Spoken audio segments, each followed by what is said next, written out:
for ultimate glory starts now.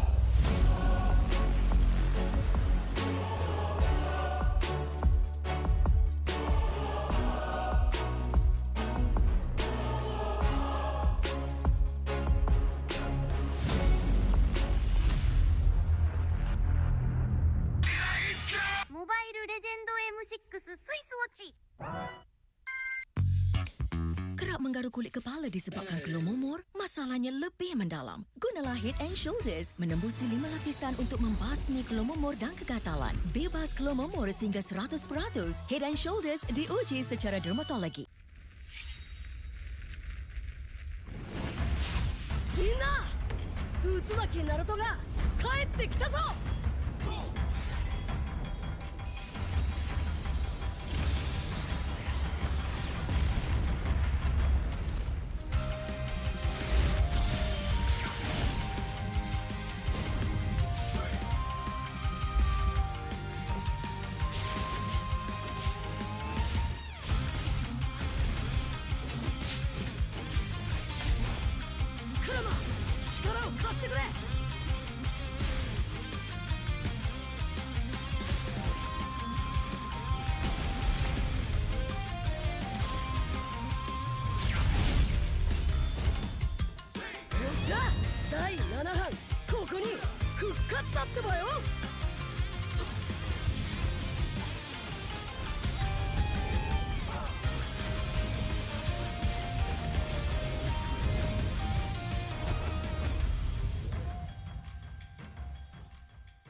You keep scratching the surface for dandruff?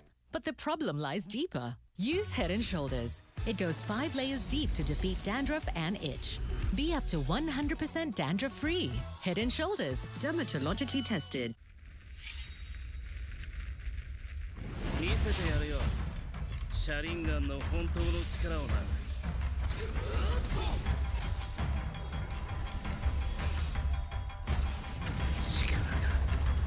湧いてくる。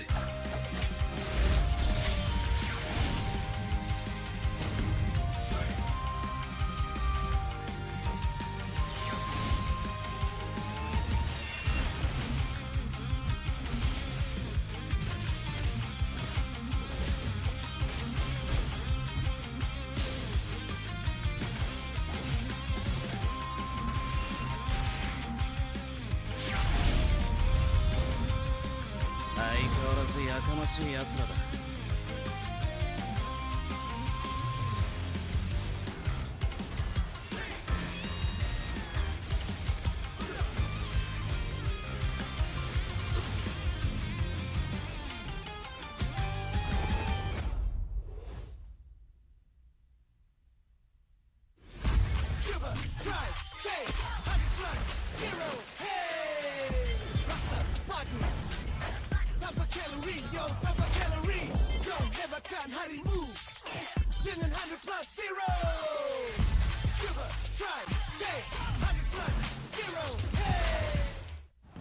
Jiwa perwira, setinggi semangat gagah sang harimau.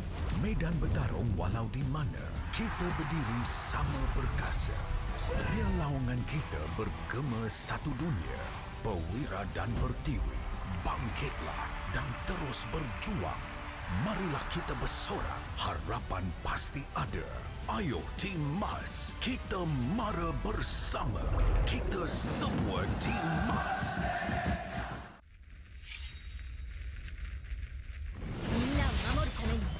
私はもっと強くなる。やっ！さよなら！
は俺に任せて。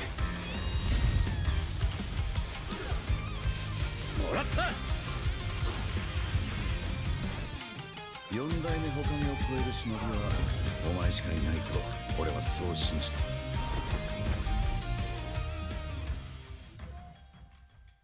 Ini 5 sebab kenapa korang kena datang tengok MPL MY di Stadium Juara. Pertama, korang dapat tengok kita orang main dan tim MPL lain main secara langsung. Kedua, boleh jumpa player depan-depan. Bruh. Yang ketiga, sebab ada booth Vamos. Keempat, tiket murah, RM10 je. Last sekali, yang penting sebab ada saya lah. Jom datang Stadium Juara setiap minggu untuk tonton semua tim MPL MY bertanding. And paling penting, jangan lupa beli tiket guys kat Ticket to You atau tekan link di bio. Jangan lupa follow MPL MY.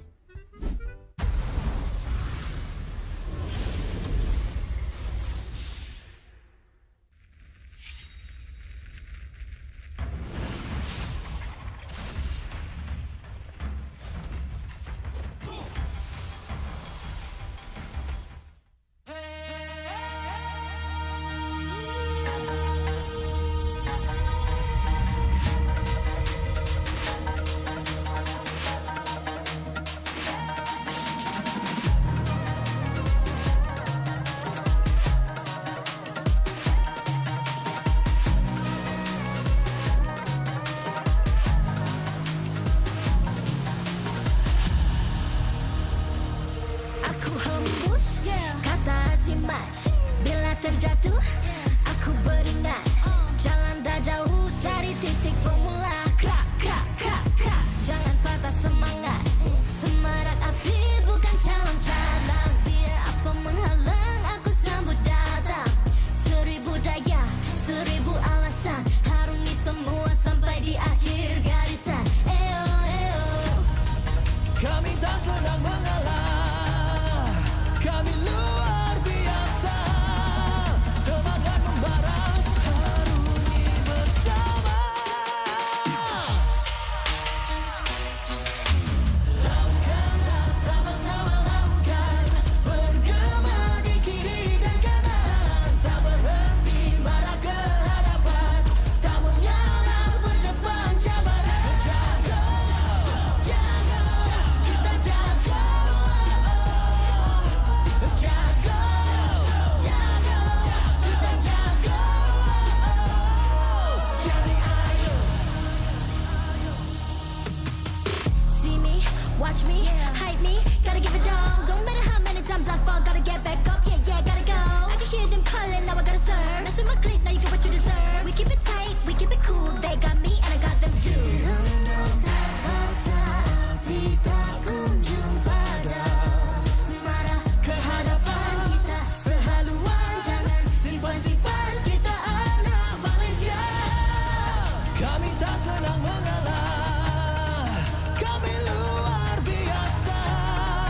Semangat membara, harungi bersama. Jaga, jaga,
terjatuh, aku beringat.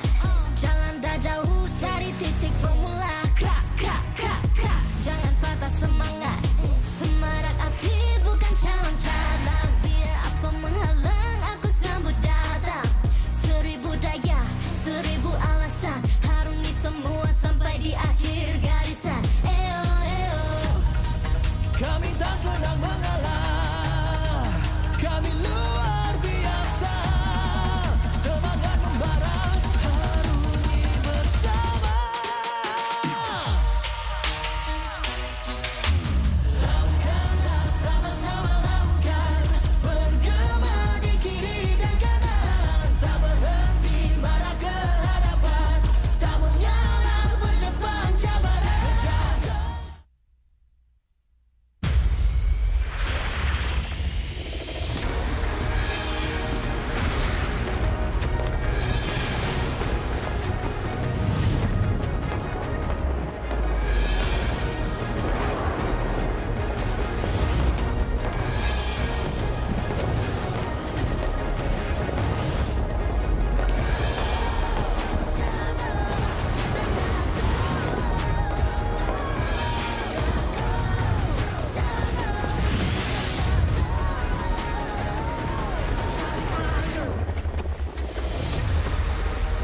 MPL Malaysia Season 15 is powered by Moonton.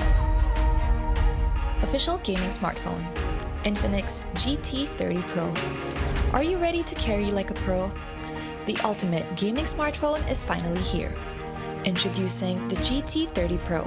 Equipped with all-day full FPS system, you'll experience 0 frame drops, just pure, smooth, stable gameplay all day long. Powered by the MediaTek Dimensity 8350 5G chipset. It's fast, efficient, and ready for your most intense gaming sessions. And with the GT trigger, you get pro-level shortcuts. Buy items fast, check the scoreboard instantly, and pull off clean combos like you've never before. Get yours now, because every purchase comes with a free mag charge cooler and mag case, while stocks last. Fairy Watch, the official Mobile Legends Esports watch made in Switzerland with genuine dragon leather. Comes in 3 colorways, green, black, and blue. Our esports partners, Head & Shoulders, up to 100% dandruff-free and itch protection. Head & Shoulders is dermatologically tested, penetrates 5 layers deep to eliminate dandruff. Get yours now. And thank you to all our strategic partners. 100 Plus, Playas, Astro Arena, MPL Merchandise, MPL Ticketing, supported by KBS, ESI, Rakan Muda, MESF, PSM.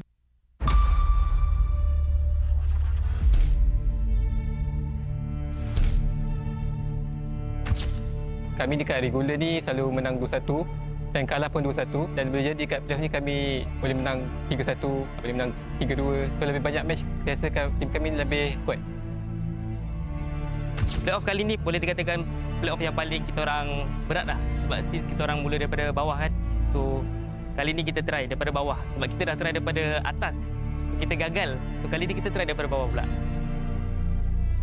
Ini playoff ketiga saya actually, tapi kalau untuk konsisten, bang, untuk 2 season ni saya happy gila lah. So MPL Malaysia saya tengok makin kuat dengan import baru. Memang kuat lah sekarang. Aku berharap aku datang MV, aku bisa bawa MV buat jadi top team di Malaysia. Ya syukur-syukur juara. Mencari sana! Triple kill, Gordon! Let's go!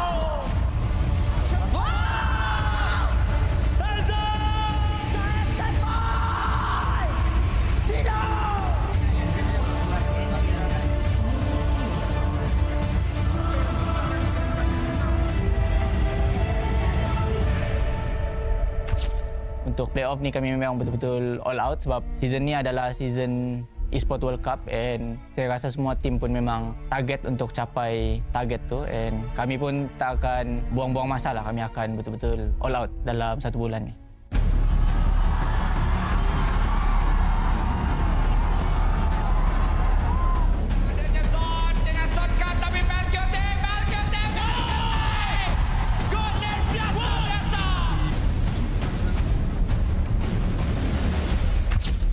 daripada regular season, the punya future untuk repeat tu I can say 80%, but kita tak boleh content or competition lah dengan apa yang kita ada. Kena still hustling lah for that goal.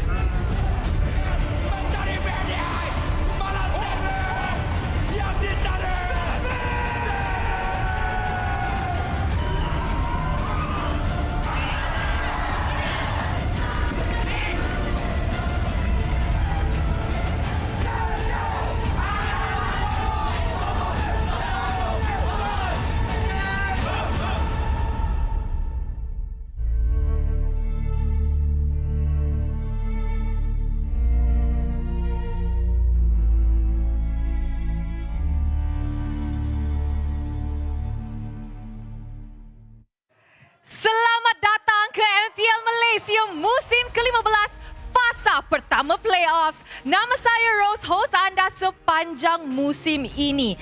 And of course, selepas 6 minggu yang kita saksikan di regular season, hari ini adalah considered the real deal untuk MPL musim ini.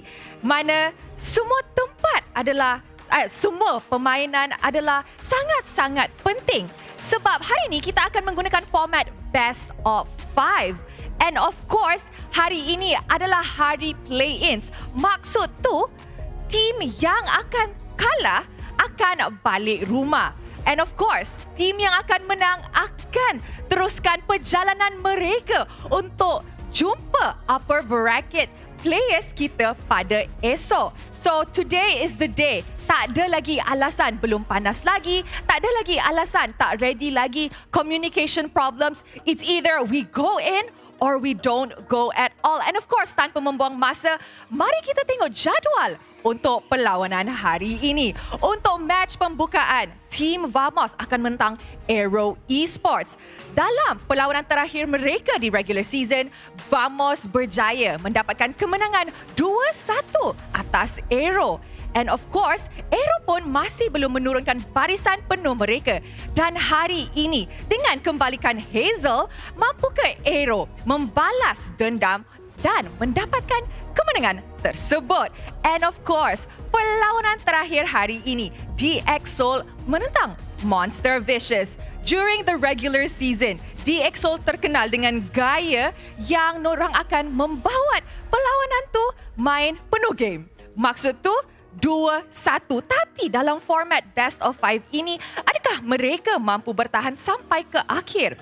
Sementara itu, Monster Vicious pula sering kali kejundang di peringkat awal playoffs. Hari ini, mereka berpeluang memecahkan badi tersebut dan membuktikan mereka layak ke playoff upper bracket semi-finals esok.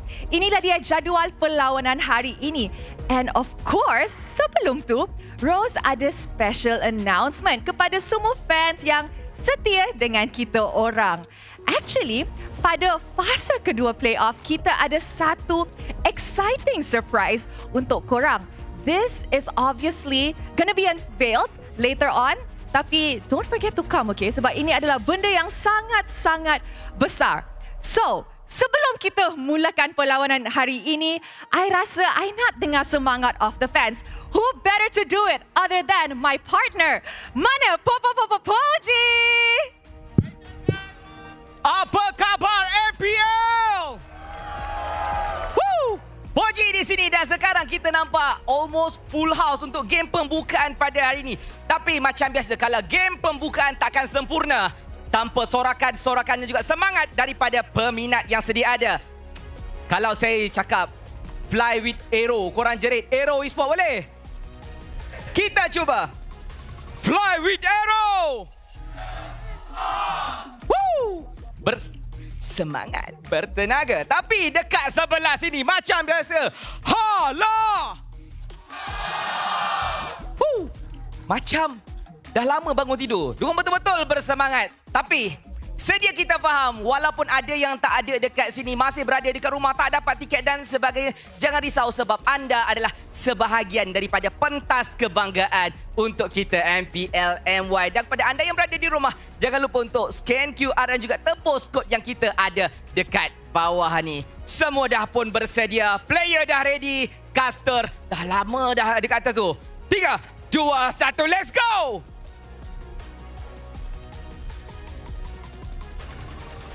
Thank you very much, Poji, as well as Rose. That's right, welcome to MPL MY Playoffs. This is the first phase. My name is Afel, alongside with me is Stafa. This is the English desk.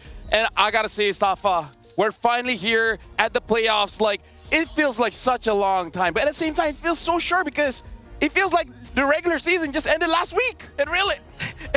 Okay, it just feels like that, you know? I was not prepared for that. I should have seen that coming. But yes, this season has felt long and short at the same time, where every single match feels like it's left such a lasting impact, and at the same time feels like it happened just yesterday.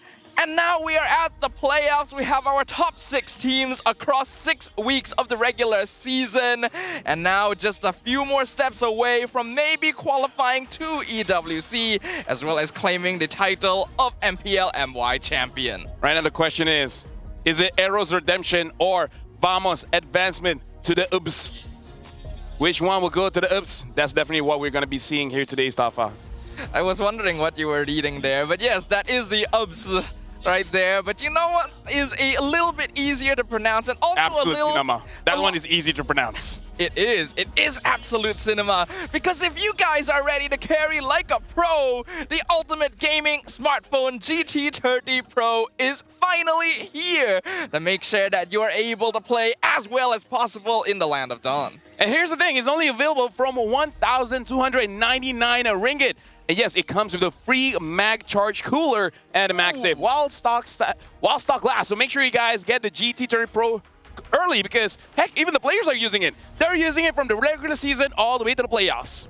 So thank you very much to Infinix. Make sure you guys show them some love. Check out this brand new phone if you're looking for a new gaming device that'll be able to carry you all the way to Mythic and even further beyond, and maybe catch up a little bit to the players up on that stage. Now I gotta say here, Stafa, like I checked the social media and looks like we're not hiding it. Today, Error 404 is going to be the starting lineup for Vamos going up against Hazle. This is going to be very interesting because Vamos did win against against Arrow, but Arrow didn't bring out Hazle.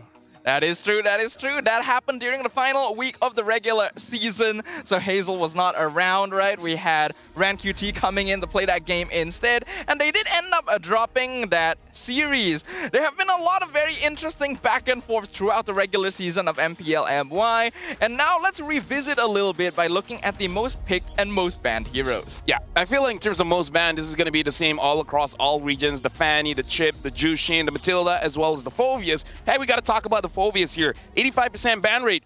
Makes sense, because when you look at the win rate, man, 72% out of 40 times being used. Unfortunately, over here, other heroes doesn't have that much of a success. Glue only 32%, Hylos and EXP 31%, and the Badang at 27%. In terms of other win rates, that's very high. We got to look at the Kimi here. 24 times pick, 70% win rate. Here in Malaysia, we do like to prioritize the Kimi, even though the counters are there. The Baxia, the Ling, as well as the Lancelot. Not a lot of players have been bringing out the Lancelot, but Hazle is one of those that have. Yeah, and while he did bring it out, it wasn't really the most solid performance overall as well. So it's going to be interesting to see whether or not that hero does pop up a little bit more, especially with more assassins starting to see some play, more tanks starting to see some play. We've seen the way that the drafting style of the teams here has shifted towards the later stages of the regular season, where because of counter picks like the Baxia against the Kimi, we see teams and coaches specifically choosing counters in advance, playing a lot of draft gambits with hero picks, which sometimes work, sometimes don't. Something to note as well when we look at the regular season recap, when we look at the Badang, that is the lowest win rate when it's placed in the EXP. But when it's in Rome, over 40% win rate. So definitely here in Malaysia, the Badang in the Rome definitely looks a lot better. And if we're talking about Rome Badang, we gotta point out one of the best players this season to have brought it to the field. Zkif on the side of Aero Esports has made a huge impact as a new player. Literally his debut season and outperforming many veterans in that particular position on the right signature heroes. when you look at Aero Esports roster, this is a very new lineup. They've got some veterans, they've got some rookies. By all means, this should be a season for looking for chemistry. But Hazle's arrival has really switched up the chemistry of this squad. I mean, here's the thing, right? As long as everyone's doing their job, everyone will be looking good. Everyone will have that chemistry. Hazel, your job, farm, get the Lord, get the turtle, and heck, if you're using an assassin, make sure you guys get to the back line. And Zkif, I gotta say, he's very dynamic. He can push people away, he can pull people in with the Tigreal as well as the Badang. But now we're gonna look at Vamos here. Error 404 is gonna be playing. He has 100% win rate, though it has to note that he only played around 5 to 6 times. Not a lot of play time for Error, only having the most at the end of the season. Now this will be very interesting because if Error loses, will Chibi be subbing in? It is a good question, right? Because Chibi has still been the main player on the lineup, with Error 404 only really coming in on games that they feel like they can experiment a little bit or give him a chance on the stage, and yet he is going to be taking the field as part of the starting lineup going into the playoffs. In the play-ins as well, a place where if you lose, you go home, your journey ends here. It's a lot of pressure for a very new player. And I know that a lot of netizens have also been kind of criticizing Chibi. The question here being, which jungler is actually the correct pick for Vamos? I mean, if we're talking about Error when he does play, Zorn looks a little bit more comfortable in terms of initiating the fight. So maybe that's just a call, making Zorn feel good on the stage. Because here's the thing, going up against Zkif as well as Izo, we got to talk about these two positions here, folks. The jungle as well as the roam. Very impactful in this best of 5 matchup between Arrow going up against Vamos, where if Zorn has a good time, the entire team will have a good time. And Zkif, a little bit different. He makes everyone else shine. He makes sure that Kim has the space to deal either the control or the damage. And of course, Hazel, just setting it up for him and then let him finish the rest. I think it's particularly because of that dynamic that I feel like Aero Esports still has a slightly more solid roster overall. I think their universal adaptability that they've shown throughout this season makes them more reliable as a team that we can see moving on in the playoffs. But no one can argue about the fact that Team Vamos has way more experience on that stage. Heck, they are literally our Season 14 runner-ups, right? So there's a lot of pressure on them to perform, but there's also experience that they can rely upon, especially now that it is do or die. And right now we got to talk about what do we think about this matchup, because I feel like it is a pretty close matchup. But if we're going to look at numbers, if we're going to look at the history of Week 1 up until Week 6, personally for me, Arrow looks a little bit more solid, because in the final weeks, it was Vamos against Arrow. It wasn't a super easy game for Vamos, and Hazel wasn't playing. So now that Hazel is there, personally for me, I kind of feel like Arrow's got the win. I agree with you. I would also lean towards a prediction on Aero Esports. I think Vamos has a chance to surprise us, especially with Error 404 on the roster. But now we can actually... Oh, we have the same. Okay.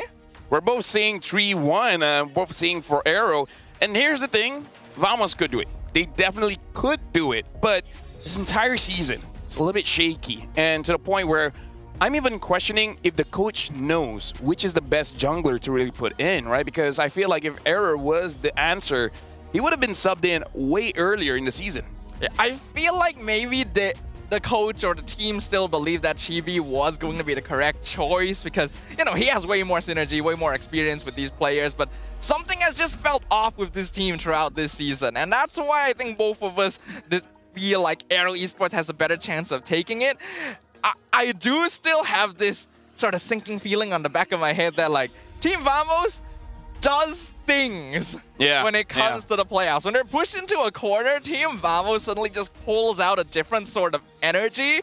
And especially now that they have Error 404 around as a bit of a wild card, a player that not a lot of teams have experience playing against, there's a chance that they could upset our predictions, but there is a reason we put these numbers up. Wild can be good, wild can be bad. That's why we got to see it with Vamos here. And we're looking at I would say Arrow, we saw yesterday in MPL Philippines that the Angela came up. And I would say between Zorn and Zkif, Zkif seems to be more willing to use that Angela. And with a jungler like Hazel, we might see changes for Arrow. That's true. We've been seeing a lot of support meta coming in from MPL PH. But will we actually get to see that pop up here on the very first match of the MPL MY playoffs? Let's start things off with the lineup of Arrow Esports up on screen right now. We got Kosei, we got Zkif alongside Kim, Hazle, and Reza. Again, I gotta look at the mid lane here, man. Kim has been shining, and I feel like Kim, he was disrespected a little bit last week when Vamos recalled in front of Arrow. I feel like he's not the kind of guy that will take it. He'll be like, okay, you know what? I'll let you have it. I'll let you have it. But in the play-ins, I'm gonna let you know. I'm gonna eliminate you. I feel like all of these players are not going to take that sitting down, you know? I get the feeling Vamos is not going to have the space they need to do their V formation quite as often here. But that all depends on whether or not Arrow Esports can keep the consistency they had in the regular season going, since this is the first time this lineup will be heading into the playoffs together. Whereas Team Vamos, they've been here plenty of times before. Yeah, we got Nespresso, Zorn, Clockwood, Arrow 404, as well as Smooth. Now, we saw that Arrow, they're playing a Reza. Reza has shown that he's willing to use a Valentina in the EXP to counter a Lucas. So I feel like if Vamos, they want to go for that approach, I want to see if there's any difference with Arrow 404 using that Lucas to be able to handle that kind of situation. But if we're talking about the mid just now, I was talking about Kim. Clockwood, I want to see a little bit more, right? I feel like this is the play-ins. If there's any time for you to make a play, any time for you to make a name for yourself, this is that time. Yeah, I feel like most of the players on Team Vamos have been very up and down, very inconsistent. Sometimes they do good, sometimes they don't. And I think that's something that really needs to be fixed going into this, because Arrow Esports does seem to have slightly better synergy overall. But again, there's just something about this team, something about these players that constantly makes you think, what if? Yep. Here's the thing. We see Vamos, we see Arrow. But now, before we go into the match, let's check out this video.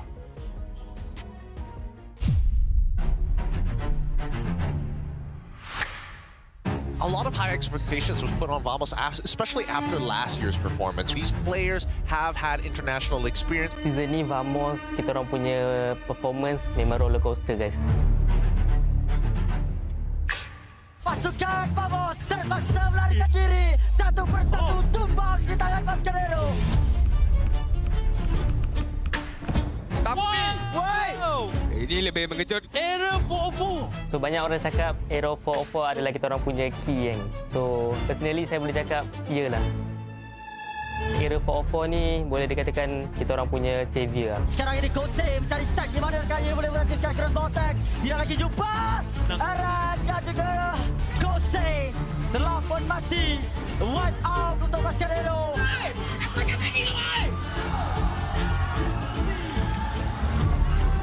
I'm sorry to say, ini memberikan satu statement ataupun argument. Patutkah Arrow 404 yang main dekat peringkat playoffs nanti? So Arrow 404 boleh dikatakan the real rising star. Vamos ada Arrow 404, tapi dekat Arrow kita ada Hazle. Jadi sebelum Hazle masuk sini, memang peluang untuk kita orang ke playoff tipis lah. Hazle banyak ajar macam mana Rins dengan Idok main. Macam mana diorang landing phase, buat tudu, nak rotate mana. Tetapi Hazle mencari dapatkan tentel untuk Mascarero dan mengorbankan juri. Menang besar untuk Mascarero. Terus terbang tinggi dengan triple kill.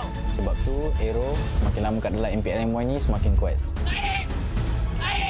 One message that I can deliver to Zon is give a good game, because he is one of my idol before, and now we are competing in the same league, and I want to perform in front of him. I want to be a pelapis for a future roamer in Malaysia. Oh, dia cakap macam tu terima kasih lah, sebab tak sangka pula kau idolkan aku kan. Kalau kau nak jadi the next Zone ada je. Ada ke orang nak jadi the next Zone? Tiba-tiba ada Harap-harap kita dua dapat tunjukkan orang kata kecantikan dan skill kita bermain roamer lah. Sebab dekat Malaysia ni Zikif kita kurang roamer. InsyaAllah memang kau akan boleh dikatakan roamer dekat Malaysia ni akan tumpu dekat kau selain pada aku dengan you.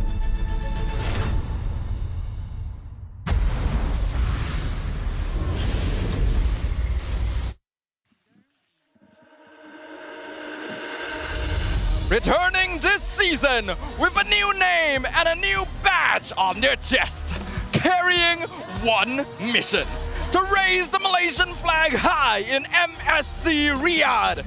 Can they settle the score against Vamos and advance to the next stage? Ladies and gentlemen, get ready to fly high with Error Esports!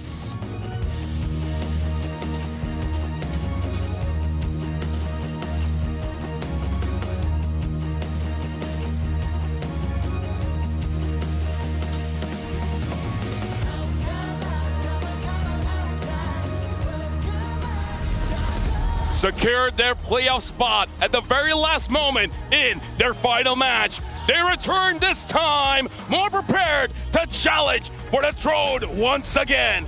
Can they rise and reclaim the dominance they once held in past season? Give it up for Team Vamos!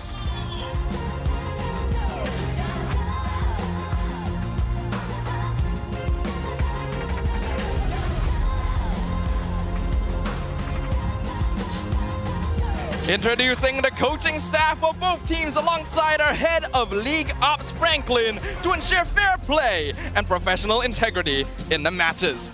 On the side of Arrow Esports, we have Coach Bam, and the side of Team Vamos, we have Coach Zaya and Pawi.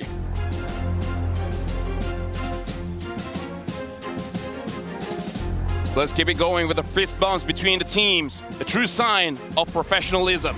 This is how we roll. This is Malaysian sportsmanship, and now we got to see who will be the captains for this one. Looks like it's Zorn, and it's going to be Kim. It's going to be the roamer as well as the mid laner. Now that we know our captains, all the teams are all set. Let's have a match tonight. Let us, for those that know, a match tonight. All right. Shout outs to China. It's a little early for a night match, but it's not too late for a great series. Let's kick it off. We got Arrow Esports for first pick in game number 1 with a 50% win rate. And now it's a good time to talk about how good these two teams' drafts have been this season. Honestly, looking at the stats for both teams, they really do favor the red side.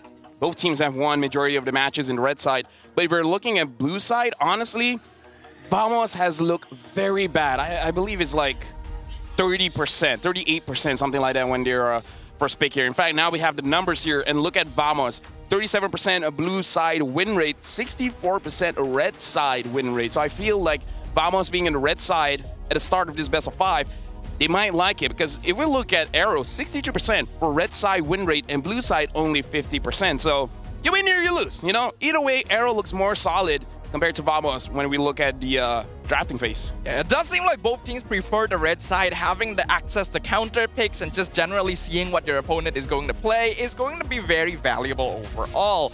And I think that goes double so for Team Vamos, because I do feel like this is one of the squads here this season with a little bit of a hero pool issue. We can see that they have 5 less unique heroes overall compared to Arrow Esports. And I feel like Arrow Esports hasn't even really dug into the bottom of the barrel yet. When we look at the heroes that they prioritize as well, Vamos will generally go for those frontliners, those trendsetters, but also very safe heroes to pick up. Whereas Arrow Esports have a little bit more of an identity.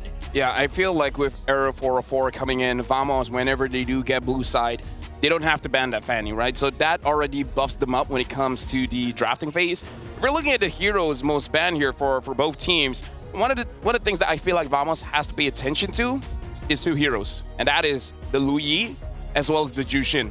Because so far when Kim has both those heroes, it looks almost impossible to beat them. Heck, even with that Lu Yi, Arrow Esports almost took another game against SRG. Yep, that is a very scary signature hero for Kim here, and he's a mid laner that wants to be in a position where he can control the flow of the team fight and even provide vision for his team. So Loyi and Zusin both fulfill those particular conditions and allow Arrow Esports to generally play with more information on the map. But we already talked about this topic earlier, the arrival of Error 404. How does he stack up against Chibi? Yeah, we gotta look at the debut season stats here. Chibi, he debuted in Season 7, Error 404, Season 15, about 8 seasons after Chibi. Now, the numbers, we have to put into consideration that when Chibi debuted, he played from the beginning and it was a double elimination match, double elimination season. So he played more games. So in terms of the KDA, Error 404 definitely looks a little bit better because he doesn't play as much games as Chibi. But everything else, average gold per minute, average damage per minute, we can see a little bit more gold for Error, but a lot more damage coming in from Chibi. But again, just to note, during that era, it was the fighter in the jungle. It was the Paquito. It was the Martis. It really was a different time when Chibi first debuted in MPL. And like you mentioned, Lafel, the scores are a little bit skewed because this is with a much higher game total for the side of Chibi compared to Error 404. And nowadays, we actually see pretty ridiculous KDAs because there is quite a lot of team fighting happening on the map compared to all those seasons back. So keep that in mind, but Error 404 has definitely made enough of a splash that even longtime Vamos fans have been calling for him to replace Chibi on that main lineup. Can he keep the streak going in his debut season? Can he kick things off strong for Team Vamos at the start of the playoffs? Or will Aero Esports fly right above them? Something to note as well, a lot of people have said this, but Error 404 coming in this season feels like the OG Chibi, right? It feels like the same player, only younger, I guess, because he has that charisma. He has that knuckleness here in Malaysia, you know, like he, the naughtiness. He doesn't mind being the bad guy. He doesn't mind trash talking. He just wants to win, right? And that's the old Chibi, which I hope we see him back at least for next season. If anything, I think he's more vocal than old Chibi. Like when Chibi first debuted, yes, there was a little bit of that knuckleness happening, but nowhere near to the level we have seen from Error 404. Every time I look at him on that stage, I'm like, this kid is so young. He looks so tiny compared to everyone else, and yet he has such a large personality in-game and on the stage itself. That personality, that charisma is important as a foundation to push Vamos forward and give them a direction to follow in the game. And right now we have started the bans here. Looks like Aero will be first pick, banning out the Fovias, the Chip, as well as the Harif.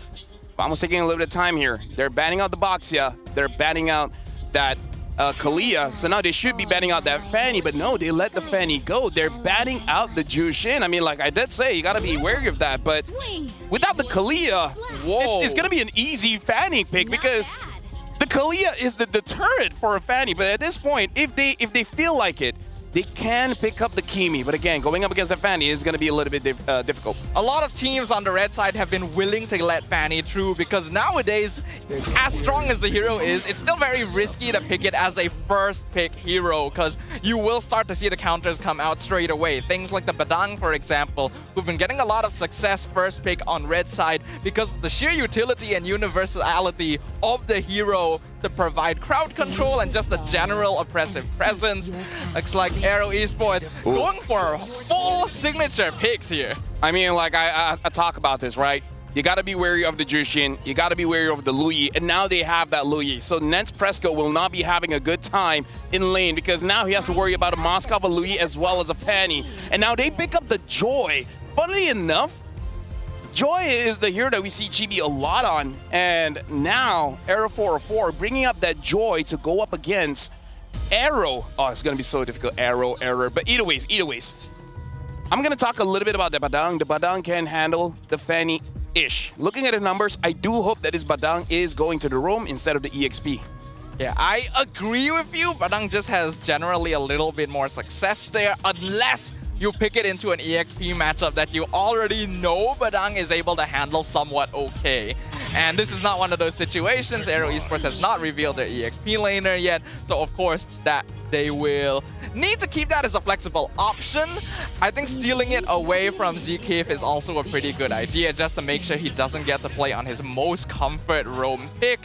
The Joy as well, like you pointed out, Lafel, is one of Chibi's comforts, but with Error 404 coming in and playing it this time around, it does mean that both teams have an assassin hero that is capable of threatening the backline. So now we're looking at the bans here. Arrow is banning out that Selena. So they just want to make sure that this Luyi is not going to get discovered that easily. Another hero that can discover where the Luyi is coming from is going to be that Novaria. I don't think, looking at the lineup coming in from Vamos, it's not a bad pick, right? Giving more range over to the Granger is going to help out. But I kind of feel like you need just a little bit more kill pressure in the early game, especially on mid, just to make sure that there's not a lot of rotations going into the goal, because you got to give Nespresso a good time here. Going up against Fanny, Louis, Moskov is not going to be easy. You guys need to at least win that mid lane so that you have priority going to that goal lane. Yeah, not to mention, there's actually a little bit of similarity in the way Nespresso and Kosei play in the goal lane. They're generally not very active early on in the laning phase. They like to play it a little more slow, a little more safe, make sure that they farm it up, and then only really start joining a team towards that mid game. That's why mid lane priority is usually going to be very important for both these teams to make sure that they have enough control of the map to rotate around and create pressure. All right, Vixana picked up. I would say overall is a very safe pickup. Good in team fights, can clear the lanes pretty fast, and if something goes wrong, you can ask help from a Lord. And now they're picking up the glue. The Vixana can handle a bit with the glue, but I feel like it's still fine, and now the Gato Kacha picked up as well. The front line coming in from Arrow looks very solid, and also looks very deadly when the Luye diverges anyone there. Either the Gato, either the glue is gonna disrupt your backline so much. Yeah, Team Vamos actually have very little early game damage presence, so it's going to be nearly impossible for them to remove Glue and Gato Kacha early in the game. This will create a lot of space for Aero Esports to just let Hazle do his thing on that Fanny, which wants to get a bit of an early game snowball. But if Error 404 is able to bypass it, there's actually not a lot of hard CC on the tanks of Arrow. There's a way for him to just jump into the backline and melt them down. So it looks like the Jawhead has been picked up by Zorn. It looks like the Badang is going over to that EXP, but still, I kind of favor the draft coming in from Arrow. I kind of feel like they got away with a little bit too much. Yeah, I agree with you. There's definitely some flaws here or there, but this is a very, very solid draft that can create space for both the Moskov and the Fanny. And Team Vamos is going to have much more difficult conditions to play. Yeah, the only good thing here is that for Vamos, they don't have any reason to pick up that Purify, so everyone has that Flicker. So they can outplay, they can be a bit aggressive, they can be a bit more passive, but either ways, I agree with you, Vamos, they have ways to deal with the draft that Arrow has put up. But with how Arrow has been playing, that looks like an amazing draft for them. And this also looks like an amazing animation to enter the land of Dawn for the very first game of the MPL Malaysia Season 15 playoffs. This is going to be a best-of-5 series. The team that comes out on top moves on to the upper brackets, and the team that loses ends their journey here. Yeah, it looks like they're starting on the opposite side of the map, Zorn, and making sure that there's no invades coming in from Arrow. Looking at the laning phase here for now, looks like no one is going a little bit too aggressive here. In fact, we're looking at Zorn trying to make sure that Arrow 404 gets a lot of farm. Looking at the emblem setup here, it's quite interesting to see that Smooth has that thrill, because if we see at MPL PH, even Brusco picked up a little bit more attack speed just to make sure that you can have all those mini stuns on standby. Yeah, attack speed will always benefit a hero like Badang. So going for Trill is an interesting choice here from Smooth, just to give him a little bit of that extra stats, perhaps to survive the lane, since he knows he's not going to get prio against Reza on this glue. Yep. Right now looking at how the movement coming in from both teams, no one is really showing any kind of intention to really move the game as fast as he can. Kim is just making sure that he freezes the wave around his side. Arrow goes in, and I'm actually not sure who I'm not sure who got it. Yeah, that happened so fast. I was looking at the EXP, it looked the same. I was preparing myself for like Hazle to go in, but looks like Zorn gonna get caught in the yin yang reaction. Here comes Hazle, taking it slow, not gonna full commit on this. Yeah, it looks like for both teams, because again, this is the first game of the play-ins. They probably want to take it slow, take it steady, like get warmed up a little bit before they make any unnecessary mistakes. So I feel like it will ramp up eventually. Funnily enough, I kind of feel like Vamos will ramp up faster than Arrow here, because I feel like the opening here coming in from Arrow suggests that they don't want to take unnecessary risks. So I kind of feel like Vamos might be the one to be a little bit more willing to do something around the turtle. Traditionally, Team Vamos is known to be the more aggressive early game team. A lot of that depends on their mid trio, and the flicker from Reza. Great reaction time. Avoids the ejector. Yep, so far it looks like, yeah, they understand that Vamos wants to make the first move, so you gotta be careful that you're not caught up. Now Reza, without that flicker though, is gonna be a little bit bad, because if you do have that flicker, you can actually force a fight. So without it, I kind of feel like Aero Esports, they can't take too much aggression. Yeah, Team Vamos is gonna stick around just to provide vision, but they're clearly not intending to contest this now that Zorn has lost his only real way of engaging. So really well played by Reza there. And Double Force gonna throw the Gatot back into Aero 4-4. He gets CC chained forever. First blood to Zorn. Yep. Team Vamos making the first move, even without that flicker. The Unstoppable Force able to keep up with Zekiv. It looks like good timing where Klakun and Aero 4-4 is there to follow up. So now what's the next step? I'm looking at Aero here. What is Hazle's game plan going to be? Is he actually going to be pressuring Nespresso a lot? Because look at this. Even Kusei is making sure that the minion stays on his side of the map. So if Nets wants something, he needs to put himself in a very dangerous situation. Where they do find Zorn though. Gonna be scouted out by Zekiv. So a little bit of revenge there and able to give an assist over to Hazle as well. Yep, so far it looks like just trading blows for blows, roam for roam, nothing too crazy so far. So if this is the pace that we're going, I'm looking at both teams and I kind of feel like Aero might be in the better spot just because in terms of scaling, unless the Granger has 4 or maybe 5 stacks of Sky Piercer, in terms of threat, I would say the Moskov is a bigger threat. But in Malaysia, Moskov hasn't been performing so well. Only 33% win rate here. So I'm believing that Kusei can do it on this Moskov come late game. But if he can't, then this is going to be a rough best of 5 for Aero. Yeah, Moskov heavily depends on proper positioning and decision-making here. So, oh, Hazle finding Error 404 while he's taking his buff. And he's gonna steal it away. I mean, like, if you want to set the tempo that way, if you want to know, if you want a kid to know, it's like, hey, welcome to the play-ins, man. But I didn't play last week. This time, I'm gonna show you. This is a different Aero Esports. Hazle is refreshed. You know, he's taken a bit of a break. You know, he went for his graduation. He's got to be feeling pretty good going into the playoffs. I think this is his first time playing Fanny this season. To AOG a bit early, Smooth. Gonna find Kim, forces the flicker out, electrifying beats as well. Not really doing too much because Reza's right there. Grab, pulls Zorn back in, revitalize, keeping them topped up. Hazle jumps in, final cut, killing spree for the Fanny. Smooth gonna lock him down once again, but Spear of Misery pushes him into his own wall. And they pick him off. The kill going over to Kim. Hazle secures the turtle. And the glue jumps in once again. Sets up another kill for Kosei. Nespresso gonna be grabbed once again.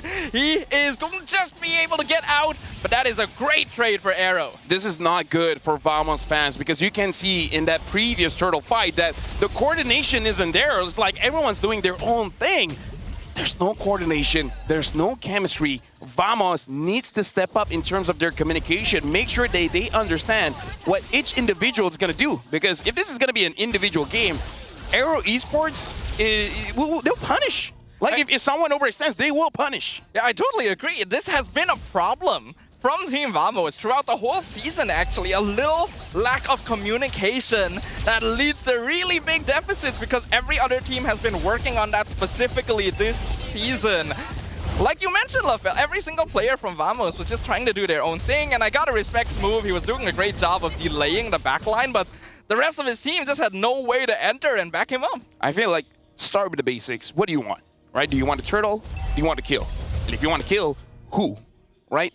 As long as you have that basis of communication, then at least you know what kind of play that you want to do. Because it does look like Smooth, Zorn, Error 404 are in different wavelengths. Because I feel like Zorn wants to set a kill for Error 404 to get a kill. And I feel like Smooth was just trying to zone people away so that Error can get the turtle. So 2 different plans here from both frontliners coming in from Vamos. The problem with having a Jawhead and Badang as your setters on the side of Team Vamos is you basically need to be the one making the first move.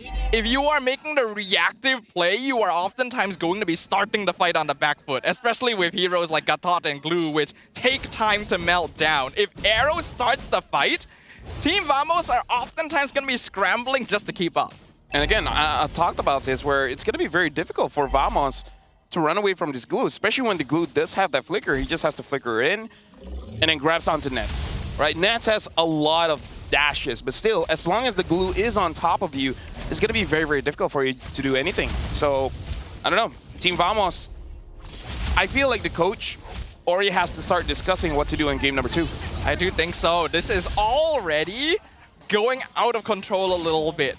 Arrow Esports is already 4K ahead in 7.5 minutes. It really doesn't feel like a lot has actually happened on the map, but that is much to the advantage of Arrow. They have been taking very specific and very deliberate moves, which has actually given Hazle a 3-0 score. Hold on to this graphic for a while, because if you look at the gold lane, not a lot of difference, but look at that jungle. 6,000 gold over to 3,660.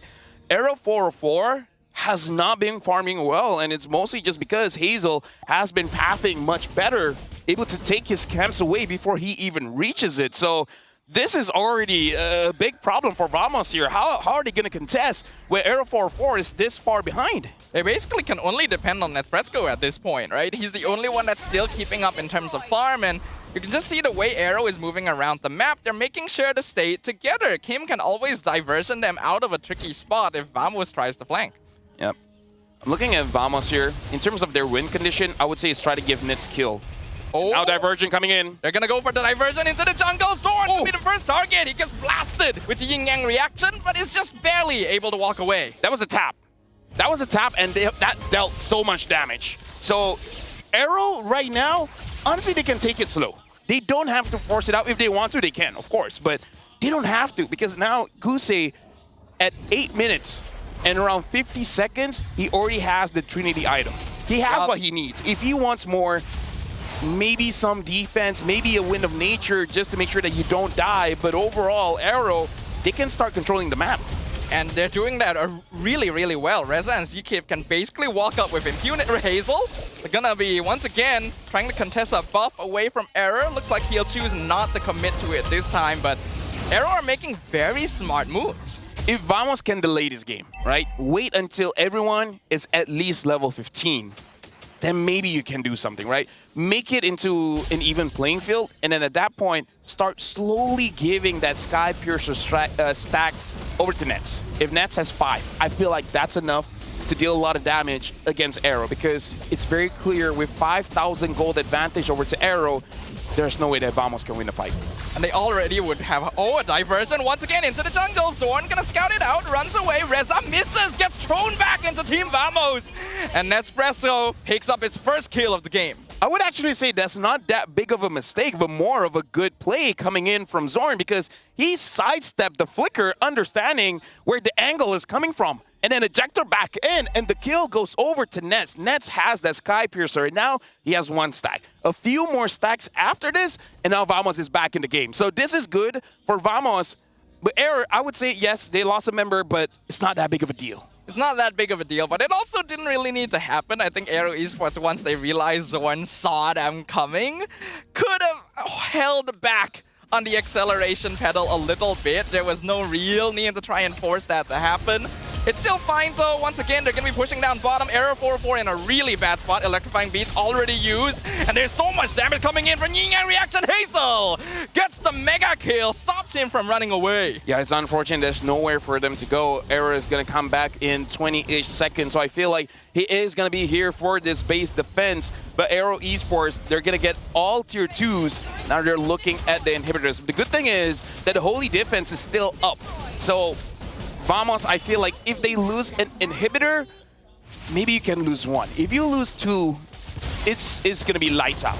Yeah, it's very unlikely. Smooth tries to engage, gonna get jumped on himself. His crack comes out, grab, pulls him back. Reza picks up the kill. And the rest of the team, Vamos, literally cannot do anything to back him up. And I feel like they shouldn't. They really shouldn't. They need to stay alive, because the moment you're dead, you're not generating gold or EXP. So I feel like let someone die. You know, like Smooth, you're up a down. If you're out, you're out. Doesn't matter. Ness has to stay alive. Error 404 looking for a chance to enter. Zorn with the conceal. Not really going to find a target. Blast ZK, but Nespresso is sniped in the backline by Kim. That is literally their most important member to keep alive. At that point, I'm sorry, Nets. I told you need to stay alive, and maybe I jinxed it. Who knows? Probably. Not a good way to start game number 1, but this is the play-ins. We got to see how they evolve. If we're looking at a goal here, still not great, right? 1,000 difference between the gold laners. And we're looking at the jungle around 3,000, right? 2,000 and change. So this is definitely not looking good. If we're looking at the items coming in from Kim, having that glowing wand as well as the enchanted talisman, and just to make sure, in case anyone makes a play, he even has that winter truncheon. So Kim is paying a lot of respect for Vamos. Clockun has not died, but still, he's 2,000 gold behind. And I don't think with the Glowing One, as well as the Blood Wings, he's not going to be making that big of an impact. And in the first place, Team Vamos still doesn't have the right heroes to melt down ZK for Reza. The Guitar Kacha was stuck under the inhibitor for 5 seconds, and they couldn't kill him, and they still lost their gold laner in exchange. Arrow Esports have been playing this very smart, very precise, and this is the type of strategy that Team Vamos is actually really vulnerable to. Yep, very vulnerable to. And now they're going to be starting up the Lord, and looking at the lineup here, I don't think that Vamos should contest. So the most that they can do is probably clear the minions and maybe try to get a turret, maybe up top.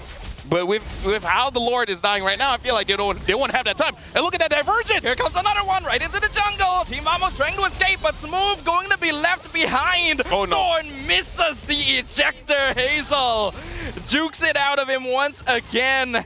And Team Vamos are just forced on a defensive position the whole game. The sad thing is, even if he hit that ejector, I don't even know if they will have the damage to actually kill the guy, right? So this is definitely not looking good for Vamos.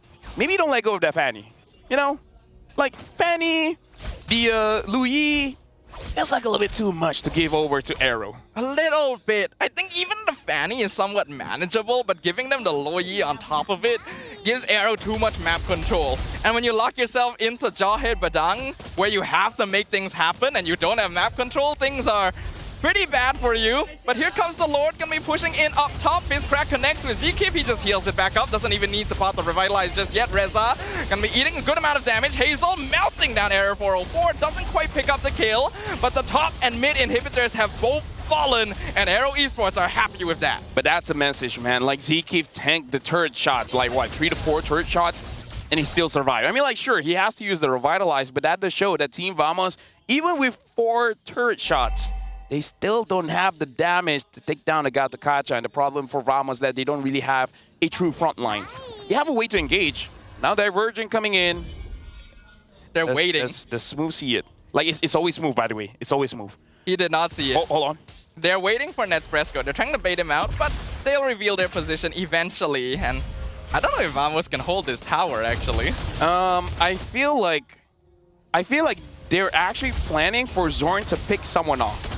Right, I think they're willing to trade this turret if they can get someone. But the question is who? Because this is Zorn. He always tried to flank from behind. But if we remember last week, he tried to do the same thing against Arrow, and Ziki smelled it out. So I think that he might not be able to do it for this game as well. The fact that Ziki is being able to smell out one of his idols in the MPL scene, the first season that he's playing toe-to-toe with them in the playoffs, speaks a lot to the new generation. Just the presence he exudes by standing there, zoning out Team Vamos. We are 15 minutes in. It has been a slow burn, but a very effective one. Arrow Esports now having a 10k gold lead. It's gonna be nearly impossible to come back from this. And the thing is, the only one that Vamos should try to kill is Hazle, because he's the only one that has more than 3 kills. So he's gonna be the only one that can actually give that shutdown goal. If they kill Kusei, great, but he only has 1 kill. If you get Kim, he only has 2. So honestly, like, you only have 1 target. Another diversion play. Zorn gonna get stuck, taunted by Zkim, blasted down. Fizzcrack connects with 3, but he's not able to follow up on his flicker away. Spear of Destruction misses, but Hazle does not. He gets the monster kill, he goes back in, picks up the double. Error 404 has been denied. My dad did told me this when I was a kid. Not having gold sucks. It really does. If he had more items there, maybe he could have done something against Hazle, but Hazle just out-damaged him. There's nothing that he can do, and at this point, he's go next. It's a 3v5 defense. Team Vamos have nothing. They have no items. They've got no money. They've got no crystal remaining because Arrow Esports has taken everything, including a victory in game number 1. Talk about opening with confidence. Vamos back on the drawing board. At least looking at their faces, they're not too distressed by this loss. I feel like maybe game number 1 is just to feel what Arrow is thinking about, what they're willing to do. And now we know, okay, you know what? Lu Yi and Fanny probably off the table. Arrow Esports knows how to play a calculated game of MLBB, and that is a really bad formula for Team Vamos, who wants to take advantage of opponents' mistakes and gaps in decision making. So yes, deny heroes that offer vision, deny heroes that allow you to control the map, whether by mobility like Fanny or by diversions like Loyi. The bad thing here, Staffa, is I kind of feel like Vamos lost individually, because I feel like every single lane, every single role was being 1v1, right? I kind of feel like Smooth couldn't do anything against Reza in the EXP. And you were talking about how gold lanes, both gold laners, they want to play it safe. They don't want to trade too much. So a dead lane. And in the jungle, no contest, right? Hazle won hands down against Error 404. So in game number 1, total domination. I want to see how Vamos recovers from this loss. The thing is, the pace was set right from the start by that first play from Reza, where Flicker comes out from Zorn, instant Flicker away. No ejector play, they cannot contest the first turtle. After that, Arrow Esports plays very safe. They keep an eye on where Zorn is because they know he's the only one setting up kills for the team. Smooth isn't really even doing that himself. The Jawhead is their only problem. So they just avoid him. And Vamos has no opportunity to start anything. And unfortunately, another loss for Badang in the EXP. After this, we'll be looking at the MVP here. I kind of feel like it's got to go over to Hazle, but now we're looking here, and of course, it's Hazle. Yep. When you give him the Fanny, what's going to happen, man? Total domination. Total domination. I'm still not... Has he played Fanny this season? I mean, he's known for his Fanny, but not here. It's back in Indonesia. I don't think he's had a chance to play the hero until now, right? On first game of the playoffs.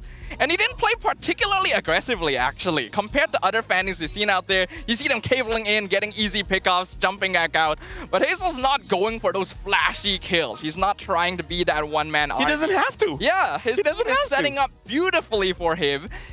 And because of that, he is 8-0-1 in a game where his Fanny didn't even feel that active. I kind of feel like at one point, even he's like, wait, I'm doing this much damage? All right, might as well just stay in, because we see, like, you know, either Zorn tries to catch him, Error 404 tries to damage him, and every single time he wins that trade, right? So early game, getting that advantage when it comes to gold as well as levels, definitely hurt Vamos. And now we're looking at over here, 0 Lords, 0 Turtle. Vamos could not do anything in this game in terms of gold difference. It's around 11,000 gold. And even looking at the buffs, man, a lot of it goes over to Arrow. Yeah, I was really worried about this when I saw their initial opening with the Badang, Granger, and Joy. You are already setting yourselves up in a position where you don't have much early game presence on the map. You really need your remaining 2 picks to have good early game presence. And they did do that with the Vexana and the Jawhead, but it leans a little bit too far in that direction, especially the Jawhead pick. You need to make things happen in the first couple of minutes, otherwise the hero just becomes kind of useless. I kind of feel like in this lineup, the only oddball really is Smooth on the Badang, right? Like, it makes sense the Badang tries to catch the Fanny, but maybe something a little bit more reliable, because we know that Zorn is good on the Cho. Why couldn't they just pick up the Cho in the first phase? Yeah, I think they were trying to keep it a little bit on the down low, because everyone knows Zorn is going to play the Cho. If he reveals it in advance, people are prepared to handle it somewhat. And unfortunately, leaving it until the second phase allowed Arrow to ban it as the final hero on their side as well. So it already denied a lot of early playmaking ability, which would have helped against Arrow Esports. And when they see that Vamos has no early game damage, you just lock in 2 big beefy guys in front. Yep. 2 things. If I know Zorn, in the back of his mind, he was thinking of Kufra. But the problem is, you already have the Badang. I kind of feel like locking in a Badang early kind of screwed them a little bit, right? Because you need someone to be that front line. And the other thing is, Arrow 404, this is his first loss. Oh, yeah? He's not lost any game so far. This is his first loss. So we do have to see, does this affect him in any way? It is 100% going to be kind of a humbling experience, because even if you lose, like here's the pub player mentality. Right? Yep. Even if you lose, if you're the MVP, you didn't lose. You know, you're fine. You did what you needed to do. This was not an MVP performance. He was getting wrecked by Hazle, basically being put in his place. And this is his first loss the entire season on the very first game of the playoffs in a play-in series. That is a lot of pressure. But again, looking at how they reacted after the loss, both Nets as well as Aero 404, they were smiling, they were giggling like, maybe it's cope, who knows? maybe it's just how they... Maybe some copian back there. Maybe it's just how they deal with a loss, but hey, you know what? If they're fine, if they're okay, game number 2, they can jump back in, great. Now we gotta look at the key players here. Kusei, the rich guy, 802 gold per minute. Nets, he still dealt the most amount of damage. It's just he doesn't kill anyone, right? So the carry still Nets, 47,000 damage dealt. Sandbag is gonna be Zkif. And the best wingman is gonna be Kusei himself. I think when you can see that Nets Fresco is the carry doing the most damage on both teams, you can see how slowly this game was going. Literally the only person on the map that could actually do damage consistently was the Granger from really far away. Because Aero Esports is just choosing not to fight until it's the right time. Yep. And because of that, Vamos can't really do damage to them as well. Nespresso is the only one that can actually do some form of poke. And like you said, it's not enough damage to actually threaten anyone. Yep, right now we're looking at the highlights here, and good start coming in from Vamos. But I feel like the second turtle fight, that's where everything went wrong. Either at that point, they're just not comfortable with this draft, because look, in terms of Smooth trying to go in, and then we can see everyone else from Vamos, you can see that hesitation. They're like, do we follow up Smooth? Do we retreat? If we go in front, can we get a kill? It's just a situation where Vamos was overthinking it, and someone made a call, and it was a bad call. And it actually took them so long to actually decide to do something that Kosei was able to sit on that Spear of Destruction. It connected at the start of the fight, and then he only took it like in the middle of the fight to get a good stun in. So it shows you that Team Vamos was very hesitant, and then every play from then onwards, the diversion caught them off guard because they needed to have someone out there getting some kind of vision. But there's just no threat. I hope game 1 is going to be enough of a warm-up for Vamos to get a win here. Because the coaches as well, I kind of feel like they're a little bit unsure. So if Aero 404 loses again, Chibi might sub in for game number 3. And at that point, it's kind of like the rest of the teams are getting themselves comfortable with Error, and then now changing back to Chibi, so you got to restart all over again. Like, it could be the right move, of course, but I'm just worried. If Error loses again, I kind of feel like Chibi is coming back in game number 3. The question is, though, will that be a hit to morale as a whole, right? Because they went into the playoffs with everyone saying, and they themselves thinking, Error 404 is going to be the hero of Vamos. This kid is going to save us. And they're forced to swap him off straight away. That is not a good look.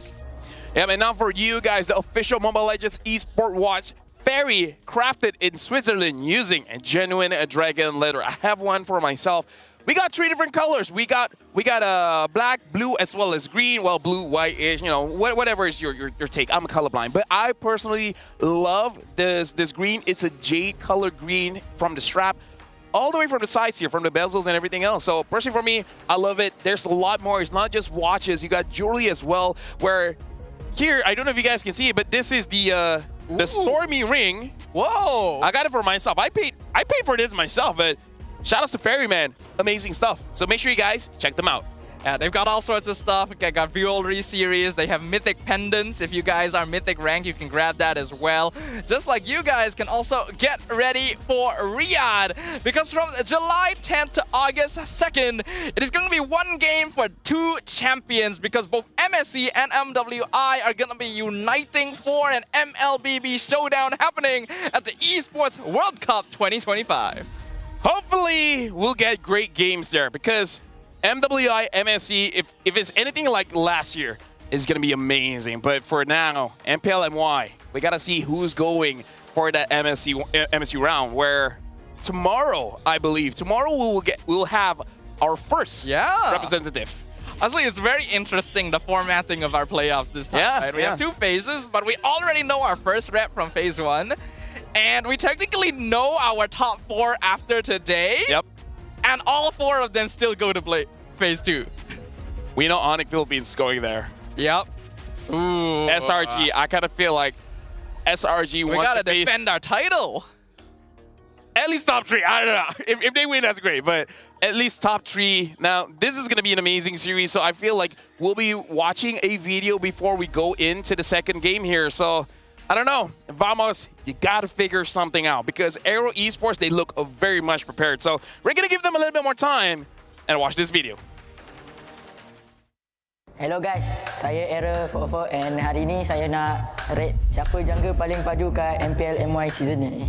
First, kita ada RRQ Hazle atau dia kena Aero Hazle sekarang. Dia solo kill saya yang early, so macam seram dengan dia ni. So saya kena letak sini kot. So Hazle is the king of jungle right now. So I will put this. Hazle sini kot. Tahu. Next ada Emal, tengah-tengah A, B, C. Mungkin saya tak C kot. Jahat lah. Dia nombor 2. Tak boleh biar B. Emal, I think A. Emal ni padu juga. Maybe A kot. Match, saya dah lawan ke? Oh, dah. Saya tak D lah. Design, tak payah cakap. Match ni rasa kurang bila saya lawan dia. C lah. Oh, Kimin. Uish, dia dah house. Saya boleh letak C kot. Kimin ni juga dia bagi impact kat team DXS lah. So, maybe A lah. Uish, siapa ni? Oh, tak kenal ni. Ni out of data. So, saya tak tahu. Saya letak bawah. Guys, kita ada S. Final boss. Sky sini lah. Uish, Team Ray. Saya tak A. Lazir, C. Lazir. Sini kot. Sekarang kita ada Chibi, The Goat. So, The Goat kita akan letak S. Dua ni Goat kan? B ke A ya? B lah. My idol. Alamak, ada Goat yang kedua. Ketiga. Kita letak A lah. Aero, C lah. Aero 44. Sini lah. Weh, ada Prime Zahid juga. Respect sikit lah. Zahid, B lah. Zahid ni power juga. S. Ui, GB. Saya geram dengan dia. Tak apa. GB D lah. GB A lah. Ronaldo guys. King of Fanny. I think he's the good lah. Boleh tukar-tukar sikit tak?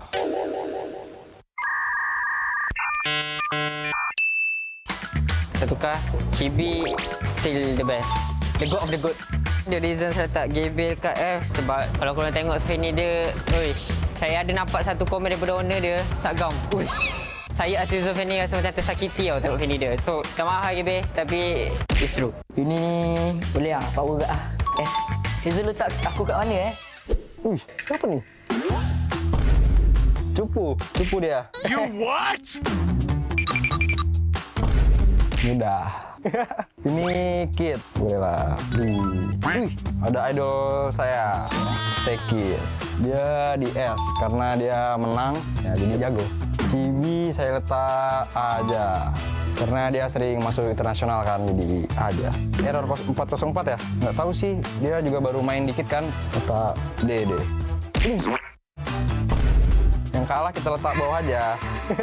Iqmal belum pernah lawan, tapi kayaknya jago. Derby. Prime Season 9. Jago nih, jago. C aja. You what?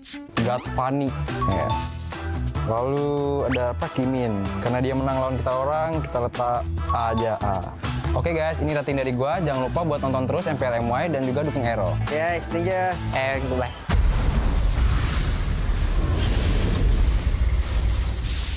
Hold up.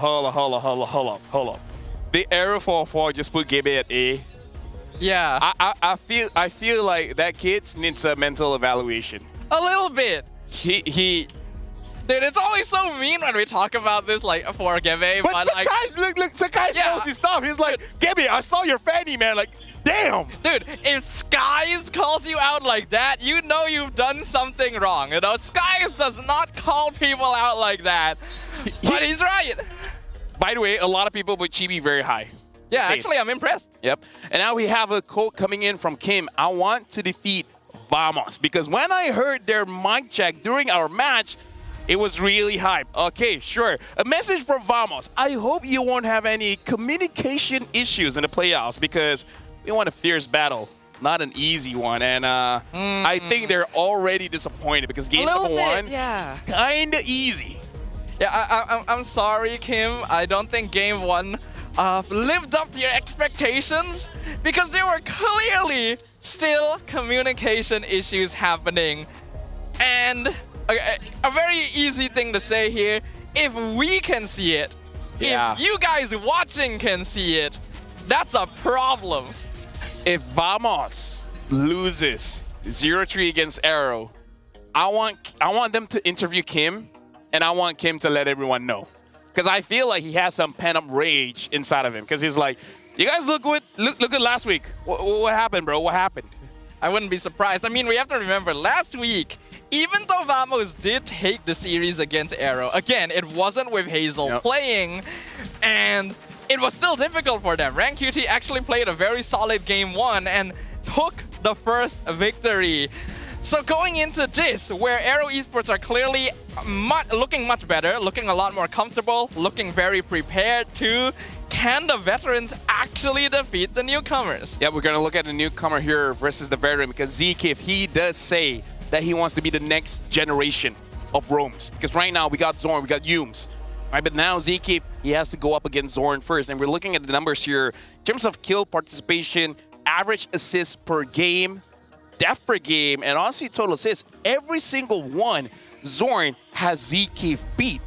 But again, Zkif is not that far behind, 63 to 66. 7.7 over to 8.7, 2.8 over to 3.1, 176 against 191. And we have to consider that Zorn has been playing since Season 1. He has not missed a season.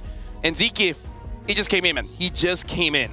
Yeah, I'm gonna assume based on the numbers that these are just stats for Season 15, because otherwise, if it was total, it wouldn't really make sense. Yeah, but I don't Zorn think total is the type of player that usually wants to get his hands dirty, right? Yeah. So it's understandable that his stats would be a little bit higher comparatively to Zkif, who plays more of a backup utility role.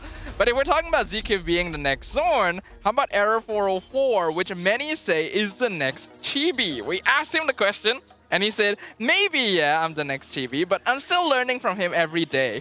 And honestly, Chibi is still the best jungler in Malaysia. At least he knows how to glaze a boy up. And I gotta tell you, Stafa, this is such an amazing series. This is Arrow going up against Vamos. Who do you think the comments is talking about?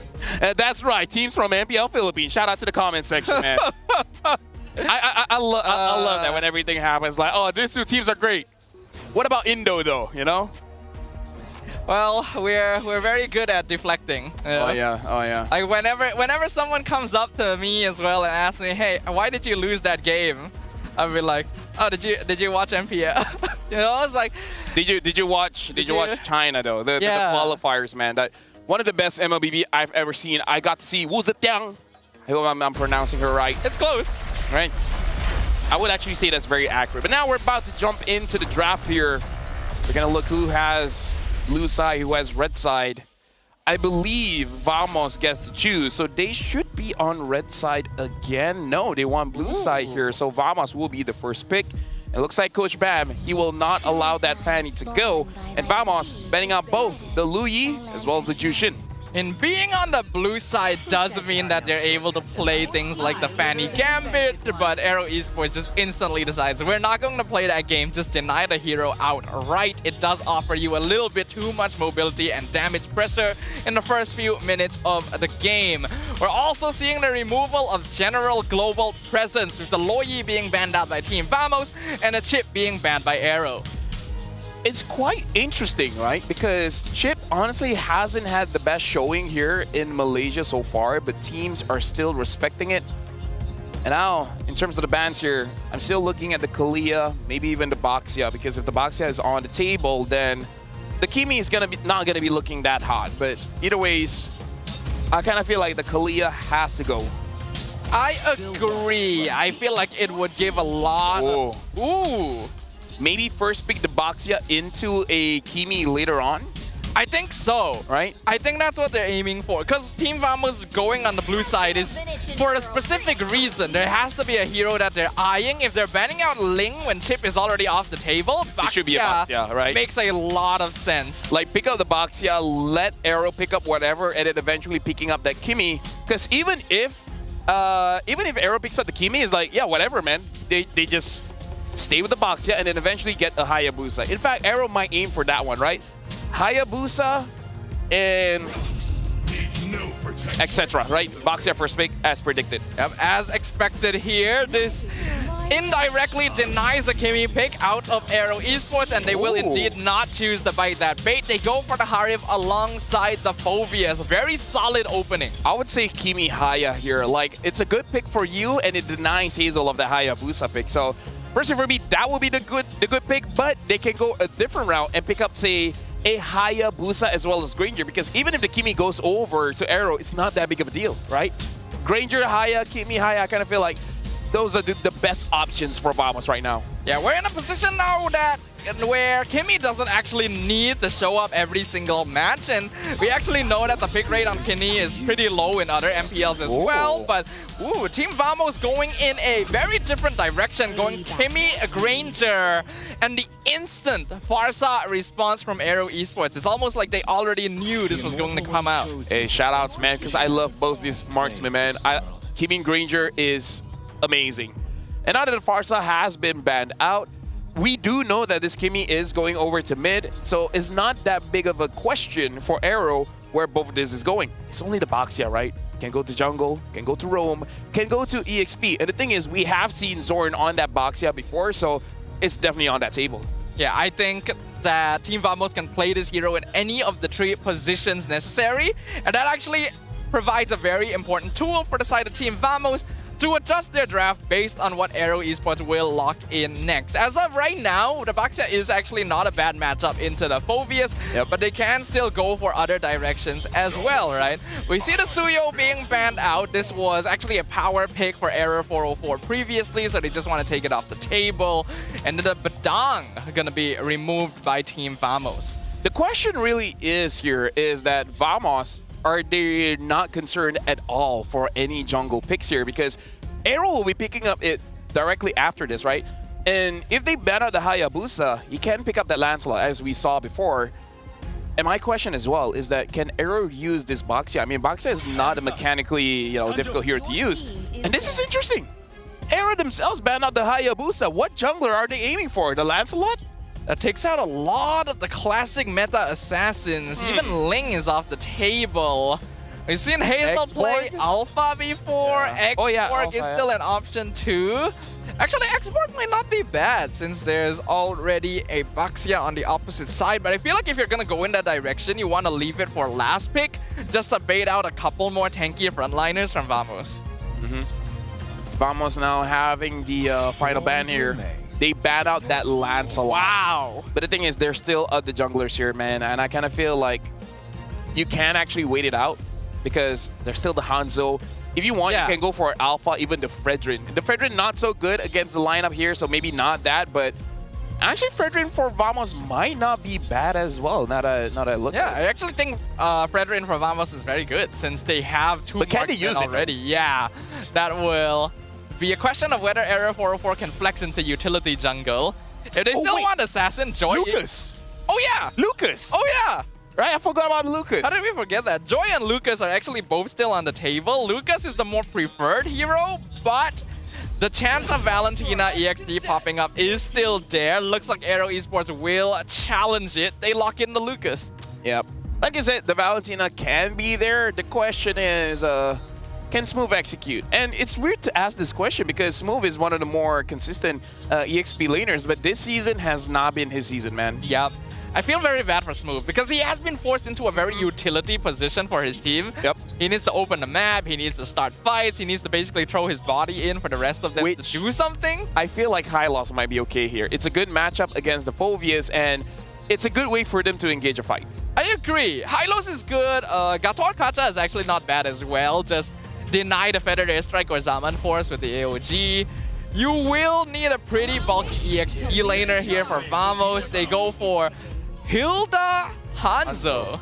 All right, interesting. And they pick up that Matilda. So still, this is one of the better drafts coming in from Aero. But I do feel like Vamos missed opportunity for picking up that Hylos, because overall, even with this Matilda pick, I still feel like the Hylos would have been a good choice. The Hanzo, though, could apply a lot of pressure onto that Farsa. So in a way, you can shut down Kim that way. At the very least, this time Team Vamos has a little bit more of a late game insurance, but they do still have some pressure to actually get things started early since they have this Hilda Hanzo combo, right? They need to be picking up kills right from the get-go and playing around the vision that this Baxia can provide them. Otherwise, Aero Esports generally have a really powerful team fight, especially with ZK back on that support Matilda. We're gonna be jumping back into Land of Dawn for game number 2, ladies and gentlemen. Can Aero Esports build up an even stronger lead? Let's find out. Now looking at a draft here, the only thing that we have to talk about is Error. He cannot lose in terms of farm. That's it, right? That's it. Farm up very safely, get to a point where you can always use your ult over to the mid lane and then just disrupt their rotation there, because they should win the lane here, Staffa. Like Kimi is good in lane, Granger is good in lane.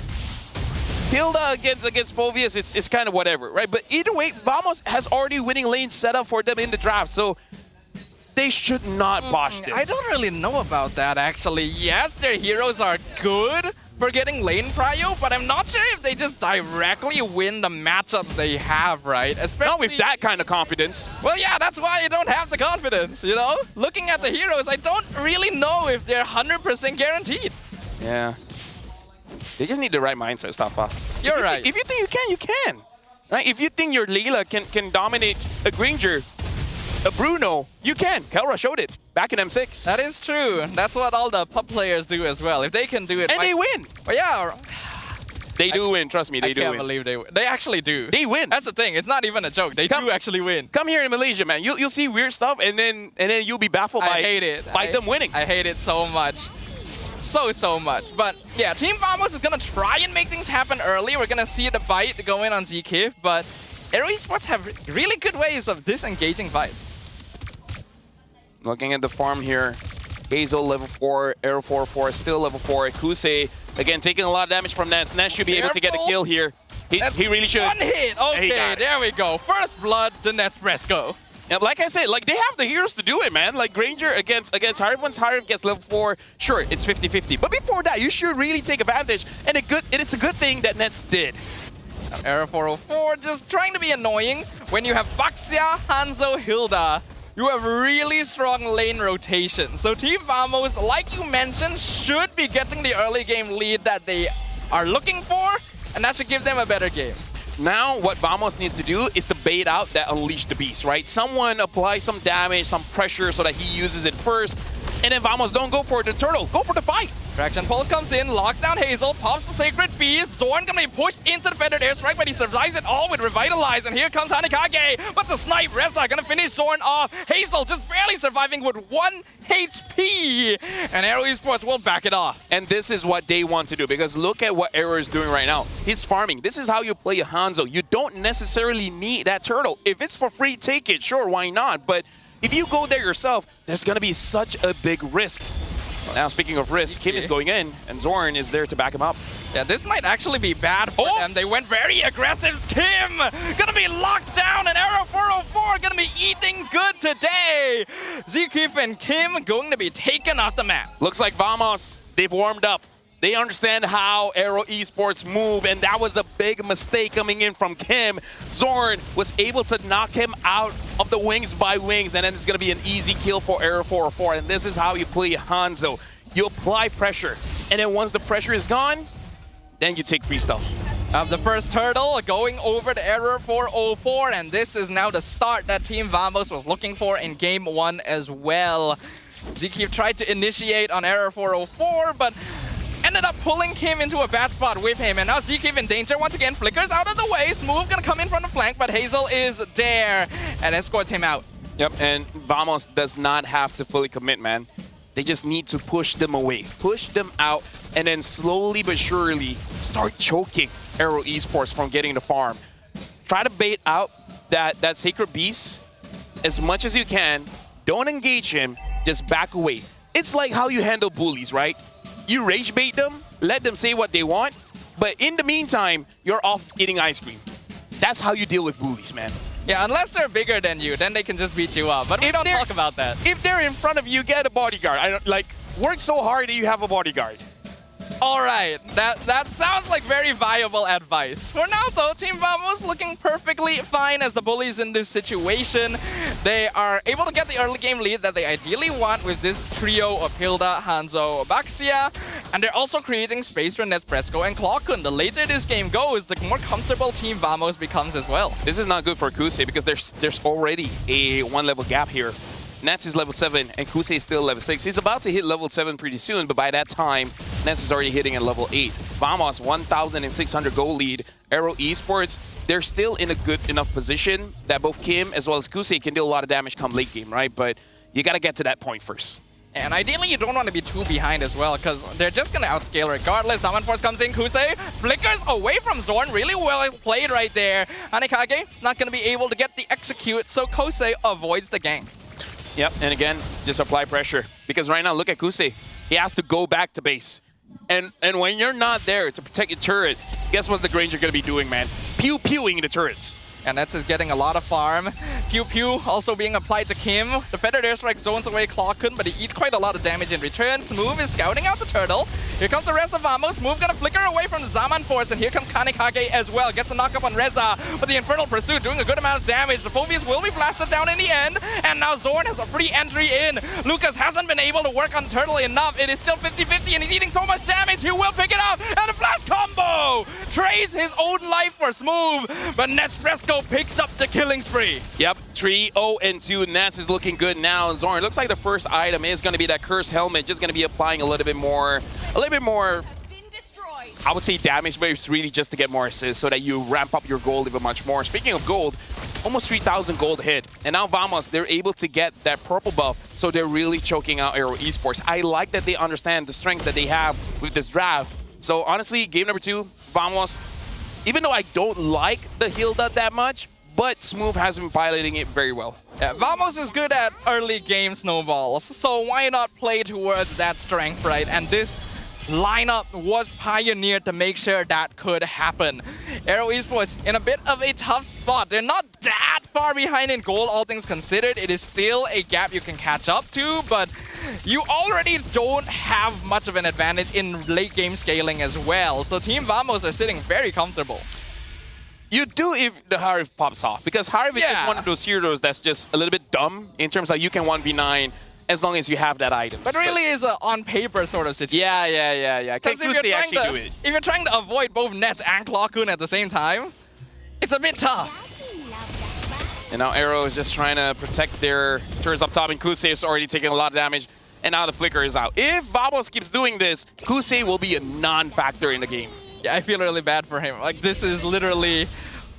even having to use the Sound Force, the pressure that Vamos is applying. They've already rotated Nespresso up to the top lane. He's getting free waves, he's getting towers, and all of this just from Zorn standing in front and not allowing his lane opponent to walk up.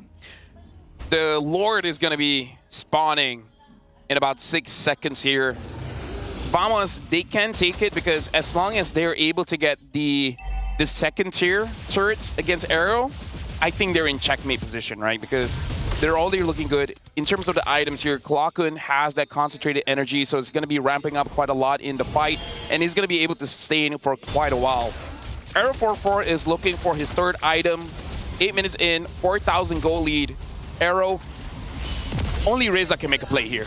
But Reza's already getting caught with the traction pulse, and Zorn locks him down, forces to flicker away, and Clockun not gonna let him escape. The rest of Arrow are looking to engage though. Reza already down. Sacred Beast Form comes in from the flank, picks up Nespresso. That's a shutdown for Hazle. Sacred Beast Form right to the face, and Hazle steals the Lord away, picks up the double, picks up the triple. Team Vamos have been caught unaware, and now must retreat with their tail between their legs. I'm sorry, but that was a big mistake coming in from Arrow 404. He's already out of his shadow form. Like, I don't know why he tried to get the Lord. Even if he does, it's not worth it, man. That's not what your draft does. You're not about winning turtles. You're not about winning Lords. You're just about getting those kills. So I don't know why, when it expired, he dashed in and gave a kill over to Hazle. That was such a misplay coming in from Vamos. They just had to play the range. Just push them away, get some free kills, and then reset. That that could be game-changing here. Yeah, that was overheating at its finest. Team Vamos did not need to force that. They already picked up Reza for free. They could have reset, just like you said, waited for cooldowns, and forced Arrow into a 4v5. But they full committed to it, and Lucas loves those situations. Now the lead is gone. It's in favor of Arrow instead. Yep. That was... Oh, talk about a troll. Like, that deserves a replay just for us to see what really happened in the match, because people will be glazing Hazle for sure. He did a good job, definitely. But Vamos didn't have to lose that much. If they lost nets, it's okay. Relax, let Arrow pick up the Lord, because that's not your win condition. Heck, it's not even Arrow's win condition, right? The Lord is great, but at 8 minutes, it's not going to be that big of a difference. If they get one turret, whoop-de-doo. Yeah, it's not a big issue. Team Vamos, again, did not need to do that. And that is a big blunder. That is a loss of composure in a really crucial timing, because if they had won that Lord instead, the game would basically be over on the spot. And honestly, like, Vamos with nets dying, even if they did get the Lord, I feel like it will still be Arrow favorite. Now trying to contest the purple. Better air strike as well. Reza doing a good job, but Nespresso picks up the shutdown. Arrow Esports maybe overextending themselves as Nespresso picks up the double kill. Gets the snipe in the front line of Arrow Esports. Falls in an instant. Smooth waiting in the flank, stopping the guiding winds. Kosei will get away, wings by wings, getting Kim out, but he has the flicker as well. Team Vamos fight back, and they'll go ahead and steal their buff instead. Yeah, make sure that they don't overheat here, because Arrow Esports, I actually feel like they did make a good play. It's just that Vamos, they didn't make a mistake this time. They just kite it out, and that's what they have to do. As long as they don't rush in, they kite it out, it should be good. Right now, in terms of the goal, it really doesn't matter at this point, because it's pretty even, and I feel like all the carries have the necessary items to perform well. Only Kusei, does he have the Holy Crystal? Looks like he does not have the Holy Crystal just yet, so maybe just waiting on that before they can really commit to a fight. Until then, they will be lacking a bit of damage when Hazle dies. As long as Hazle's there, sure, you got the damage, but once he's done, you don't have much. Yeah, I think Arrow Esports jumped the gun. They got a really good Lord fight, but there was no need for them to force the buff contest like that. They're gonna try and enter once again. Pops the Sacred Beast form. Guided Wind pulls him on top of Nespresso. Go! Kim gets the execute. Arrow Esports not willing to take this sitting down. Here comes Hazle once again, shoving Smooth backwards. They pick up 2 kills, and that will be a free Lord. Nets, a lot of criticism is on to him, and at that point as well, like, how did he get caught, man? Like, that was... Let's just call it. Every single time Nets dies, it's game over. Yes. Right? It's game over, because Error does damage, but not all the time, right? The only way he has is ult. But Nets, he's that guy. He's the finisher. He's supposed to do everything. Once he's out, that's it. Yeah, like when you really look at these lineups in comparison, Arrow Esports is very much a dive composition. The heroes want to run straight at you, while Team Vamos can afford to play it slow. Granger and Kimmy means you can kite, and if they're not able to kite, Arrow just wins the fight. Which goes to show that I kind of feel like both... No, not both, just Smooth. I kind of feel like Smooth has to do a good job scouting out where Arrow is, because someone has to be in the back just to protect Clockwood, just to protect Nespresso. It's either Zorn or Smooth. I kind of feel like at this point it should be Zorn. It's one or the other. They just need someone to defend the backline. Arrow 404, gonna lose Hanekage. Not really able to do much poke damage, but at the very least, Team Vamos are able to hold on to all their inhibitors. Nespresso at this point, he cannot die at all. Like, that's it. That should be the final death of the entire game. If he dies again, at 30 minutes, Arrow can get a Lord later on, and then they can get an inhibitor. And at that point, they can just slow the game down. Let the minions do the work. Team Vamos honestly can just position the punish. They know that Nets is the target all the time. Feathered Airstrike pokes him down. Here comes Hanekage again. Zaman Force. Looks like Jose focusing on the tower. Reza gonna be traded away. And now Hazle a bit too deep here. He might get punished for this. Goes in for the last combo. Winter Crown keeping him alive for a while. But Arrow Esports have overstepped their welcome. This is a little bit unfortunate stuff where both teams are just committing to fights where they really shouldn't. Yeah. Because I feel like you have the luxury to just relax, right? Choke them out, freeze the minions, get the Lord, and then, you know, let them get out of the base and then do something. Because you saw Nets, he just waited for his moment, and then I guess Hazle lost patience and then went straight on to Clock and is like, whatever, man, Kimi, Granger, doesn't matter. Either or is fine. I don't even really know what the real purpose of that was. The Feathered Airstrike did good damage to Ned. All right, good start. Kosei was just focusing the tower while the rest of Arrow was trying to dive into the backline. I feel like they needed Kosei's damage if they were looking for the fight. Otherwise, they could have just taken it slow. It's so strange. 14 minutes in, going to 15. I just want to see good wave management from both teams, especially Vamos, because they do have control over here. And with that Hanzo, it's going to be much more easier for you to establish a slow push. But looking at Arrow, if they can freeze the wave in their side of the map, then they can have a big advantage. Get a Lord Wit again, because I believe that they can with the draft, and then unleash their entire wave and then push it up, right? Just have 3 lanes pushed together. This is already a good way that Hazle is managing the lane. Just let 1 minion almost die just to freeze them in. Yeah, I think if Arrow Esports are able to bait Team Vamos out of the base, basically put them in a position where the backline is vulnerable, that's the best situation for them. Whereas Team Vamos want to play it slow. Let Zorn and Smooth slow down the front line while Nets and Clawkun do their poke damage.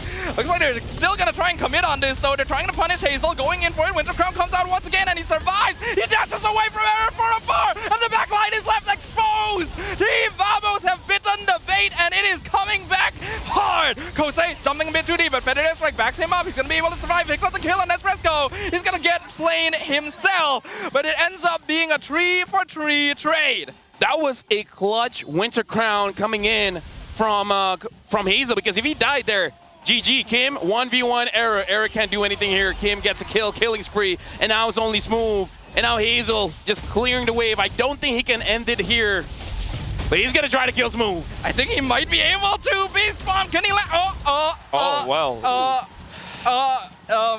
Unfortunately, that was caught on camera. You can't pretend. That was caught on camera. We can't even pretend we didn't see that. Hazle, can he get out? He might be... Oh. That is going down the Hall of Fame in the wrong way. That's what we call the Hall of Shame. Oh, yes. I was looking for the word. Thank you. Ooh. Hazle. Ooh. That was... overheating just a little bit. Maybe getting a little bit too excited. You know, like, there were definitely other options for him to make sure that that mistake didn't happen, but it is what is it, you know? It is what is it. I feel pain in my kokoro, Lafel. Like, that was not healthy for me. Feathered Airstrike once again. Even though they don't have Hazle, Arrow Esports wants to try and contest this Lord. Team Vamos are in a much better position though.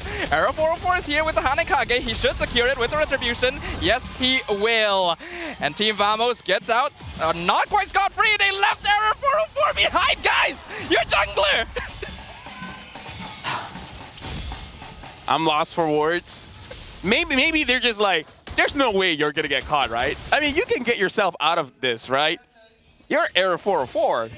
You should be able to run away. Error 404, teammates not found. Zaman Force gonna go for the tower. Smooth will cancel it, but that actually puts him really far in front. Traction Pulse locks down ZK. He'll flicker away. Yeah, and now the Lord looks like will be taken care of. A lot of what if stuff are like, what if Error didn't die? What if Hazle didn't overcommit? This is why anime always promotes the power of friendship, Lafel. I mean, say what you want. You need friends. You don't know what's going to happen in this match. No Nakama gets left behind, Lafel. They need to watch a little bit more anime then, I guess. A little bit, yeah. Maybe they've been watching a lot of Western movies where there's just a lot of betrayals. That is true. That does happen a lot. In Western, there is a lot of betrayals, huh? Here in Asia, it's all about friends and etc. I mean, maybe we're just not watching the right anime. There are like more realistic anime as well. There's even the one where like the guys like the guys, or we don't talk about that. No, I mean, yeah, that's the thing. I don't like that. I like Naruto better. I think depending on who you ask, there is some of that in Naruto too. Oh,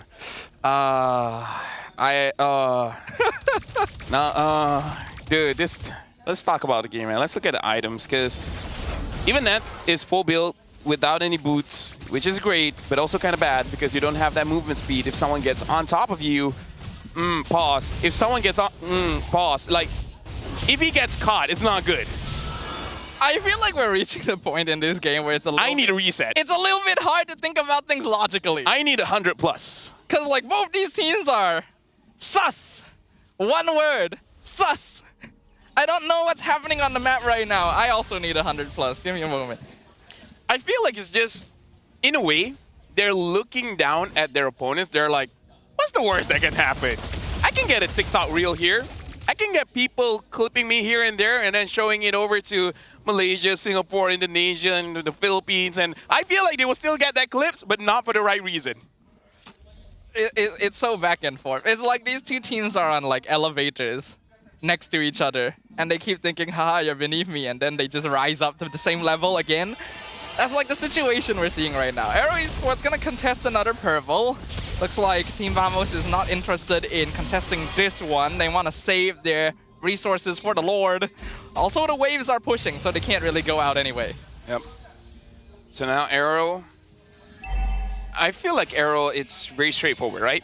Take care of nets, and then that's it. But for Vamos, there's a lot of threats here, right? Kusei is now a threat. He's full build. Kim is a threat. But the thing is, Kim already dishes out most of the damage before the fight even starts. Hazle is that threat where you're not entirely sure what to do with him. Like you wanna kite things out and let Hazle make that mistake. But at this stage of the game, Hazle shouldn't make a mistake. Logically speaking, no. Feathered Airstrike gonna do some really good damage to Clockun. Forces him back. Arrow Esports regains control over the river. And they're still not too sure where Vamos is. So this is gonna be a bit of a slow one. Smooth has vision over to Reza. I believe he doesn't have vision of Zekif and Hazle. And Zekif is just waiting to make sure that Hazle stays safe. They see the Kimi down there, and now they see the Granger. I don't know why they reveal both of them, but Arrow is not going to punish this anyway. I feel like the moment they see the Granger and the Kimi, they can start establishing more presence around the Lord Pit.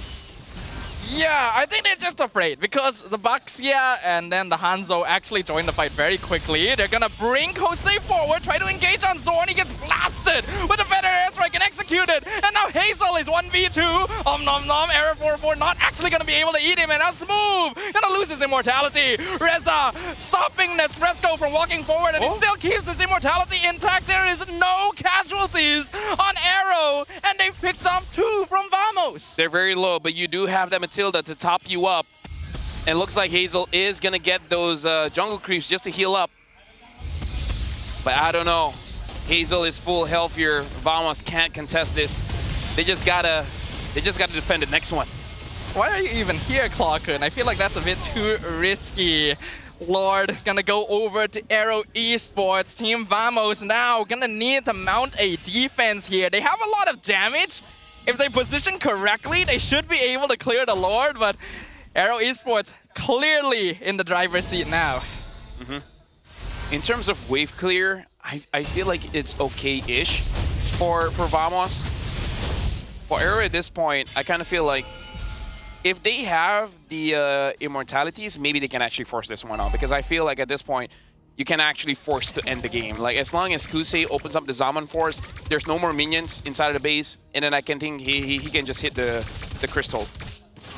Potion for Hazle, man, is going all in. They want to end with this Lord push here. We're 23 minutes in. Arrow Esports wants to make sure there's no more chance for Vamos to come back. Feathered Airstrike whiffs on that Fresco, unfortunately. Sacred Beast gonna be popped down as well, but Arrow taking it slow. Zaman Force comes out. Hanekage gonna be blasted away. Arrow 4-4 forced back to base, but Clockun gonna be jumped on as well. Arrow Esports is diving into the crystal. They do not care about Vamos.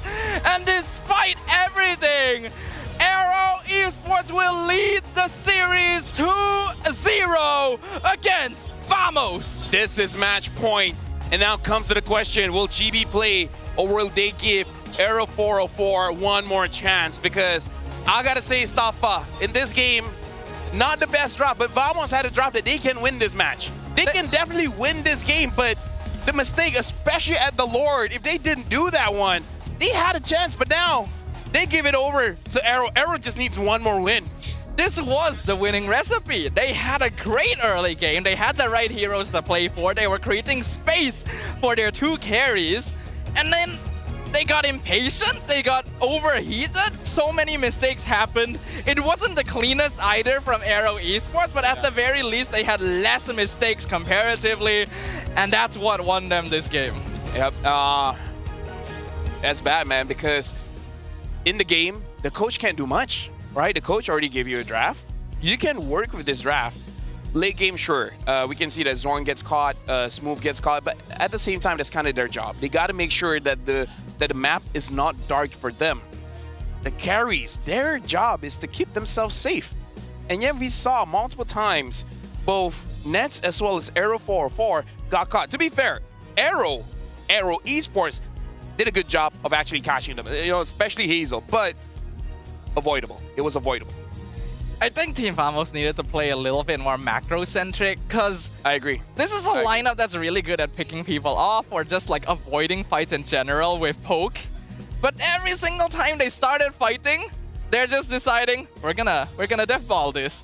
But you're not a deathball comp. You're making it so easy for them. I agree. Right now, we got to look at the MVP here. It looks like ZK with that Matilda. Hey, guess what? When a hero gets banned all the time, suddenly someone uses it. It looks hella strong. That Matilda, man, so annoying. It really is. The amount of shielding you get from this hero and then the ways of engaging and disengaging the fights are what really ultimately gave Aero Esports the room they needed to start punishing Vamos. Vamos did make it easy for them by basically running at them when they're supposed to be kiting backwards, but it was ZK pulling Hazle or came forward with the guiding winds that allowed them to make sure Nespresso and Clawkun couldn't actually join the fight. The heals, the shields, like the moment you proc that Flash of the Oasis, man, like no one can make a mistake. The shield is too big and no one from Vamos can really deal with it. But to be fair, not a lot of heroes can, right? So letting go of this Matilda with the Lucas, you know you have to play around this Flash of the Oasis. But we see when Vamos goes in, they go in hard, which is a shame because they don't have to. I don't even mind if they go in hard. Just wait. They need the Feathered Airstrike. They need the Sacred Beast Form. They need the Zaman Force. Wait. Bait the spells. Then go in. I don't care if you throw everyone in at that point because there's no way they can fight back. But no, you are throwing yourselves in when they start the fights. The Feathered Airstrike is used to zone out your carries. Alright, reset, re-engage when it runs out. No, they run in. Why? It's unfortunate because both Arrow and Vamos, but more on Arrow, they're all dependent, right? Yeah. Because the Hive needs the Zaman Force and Lucas needs Unleash the Beast. Sure, Hanzo needs his ult as well, but no one else does. Yeah. Boxia doesn't. I mean, with its ult, it's better for sure. Nets doesn't need his ult. The Kimi can just basic attack for days, so they had opportunity. This feels like a team that doesn't have a lot of stage experience, which they should have. I mean, Arrow, yeah, you can say about him, but everyone else. Everyone on this team has stage experience. Everyone on this team has international experience, and they're making decisions like this. You have the composition that gets to decide when you fight. You literally have all the heroes that choose when you fight, and you are literally choosing the worst time to fight every time. Something to note, loser goes home. Yeah. No more chances.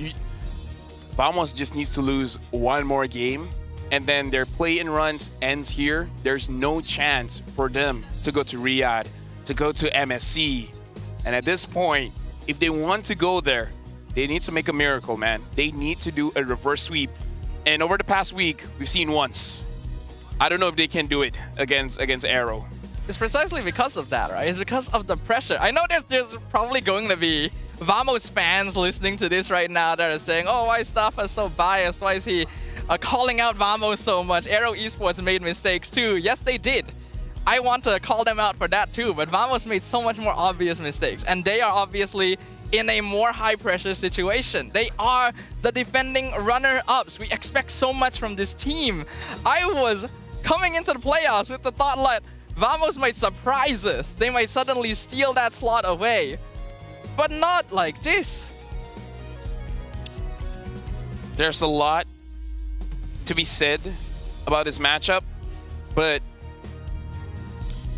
Vamos made mistakes that I don't know if 10 to 20 minutes will be enough to recover from. Because even after the loss against SRG OG that happened in week 1, afterwards Vamos did not look the same. So Vamos so far, I would say mentally handling this kind of pressure, I really don't know. And that's why I kind of feel like GB might come in for this one, because they need someone fresh. They need someone that won't make that overheating mistakes. Anyways, I agree. Nets is still the rich guy to carry is Kim on that Farsa move, sandbag, 191,000 damage taken, and Zeke the MVP, best wingman, 14 highest assists. And Arrow, they made mistakes and they still won. And this is not good, because what if Arrow played cleanly in game number 3? There's no chance for Vamos at that point. Like, legitimately, you are right. You are absolutely right. The fact that Arrow Esports made mistakes, pretty notable blunders as well, and they were still able to close out the game pretty handedly, shows you how many mistakes Vamos made. Because they were controlling early game good. Here, look at this fight. They've killed off Reza. Perfect. Slow it down. No, they're still on top of the Lord. They are literally getting flanked. Just respect your opponent's capabilities a little bit more. Again, Lucas plus Matilda, amazing combo. I really feel like it's just that one Lord. If that mistake did not happen, they would have done well. I think you could see in these highlights how much work Zkif was actually doing. I will admit, right, it is hard to position yourself as a backline artillery when there is a Matilda in the game, but respect that. Just play it slow. You have the tools to do so. We don't need to look at this clip. Let's close our eyes for a moment. That clip is not good. Yep. Here, unfortunately, Zorn did get caught. And then Error tried to get onto that Lucas, which, by the way, Lucas, amazing hero, balanced hero, you know. He only does everything.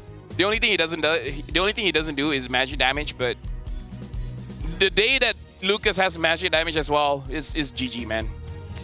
That's the day that we all have to protest a little bit. But it's like at that point you gotta email Moonton, be like, bro. Even Naruto doesn't do magic damage. I guess it depends on how you interpret ninjutsu. I guess you can say true damage, because when he's in the frog form, the aura strikes you. So and aura penetrates all. So true damage. That's true. Aura is all powerful. That's why people farm aura. Yep. What do I gotta say? In that game just now, no one farmed any aura. Oh. No one did. Maybe Kim. Kim looked good when he was ulting, but yeah, Kim was good. Kim and Zkif actually did a really good job. Right? If I glaze anyone, is the two of them, right? I love mid laners, and Kim is a very good mid laner, and Zkif really helps the entire team shine. He doesn't just play for Kim, he plays for everyone. And now, for you guys at home, everyone is playing for that ticket to go to MSC. You guys don't have to fight. You guys can get it yourself. In fact, I feel like even MWI, you don't even need a ticket. You can just come on by. Yeah, MWI entrance is actually free. But we gotta tell you guys that the MSC 2025 Tournament Pass tickets are officially on sale now. So make sure you guys get your passes for the knockout stage and the grand finals at webook.com so that you can watch the world's best clash in Riyadh.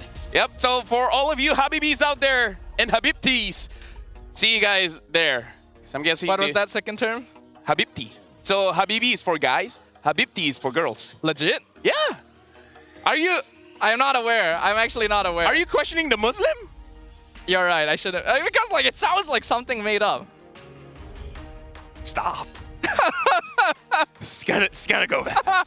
It's gonna go bad. It's Habibti. All right. Okay. I'll remember that. All right. I have a lot more words, but they're not broadcast friendly. Speaking of not broadcast friendly, game number 2. That was not it. After this, we're gonna have an interview with Poji, and I hope Poji buys enough time for Vamos to make a decision. Who's gonna be playing for game number 3? Because again, it's do or die. It's do or die. And with that being said, I'm looking behind here. It looks like Poji is ready. So you know what? Camera, over to Poji.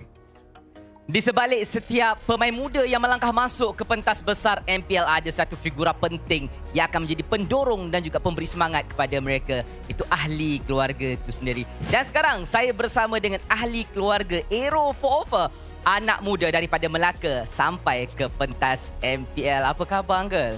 Khabar baik. Alright, jadi kita nak tanya sedikit sebanyaklah berkenaan dengan Error. Jadi, Error macam yang create Chingluk MPL?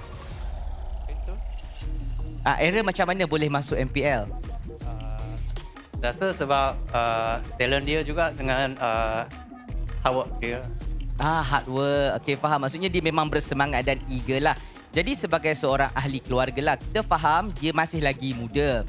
Jadi macam mana daripada keluarga tu sendiri, macam kalau tengok dia nak bahagikan masa antara dia belajar dan juga dia bermain, itu bekerja sendiri?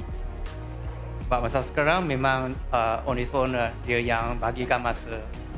Tapi saya nak kata dia memang juga ada jaga dia lah. Tengok, make sure dia ada baca juga sekolah, balance.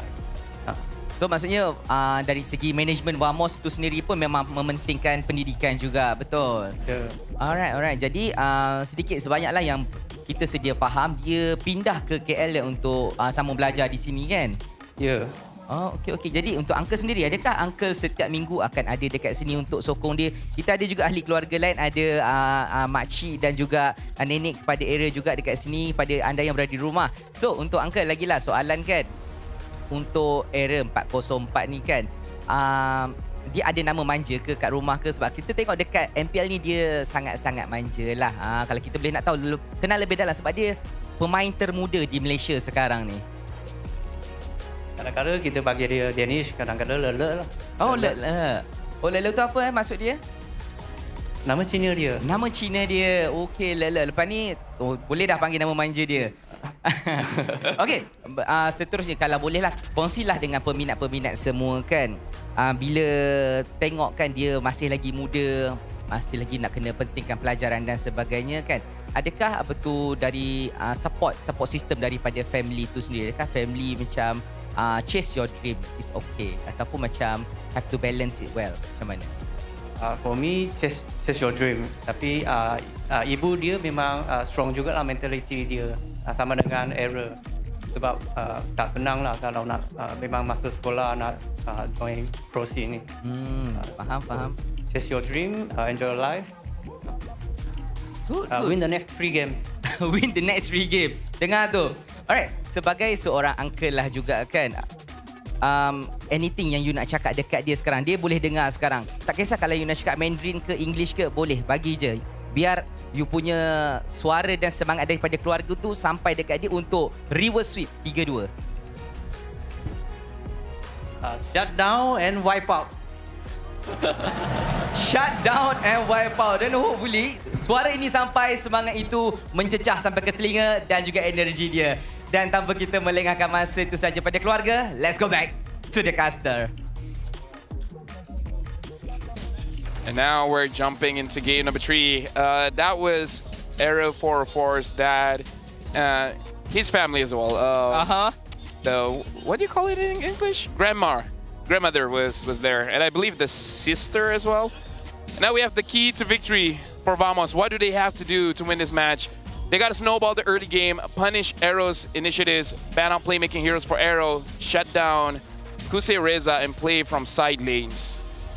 I kind of feel like they already did that. At least they tried. Yeah, they tried. I feel like they just don't need to overheat. Because I do agree with this, right? These are all Vamos' win conditions. But they already did that. Yeah, they just couldn't finish it. I'm still really... I'm mad. Yeah, I'm really disappointed. I'm really exasperated by what we saw on stage there. This is not the Vamos we know. This is not the team that made it to second place last season. This is not a team that made top 8 in M6.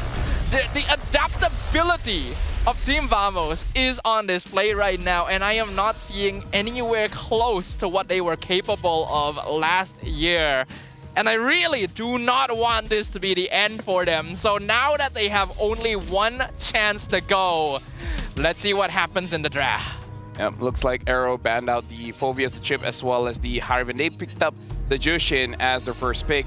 Fanny, Baxia, as well as Kalia banned out by Vamos, picking up the Joy as well as the Cho. By the way, just to update, Arrow 404 is still playing, so do or die. They're sticking with this lineup. And now following up Arrow's draft, they pick up the Granger as well as the Badang. Arrow is actually picking so quickly. You can tell This that is all their heroes, There man. is a plan, right? There is already a plan going into it, but you are right. These They're are using their the same heroes. draft last week. Right, Kusei on the Granger, Zkiv on the Badang, and then Kim on the Jushin. Just pull out one of the old templates. And that's basically what this is. Yeah, this is Kim Zusin, gonna allow you to control the mid lane, scout out the bushes. So that already gives you a little bit of management against Zorn's Cho. And then Zkiv has one of the best roam Badangs in the league, so why not give that over to him? Nespresso is on Moskov, and this is one of the gold laners that he is fairly comfortable on, so maybe that's a chance for him to make something happen. I don't know, man. In terms of the numbers, Moskov has not been looking good. I would say one of the more... It's sad to say, because Nets does not have a lot of heroes that he wins with. He plays a lot of Claw. It looks good, but he doesn't win. All right? His go-to used to be carry, but we haven't seen the carry for a while. I mean, to be fair, even Super Mario tried, and it looked good. It looked pretty good, but the draft was still all in by Falcons. I feel like if we're going to be bringing that up, we have to talk about Nespresco's position in Team Vamos, because last season, I and a lot of people agreed that he felt like a weak link for Vamos even going into M Series. Even then, he did okay. He did his job. Yep. This season, though, I feel like he needs to be babysat a little bit. Like, unless the team specifically plays around feeding kills into him, he just doesn't perform. It's unfortunate because if you want to be the best, if you want to win, doing your job is not enough. You got to go above and beyond. You got to be great. You got to win the lane. You got to stay alive. You got to deal the most damage. You got to get the most gold. People will say that's a little bit too much, but hey, do you want to be a champion or do you want to lose? Pretty much, right? If you want to stand on that stage, you need to be capable of at least this. There are so many strong gold laners out in the world.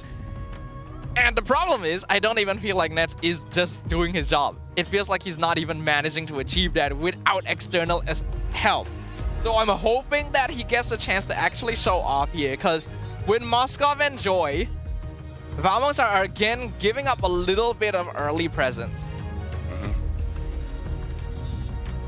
Right now looking at the draft here, Farsa as well as Luyi banned out, Hayabusa and Matilda. And I'm picking up the Selena. Slightly worried here. Just slightly worried just because Vamos draft is very micro-centric. Yes. Right? You can't whiff on the Cho, you can't whiff on the Joy, you can't whiff on the Moskov, you can't whiff on the Selena. Like, every single one of these heroes by themselves has a big margin for error. Like, the moment you miss your skill, you're dead. And 4 players are having that same experience here. I don't know how the synergy is going to be, Stafa. This is incredibly execution heavy. Exactly. It depends on so many conditions. And even if you're able to land a good catch, if Arrow picks the right heroes now, gives themselves some like iframes with the Ling or something, for example, they go for Suyo instead, but that's fine. You know, if they pick up Purifies and they play around you, then you do not have leeway. You do not have tanks to buy time for you. The problem is at this point, they gotta think about Purify, man. Right? They gotta think about the Purify, and now they pick up the glue. Not as microcentric as the rest. And Stafa, do you remember game number 1? They didn't have a front line.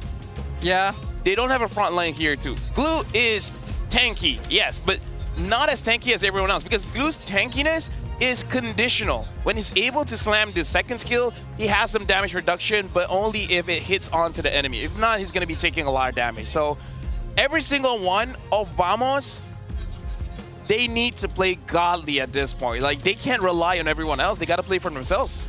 And you know what's even more of a problem too is the fact that Smooth and Zorn always play in front of everyone else. They don't adapt. They don't leave someone behind to defend the backline, which means they often have to fend for themselves. And that hasn't been working out so far. But if Team Vamos are going to bet their MPL MY and MSC fates on this draft, then it is now or never. Do or die, pushed into a corner. Can Team Vamos pull out the momentum needed to reverse their fate? If they can do it this draft, then that's amazing. That's a statement, but it is going to be very difficult. But I do have to say, if your communication is not good, if your chemistry is not good, might as well play for yourself, right? So maybe it is a good draft, just for them. I guess. I mean, I don't mind if a team plays like a tailored draft to them, because comfort picks will end up coming through for you a lot of the time. But I don't really see the connection between these heroes. The only way that I can see is if the Cho gets a good set, either with the Jeet Kune Do or the Way of the Dragon. They have a lot of ways to follow up. But now Zorn already having to use that flicker. And Vamos, they need to win. They need to win the game. Win the early stage of the game because they need some kind of map pressure, right? Because Zorn wants to hold the bushes. Klokken wants to be able to pull out all the arrows. So if they lose the early game, might be GG. Pretty much. And even though they need to have an early lead, their heroes are not very good at setting that up. They are really heavily depending on Klokken or Zorn getting good sets. Otherwise, Arrow Esports just kind of does whatever they want. Now looking at the Riverside, looks like Vamos, they're trying to get some kind of set here. I kind of feel like they got to give the EXP over to Zorn because at this point, he really does need that level 4. Looks like he's not going to be getting it. Like Vamos has to slow this down. But then Ziki will get level 4 too, and that's kind of not great as well. Yeah, that's not great either. There's only one Purify on Team Vamos too, and that's Netfresco. So Tigreal hasn't had a lot of success this season, but he might be able to if he doesn't die here. Team Vamos gonna jump on him. Sacred Hammer pushes them back. Reza comes in from the EXP lane, gets a 2-man fist crack, but First Blood goes over the Klokken. They should be able to pick up the first turtle here. Yep, and now looks like him tries to engage with the Crimson Beacon, but Hazle is not really trying to follow up. He's just gonna be farming up, just gonna reset the turtle, and I feel like this is fine for Error because he needs the farm anyways. Jose, a little, you can see he's a little bit angry from what Netfresco did to him last game. He's the one pressuring the gold lane this time.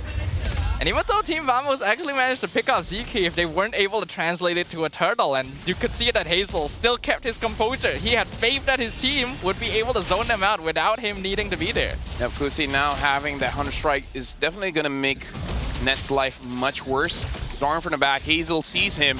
Can he actually punish anyone here? Move flickers in, gets the stun on ZK.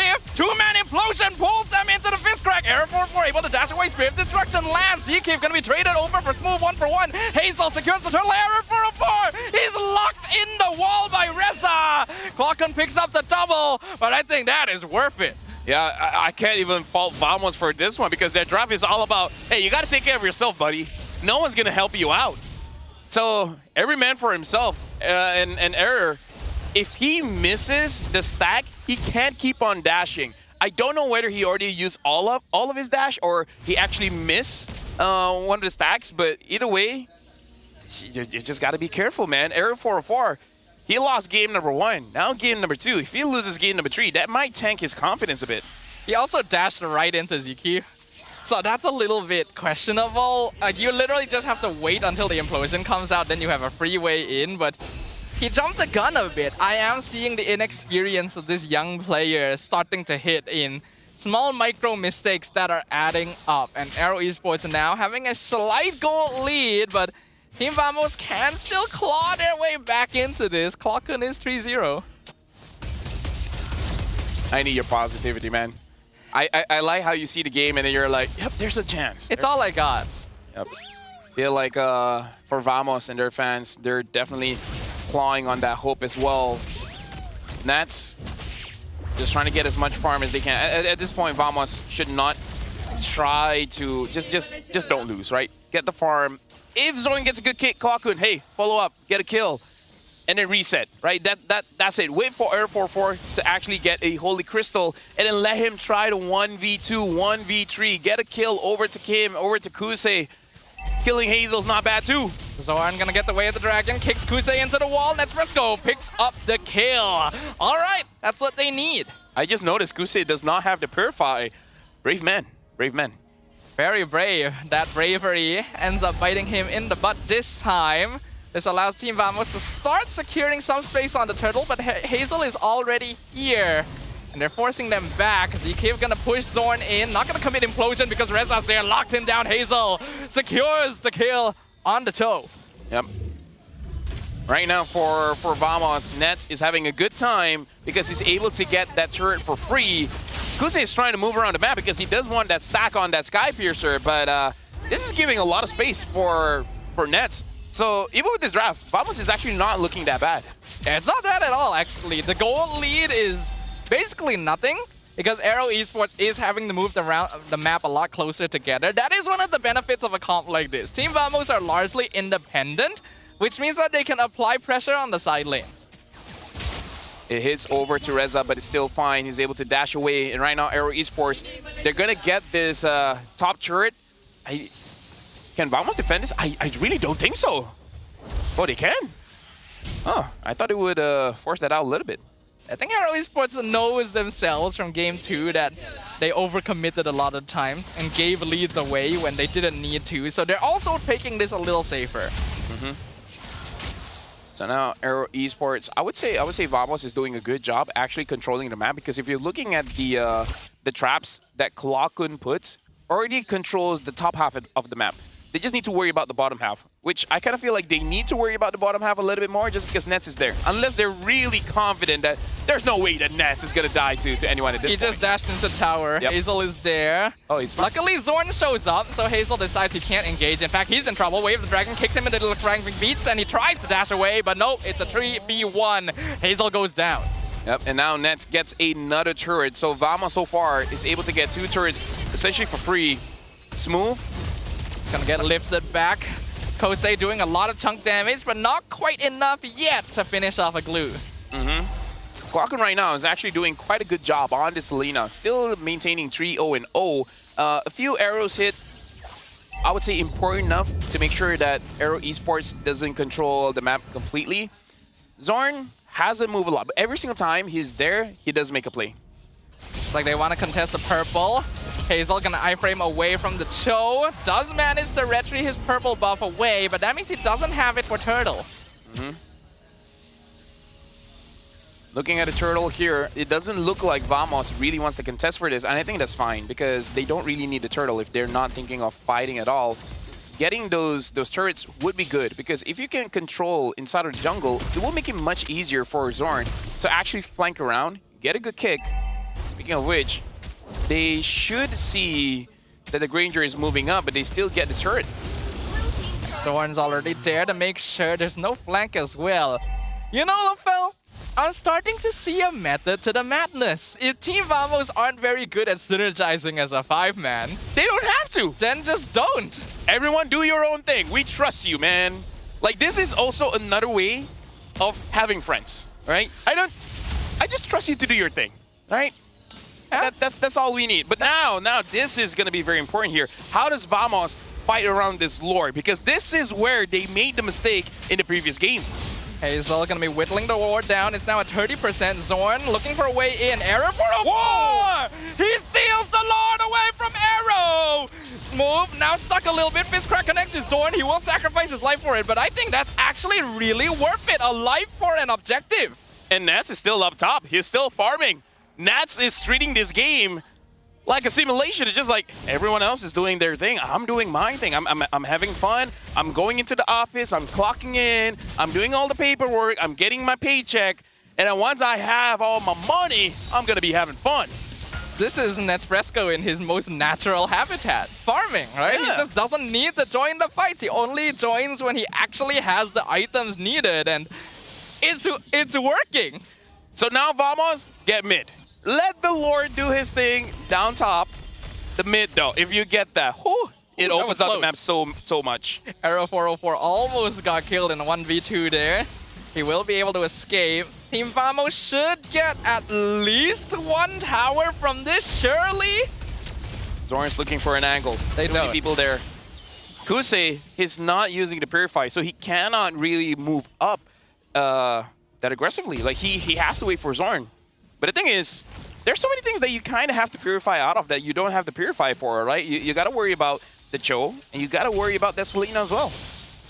Yeah, it is a bit greedy of Kosei to not go for a Purify himself, so leads to a lot of confidence in not just his own abilities, but in his team to create that space.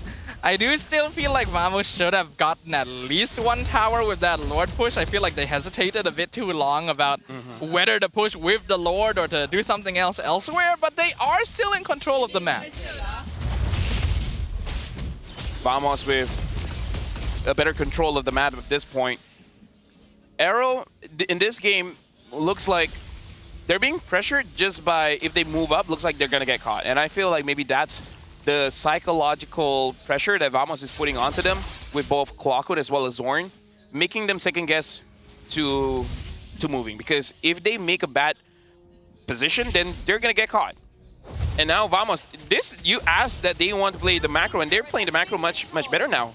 Like, just avoid the fight and get as much free real estate as they can. And this is literally what I was talking about in game 2. I'm just kind of surprised that they're doing it. That doesn't usually happen. Just don't overheat, that's it. Don't overheat and you're good. You know you can play, just don't overheat.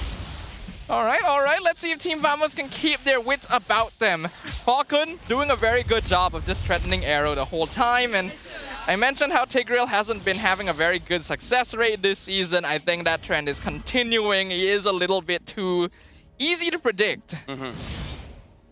Nats does have that Purify, so even if he does get caught, he can outplay that. Lord is going to be up soon. Smooth so far hasn't had a lot of good catches. Looking at the bottom lane here, Kusei tries to get a kill onto Nets. Nets is able to survive. He should be going back into base just to, oh, never mind. He's just going to be attacking the jungle creeps to raise back his health. Now it's all about the minions here. I feel like Vamos, if they play this well, while they're doing this Lord dance, they might be able to pressure that mid. I agree. One thing I worry about for Vamos, though, is that with how much macro they've been playing, they should launch. Oh, they found Zorn. Implosion locks him down. Kosei picks up the kill. And all of a sudden, they feel a lot safer walking up on the map. Yep, Nets still survive. Looks like Team Vamos. Arrow 4-4 wants a 1v1. I don't know if he intended to use the Cyclone Eye that way. That's a bit of a waste. He actually might have killed Hazle. Yep, especially because now the CEO does not have magic resistance. It's going to be much easier for the Joy to actually get a kill. And now Arrow Esports looks like they're going to reset the lore because Nets, he doesn't have any intention of actually joining the fight. He's just going to keep on pushing. And Abyssal Arrow being very annoying, stopping Kosei from recalling, which slows down Arrow Esports' efforts to reposition themselves. Zekif and Kim still forcing Vamos to take the Lord Dance slowly, though. Dude, at this point, Ness looks like he's going to have a baby because all he keeps doing is pushing.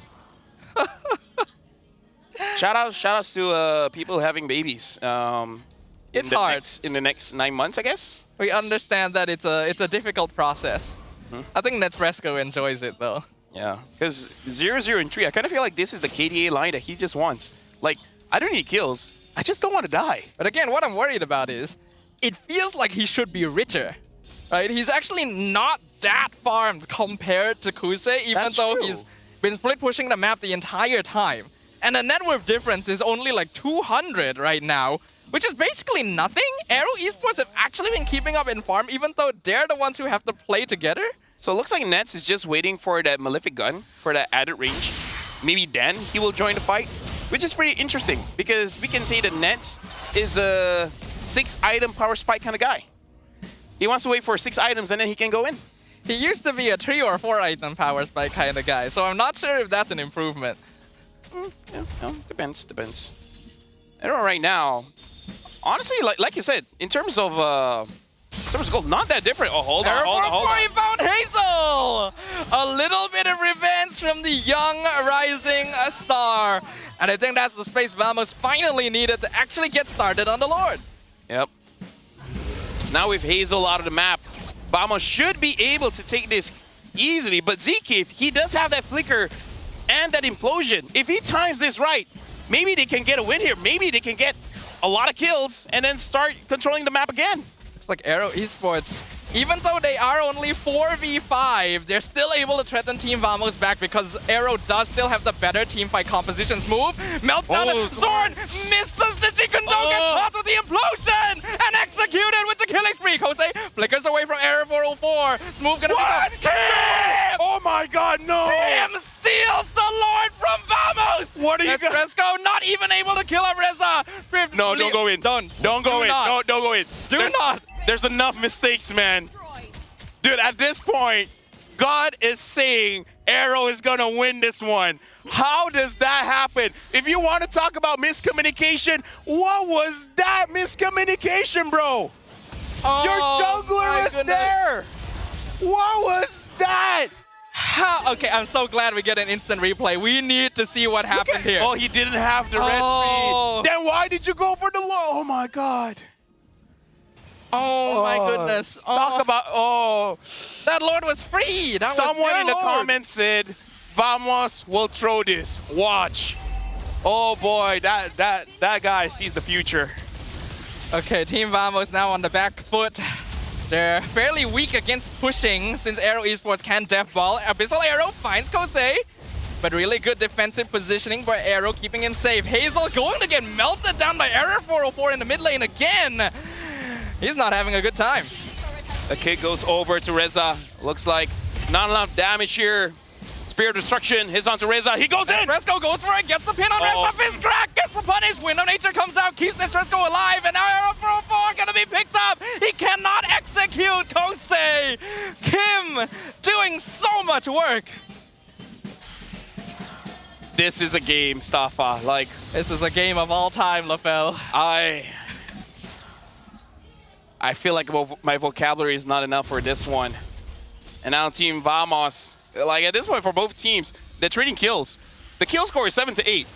I didn't notice it was this close. I did not notice that this match was this close. It really should not be this close. Vamos had a good early game lead. They were controlling the map. They really could have pressured better with their waves and their resources, because once you get into the late game, it is a lot about 5v5 depth. They're not even able to steal the buff away. It really comes down to these team fights, and Arrow Esports has the better hero picks for that. I'm just saying this, if Arrow wins, Kim is the MVP. He hasn't died this game. He played all 3 games, 9 flawlessly.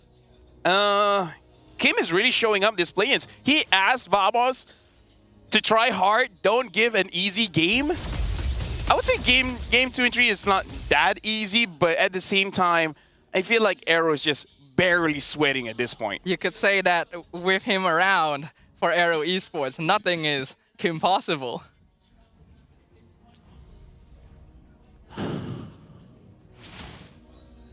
I've heard some very bad jokes in my time, Staffa. That was new. Yeah? Oh, that one. Oh. It also was a TV show at one point. Yes, I know. I was born. I was born that time. I think I need a medic after this. How did that make you suffer more than the game? That's a good question. That is a good question. I feel like the game is worse than that, you know? I hope most people didn't watch the last 2 days of MPL PH. Like, I hope this is their first experience, so that they don't feel as bad. Yeah, we gotta ease them into it. Yeah. I feel like it was a mistake actually tuning in the last 2 days. Like, if this was the first, maybe I'm not that upset, you know? And this is why I haven't been watching MPL PH. Oh, good. You actually made the right choice. Yeah, I had to set myself out for for what was going to happen. Yeah. Hey, shout outs to the chat. They're saying stay strong. Thank you. We are. Thank you, chat. We are. We do this for you. Remember us. Or don't. You know, you can do whatever you want. Yeah, really. We can't tell you what to do. So now the Lord is up. This, like, I feel like the Lord is the weakest point of Vamos. And I feel like that's not even up for debate. How many times have they botched this Lord? Either by dying, either by missed flickers, either by not just securing the Lord. Like, let the game end with a split push. Let's do that, you know? Let them. I want this to go to game 5. Like, part of me wants this to go to game 5, part of me wants it to be a 3-0. I don't know which is which that I want right now. I feel like Chibi is watching from the audience and being very disappointed in all the lost objectives, but then I remember he hasn't really been getting them much this season either. Nets, just stay bot, man. Just stay bot. Just stay bot. Like, you're the only reason Arrow is not taking the Lord right now. Exactly. But although it does look like Kusei will be able to protect that turret for now, Zeke just needs a good set. He just needs an amazing set because the only guy that has the Purify is Nets, and Nets is nowhere near the Lord. Right? Just get a good set, and then let Kim get a Savage. All Aero Esports needs to do is find Nespresso. That's actually their only problem. Once they take the Moskov out, they can play the map like normal again. Whereas for Team Vamos, they just keep this up. Eventually, Aero Esports has to make a mistake. This later stage, Kim does get that Clock of Destiny. So, something to know. Like, even if you catch the Jushin, probably not a good idea to go after her. Because when she goes below 50% HP, she will recover it back. And trust me, I play enough Jushin games. Even though she's a mage, she does feel like a tank. It takes so much for you to get rid of her. I remember that. I played some of those games with you. I was very surprised of the multiple times that you did not die to a situation that it felt like it should have happened. Yep. Question. We don't see a lot of sets coming in from Zkiv or Zorn, huh? We've been setting it up, but Zorn has kicked twice, and Zkiv has Implosion twice. I want you to think back the game too. Yeah. I'm thinking game. What happened when these players started fights? Oh, right. So don't. Just don't. Just let the other person do the thing that we don't want to do. Yes. And punish. And then force us into a deadlock where neither team can do anything. If we do this for 40 minutes, where Ness just stay bot, and then them just hitting the Lord over and over. Okay, Zorn. They did find Zorn, but he's just slowing them down so Nespresso can push the wave. He doesn't lose immortality. All right. Okay, this is what's going to happen, right? Arrow 404 is going to get a solo kill onto Hazle. Oh, hold on. He's in trouble. He's getting melted down. Will not lose immortality. Zorn commits the wave of the dragon. Reza going to be melted down by 2v1 up top. Arrow 404 picks up the kill. Nespresso gets picked up. Hazle fights. What? Are you serious? Nets. Oh. Bro! Okay, you know what? Staffa, it's all good. It's all good, Staffa. Relax, okay? Have 100 plus that will give you the energy to get through today. We have 2 best of 5s today, Staffa. Right? We got more to give, more to show. You know what? Chat, we love you. We love you, chat. You guys are like, where did Zorn go? Wasn't he with Nets? I think he was so low in health that he had to go away anyways.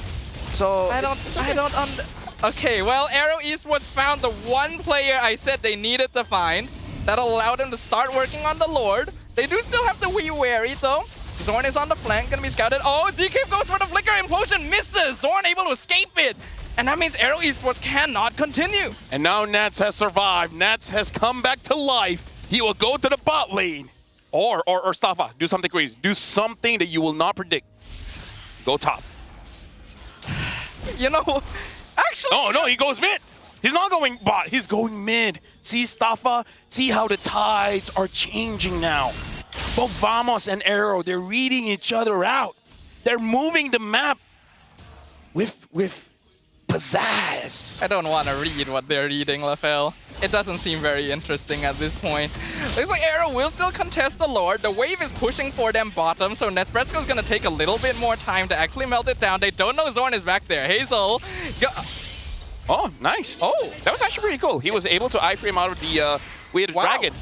That was really good timing from Hazle. And then he gets hit by an arrow. The game is 24 minutes, by the way. It could go for another 14, which is 38 minutes. And the game state, listen to me here, will not change. What was our longest game this season again? I believe it's around 28 minutes. Around 28 Around 28 We haven't had a 30-minute game yet this season. Yeah, no, we haven't. I think they want to change that. Dude, how else would you open the play-ins, right? Like an intense match. You can see the Facebook post, a game with over 30 minutes, and the kill score is only 8 to 9. The macro of these both teams is out of this world. Way of the Dragon going to find Zkiv. They commit on it. Smooth gets picked up. The take reel goes down. Zorn loses immortality. Flickers out to safety. Team Vamos losing ground a little bit. Purify comes out from Nespresso. And looks like that's going to be it. Someone made a play, Staffa. There you go. Zorn made a play. And Zkiv, he was the one to get punished. And now Arrow, maybe he's the one that's going to be pushing. Arrow Esports still controlling the Lord. Here comes Error 404 from behind. Electrifying beats. He misses the wall, but Kosei in trouble. Brave Destruction comes in. Hazle somehow still alive. He actually able to get away. Smooth also alive. Nespresso finishes off Kim. Reza just buying time, running away. I don't know how Kosei is actually alive, but Team Vamos have finally found the opening they need. They will get the Lord, and this is a chance for them to get a game under their belts. It only took, I don't know, 14 minutes for them to get to this point, Staffa. But now we're looking at a game where Zeke is going to come back soon, and Kim will be coming back once the Lord spawns. So I'm going to say something crazy here, but I think that the game won't end just yet. I feel like there's a possibility. It really depends, because Kim and Reza are both 30 seconds away from respawning. Those are like really long timers that'll allow Vamos to take the top inhibitor. It's enough time. You gotta believe. You gotta believe there's gonna be enough time. Clockland is just throwing over those arrows. 13 seconds left for Kim to come back. Zeke does have the immortality. Hazle probably just waiting for a chance to get onto Nespresso. Nets, you just gotta survive, Nets. Team Vamos going to take the mid inhibitor. Zeke gonna take a lot of punishment. He's fine. Grabs on top of him. Lord is coming back. The rest of Arrow Esports will respawn. Arrow 4-4 not able to jump on top of Kosei. Kim buying a lot of time, loses his immortality. Nespresso doing so much damage, and Hazle will be picked up. Killing spree for Arrow 404. And Team Vamos keep themselves in the running. They take the crystal and the win in game number 3. Amazing patience by both teams. Not willing to move an inch. Staying disciplined. No matter what, if Vamos gets knocked out here, they got a lot to answer, so they played it patiently, and they're finally able to get the win. Well, 2 more for reverse sweep, Staffa, just 2 more. They are on the board. That is what's important. You gotta get a point on the board. You gotta get that morale back, at least some momentum in your favor. And at the very least, that means our defending runner-ups will not be going down without a fight. But it is still going to be an uphill battle. They're gonna need to win the next 2 games as well. Now is the question of mental stamina. Because I kind of feel like game number 3, that took a lot out of the players, right? So they need to get 100+ going, that's for sure. And then hopefully in game number 4, it works out. And hey, you know what? Vamos, they won. So maybe a draft that's not meant to work with each other is the way to go. Just play for yourself, brother. Just play for the macro. And that too. It's a good way of winning, and it worked, but man, did it take long. Oh man, it took so long. It's only 5 minutes. Very long minutes. Let's give our MVP over to Error 404. Man, finally able to get a good game under his belt. Getting multiple 1v1 kills against Hazle on that Joy. And playing an important role in DPSing the backline for the rest of his team as well. Yep, 6-2-5. 79% kill participation. And I gotta say, I was reading the comments. One was really funny, where he said, at this point, the Lord wants to kill himself. I think that was real funny. Who was that guy? Who was that guy? I can't find it anymore. Oh, it's my B question mark. Either ways, that was a game. We're going to game 4. At least we know it's not a 3-0, Staffa. There's still life in both teams. There's still a chance for our predictions to be correct. Yeah, there is a chance. Yeah. There is a chance. If we do, I like, at what cost? At what cost do we want our prediction to be correct? Dude, I don't even know what to say about that game. There was such a long lull of just doing nothing. Okay, the Tigreal, in my opinion, was a mistake. I don't think they should have drafted the Tigreal. I feel like they should have seen that Vamos drafting like this gives them a chance to play the map, and Arrow Esports basically locked themselves into teamfight with that hero pick. If they had a bit more macro presence themselves, I don't think they would have needed to play so slowly. Yep.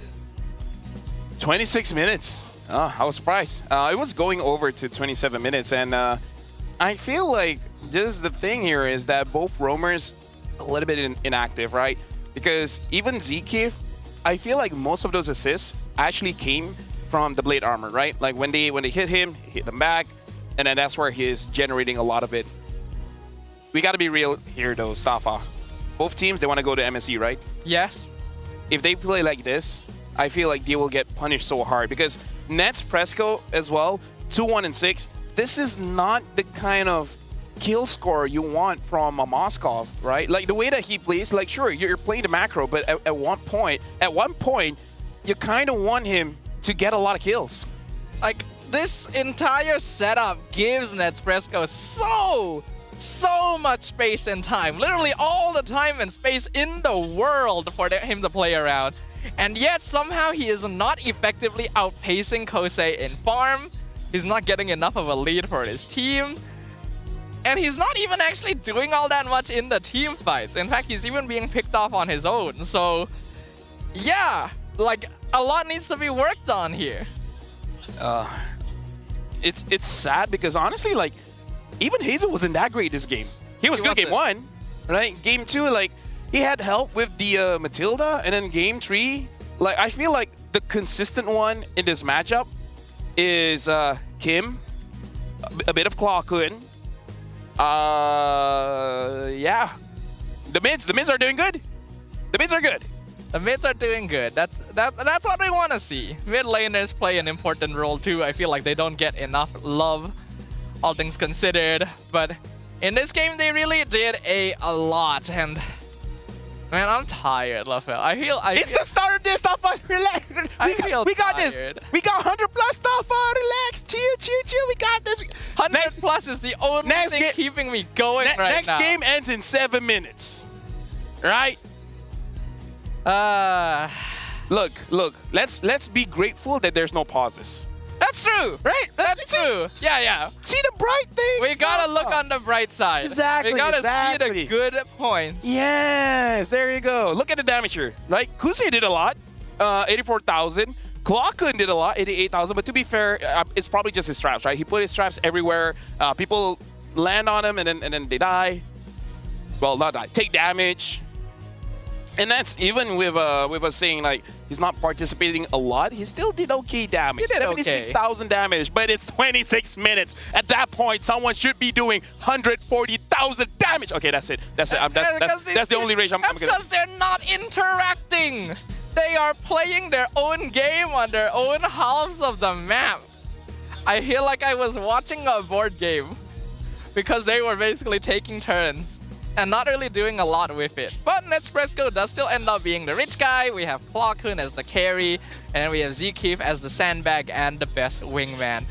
I do think Aero Esports got a little overconfident with their drafting when they saw like they probably had the same idea we did when we saw Team Vamos' heroes, right? That it felt kind of disjointed, doesn't make a lot of sense. So they just lock in like the team fight heroes and they know they'll win team fights, but then they kind of forget you don't have to team fight. Yeah. And they lock themselves in because of that. Also, all their damage was physical, so that's also a mistake. I appreciate that they just figured out that, yeah, we can't win a team fight, so let's not do that. Like, if you can't play as a team, then don't let your opponent play as a team.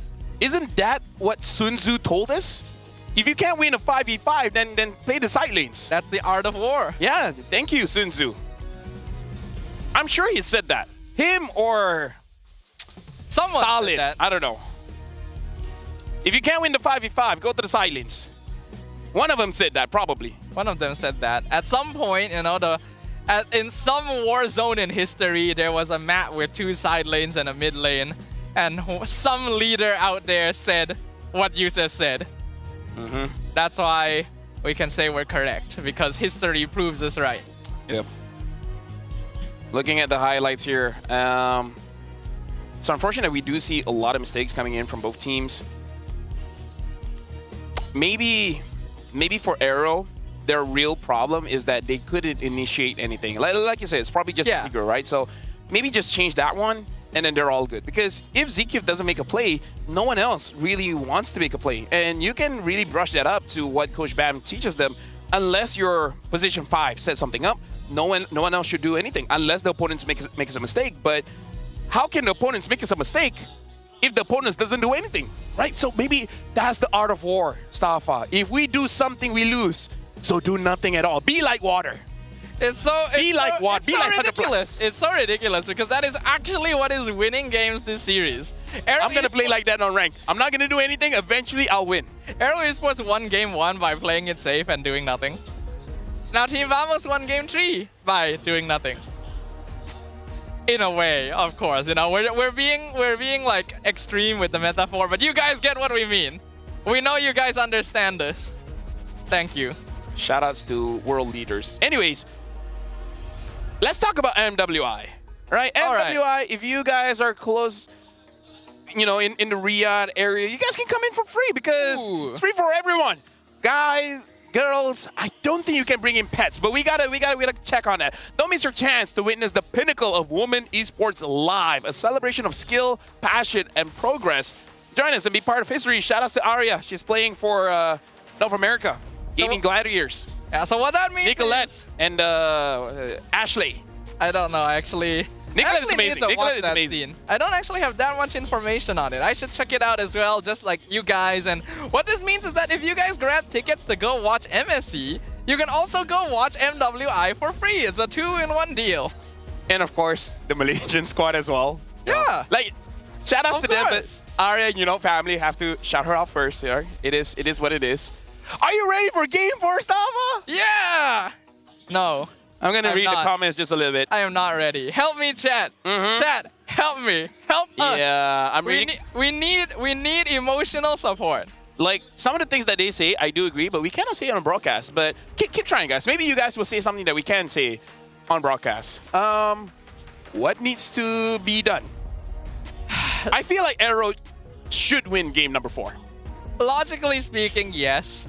As long as they adapt, all right? They figured out, okay, Vamos just doesn't want to fight. If we just like match that sort of style, we go for more pick-off compositions instead, then it should be totally fine. Yeah. Never would I thought that I would call Vamos the pacifist. Pacifier?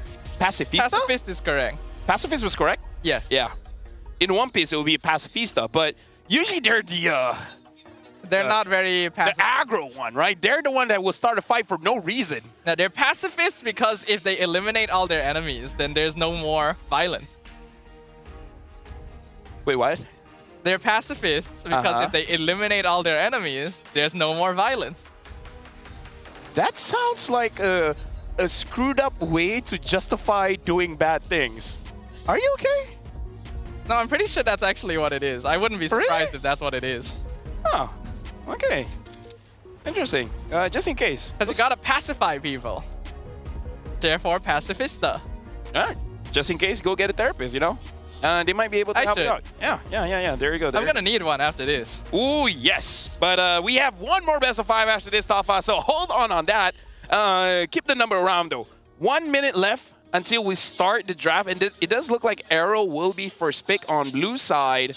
So, Vamos. I feel like they should not let go of the box yet. Because I'm slightly tilted that game 2, Vamos had a good draft and they couldn't win it out. Yeah, if they won that out, Vamos would actually be the ones leading right now.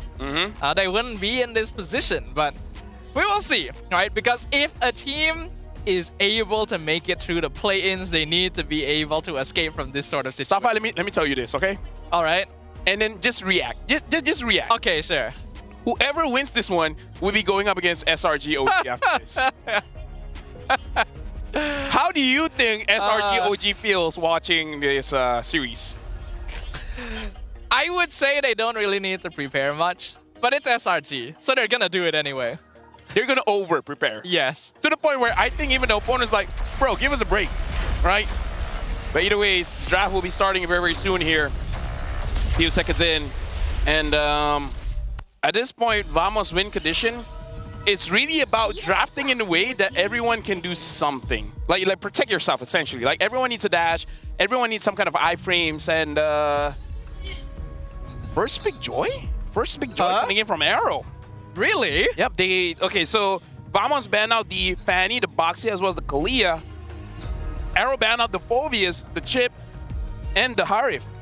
Was Hazle that triggered from being 1v1 multiple times? But if that's the case, then one of the heroes that can deal with a Joy is the Hayabusa. But I feel a bit weird that we have not seen any Hayabusa so far, and Hazel's the one's playing. You are right, actually. Right? That was like his original hero when he debuted here in MPL Malaysia. Looks like we're gonna see the Cho and Lo Yi locked in by Team Vamos. So stealing away one of Kim's signature picks. That will give them a lot of global presence. So if you want to play macro, having a hero like this is even better. So now the Cho as well as the Louis. Are they setting up for Claude? Yeah, I think the Claude would be good. Because, I mean, if you want to stay at the side lanes, the Claude is amazing for that, right? I do feel like at this point, maybe Kim will take the Jushin, but at the same time, you need some kind of pressure. So they pick up the Badang as well as the Moskov. I feel like Kim should try to get either a Farsa. What other heroes that has quite high mobility that can actually deal with the backline? And they pick up the Lucas. Ooh. I'm pretty sure this is jungle, but there is a chance that they might flex this up. And if Kim gets the Valentina, it's bad. Like the Valentina against Lucas, Valentina has a good matchup there, but you're giving away. Okay, never mind. They ban out the Valentina. There is a chance. Like give the Valentina because short range hero, and then just don't fight, right? No, there's a good reason. Right, just give them short range heroes and then don't fight. Just control the side lanes. There actually is a good reason to ban Valentina here, because if Valentina goes to Arrow, it's not Kim playing it. All right. He had the best Valentina Lucas counter of the entire season, and Vamos is properly respecting that. So I do like that. You know, they're properly thinking about these things. I think if Kim wants to be able to match up in terms of vision, you will probably need to go in the direction of like Novaria or Selena. And looks like Vamos is not going to allow the Selena. They already played it last game. So heavily limiting what Kim is able to bring out. Okay, so either the Granger or the Claude should be banned here. Because Granger, I would say Nets has shown that he's pretty confident with it. To me, oh, they banned the 1-1. They banned the 1-1. Interesting. Really? They're banning the 1-1. Interesting. I guess. Okay. All right, fair enough. Cho can set up really well for crossbow, and then they don't have Phobias anymore to deal with that. So I understand, but it does mean that Moskov is still open too. They go for the Granger instead, which is perfectly fine. And now for... Okay, to pick up the Hylos and the Jushin. So overall, they still roughly get the same draft, only changing the jungle. And the Badang is going to the roam. I'm guessing the Badang should be roam here, knowing their playstyles. I was a little disappointed that ZK was not playing on the Badang last game. They switched it last minute to they go for real. CC? Yeah, there you go. They pick up a CC.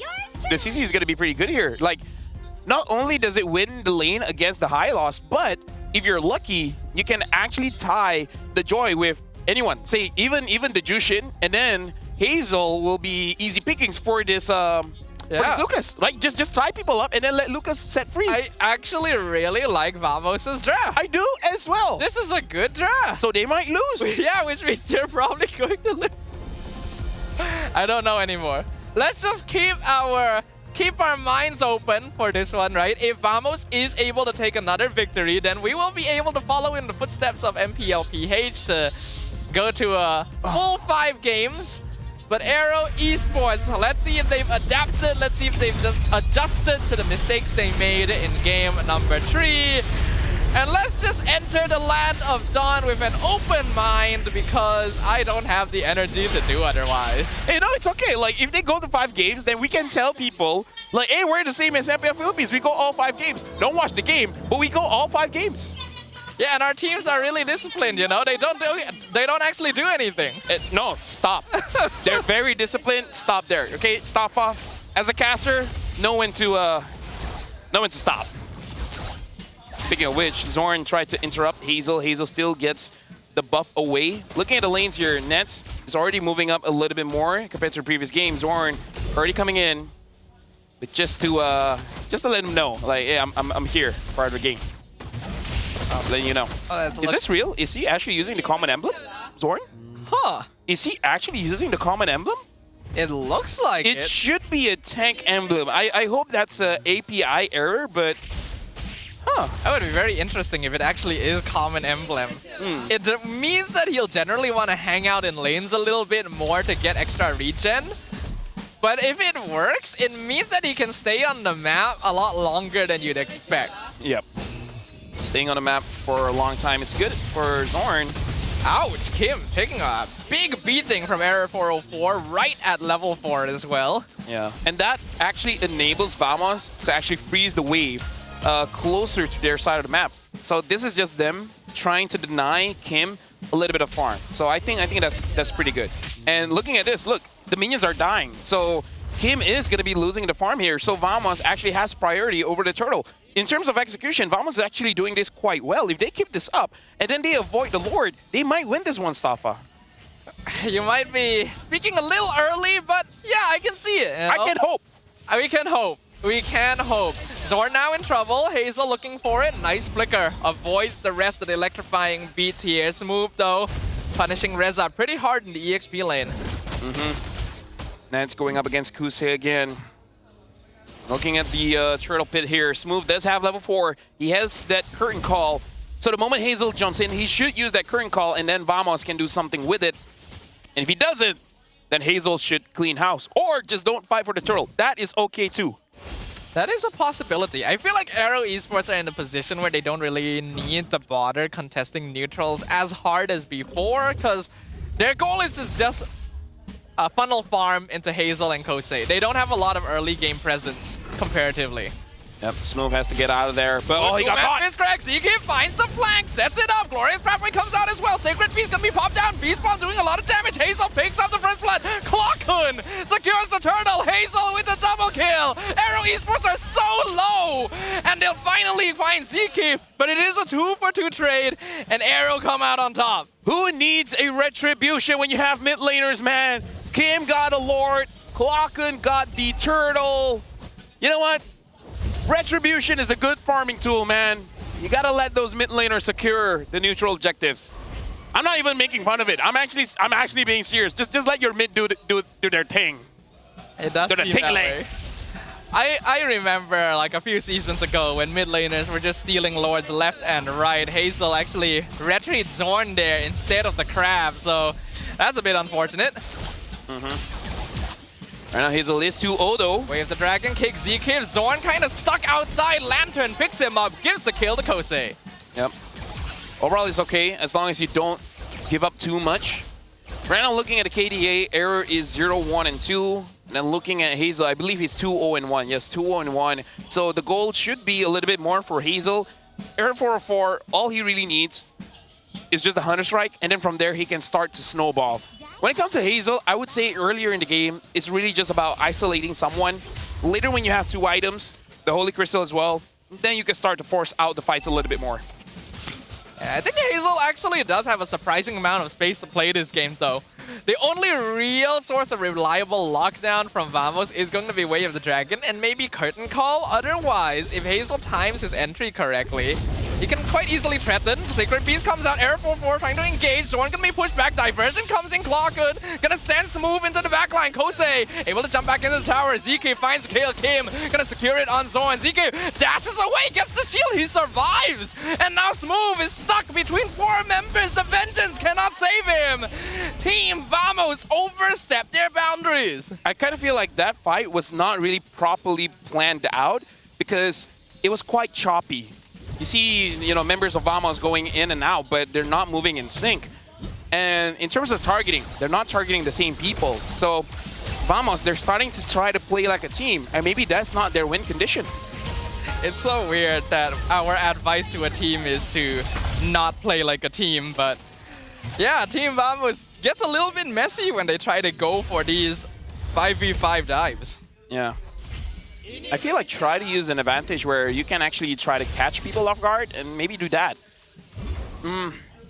I feel like the one that should be an easy target is Reza on the Hylos. I understand the Hylos would take such a long time to die, but if you're going to target anyone, if you're going to force a fight, maybe him. Because ZK, he can turn things around. Because you know that Kim will always be close to him. And if you try to catch him, you might get punished.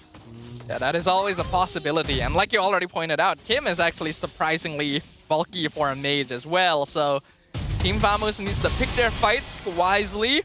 For now, the gold difference is still negligible, basically nothing. A lot of the gold lead in Smooth specifically, as expected.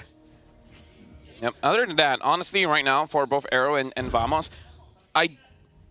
hold on. Does Smooth have the... Looks like he does have the War Axe. So if he does have that War Axe, then they should be a little bit braver when it comes to the fights. But again, like we've been saying, their 5v5 is not as strong as Arrow. They need to find a way to actually split the fight. But at that point, if they want to split the fight, I don't want them to split in a way that these are front lines, these are back lines. No. Glorious pathway. They're looking to engage a Clockun, but this might be a bit too deep. They're stuck under the tower. Sacred Beast comes in. Reza gonna be sacrificed away. And now Hazle, too deep as well. Flash combo locks him down. He tries to run away, but Way of the Dragon going to find him. And this time it is Vamos who finds 2 kills. Unfortunately, I can't say that Vamos made a good play. It was just Arrow making a bad one. What were they thinking? LaFell, how is it every single time the team that starts the fight loses it? How? Look, game 3, man. Game 3. Game 3. How? Game 3, they learn, don't start a fight. All right, game 4, eventually we might get there. Because again, like okay, they want to start a fight, sure, but Reza, like that seemed a little bit too forced. You're taking a lot of tower shots. At that point, you can't ask why you lost the fight. Zekiv going to find that Fresco. Fist crack knocks him away. He's gonna dash out. SOD misses. Kim gonna dash forward with the ultimate, picks him up. Diversion comes in. Clockun with the yin yang reaction melts him down. Killing spree for the Lo Yi. Makose finds his own, picking up Zorn, finds the double kill. Error 404. Why did you go in? Hey, but look at Smooth. Smooth is taking over Net's job. Now he's split pushing. Arrow got mid though. That's really good. But Vamos, at least they trade something here. And so far, good catch by Zekiv. And Error 404, he does look a little bit uncomfortable on this Lucas, right? Because he doesn't look like he's able to understand when he should go in, when he should go out. Because I feel like as a Lucas, you need to be a little bit selfish. You can't always help out your team if it means you dying. Smooth, you're 1v3 here, sir. Be careful. Diversion going to come in. Team Vamos might look for the engage. Glorious pathway gets Arrow out. Smooth gonna be picked off. Fist crack locks Zekiv in place, but he's able to flicker away to safety. The Lord dropping down to 20%. Beast Bomb comes out. Fear of Destroy. Reza! Oh my. Reza steals the Lord! Kosei is unstoppable! Can the junglers hit a retribution? I apologize to MPL MY, the fans, production team. I'm sorry, Stava. That was painful. I mean, it's good for Arrow. It's good that Reza got the Lord, but I want someone cooler to get the Lord. Retribution is decorative this game, LaFell. I want someone cooler to get the Lord. I want Kusei to get the Lord. Is Reza not cool? You think Reza isn't cool, LaFell? What mechanics do you need as a Hylos? You need to walk up there and stand there. That's cool. You T-pose for dominance. Way of the Dragon kicks the really cool guy into the wall, but Zorn gets pinned instead. Monster kill for Kosei. Oh my goodness, the flank from Zekiv is so good! Stops the backline, zones them out. Double kill for Kosei. Arrow Esports trades 3 for 1. Right now, Arrow Esports, they're able to get the holy defense in mid. And out the top side of the map, looks like they're going to get that as well. Team Vamos, even though the turrets are there. Going for Hazle! Melts down Espresso, and he just walks. Okay. Because if he died, I was ready to judge him very hard again. Yeah. So it's not over yet, I think. It's not over yet. Vamos has a chance. Ness just needs a few kills. Clockun hasn't died, by the way. Clockun has been, like, I want Error 404 to play like Clockun, right? Only go in when you know you can make something happen. Yeah, that is actually correct. That's exactly what he's supposed to do. I feel like he may not understand, like, the Lucas enough. Maybe there's a lack of experience there, but it is leading to a lot of disjoint in the way this team is approaching the fight. And I will say, once again, put Zekiv on the Badang. He looks so good on it. Yeah, he looks so good. Like, other teams could do this. right? Yeah. Now, Team Vamos is 3,000 gold behind, but still, things could happen. Things could happen. How you doing, chat? So first of all, Error 404, chill. Chill, bro. Like, in the previous game, you didn't force fights. You don't have to force fights here, right? Just wait, at least wait for Zekif. Once you see him dashing in, and then, you know, there's no one to really stop you, and then do whatever you want. It's fine. Like, I'm not asking you to wait for everyone. Just Zekif. If Zekif is already using his skills, do your thing, man. Do your thing. Remember, in this matchup, the team that does nothing wins. Just do nothing. Embody Zen. Yep. Start meditating on the land of dawn. I feel like they need it. I need it.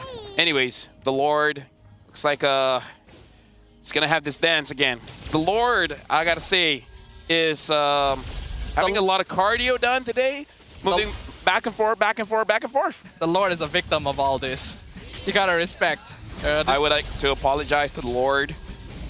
You deserve a lot more. But either ways, right now, both teams. This time, Kuse is the one splitting the map. Nets, I can do what you did too. Yeah, they gotta send someone back to deal with that. And hopefully this time, Arrow Esports sees someone go and respond to the top lane split push and start blitzing the Lord. You know, that would make the most sense. Yep. No one's actually going though.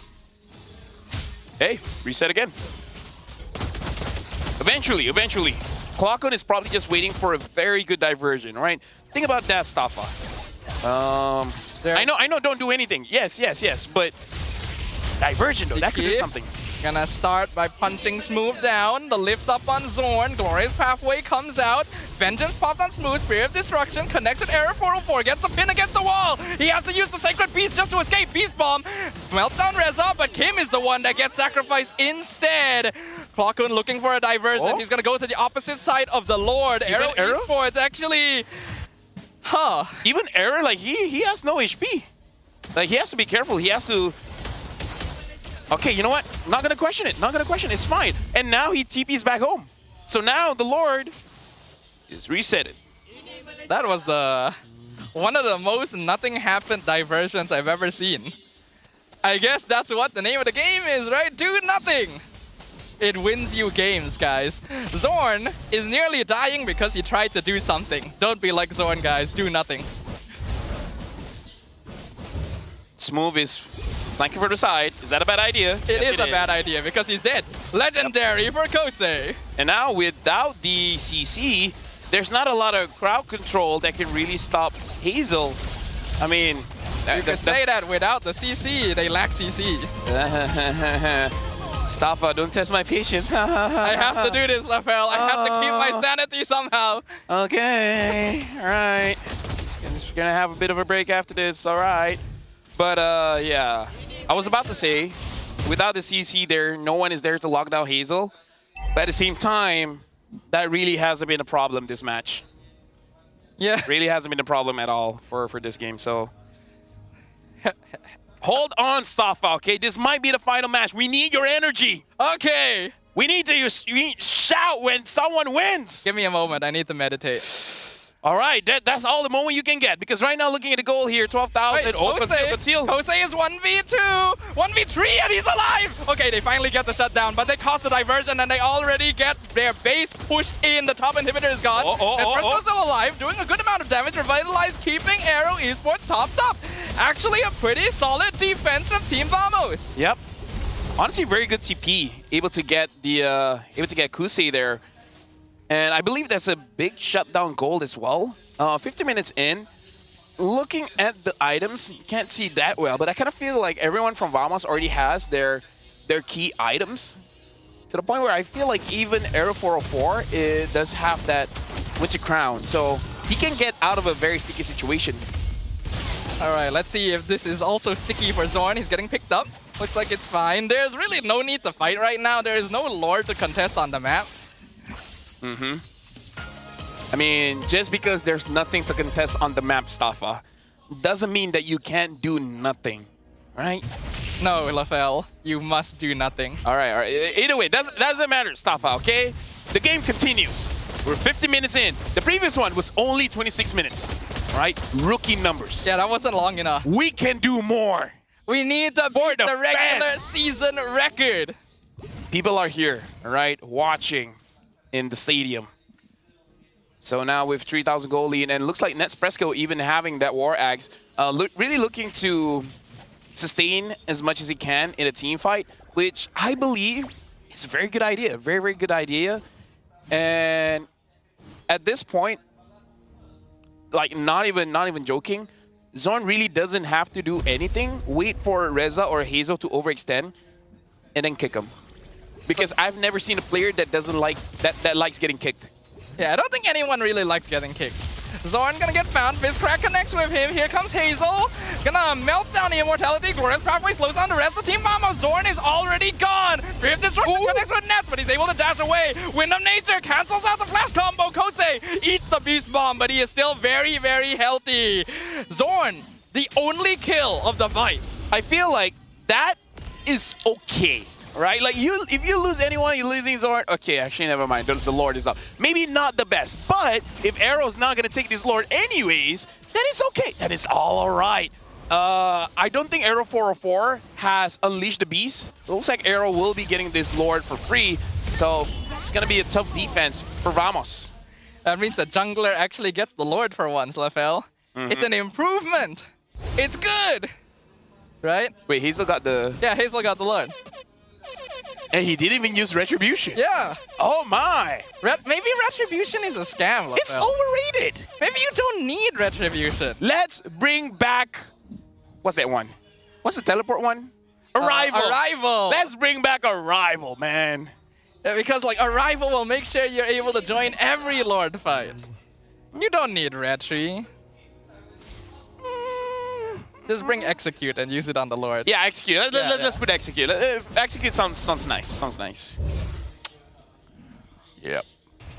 By the way, someone is... We're right on track on our prediction stuff. Like, we might be the best. We might. Surprisingly. Yes. Yes. Well, right now. Here comes the Lord. Bottom inhibitor will fall. Glorious pathway slows down Team Vamos. Here comes the flicker in. Fizcrack actually misses. Hazel gonna get sniped down, but the flash combo goes on the wrong target. Beast Ball, they just go for it. I didn't even notice they were on the crystal. All right, sure. Arrow Esports takes the victory. 3-1. They will move on to the official playoffs. And with that, Team Vamos' journey in Season 15 comes to an end. You can see Kim there looking over to Vamos, putting his finger on his lips, and at the same time, he looks kind of disappointed, man. Like, he looks happy and sad at the same time. I hope they talk to Kim, because I do want to know how he feels about this match. If he can even remember it.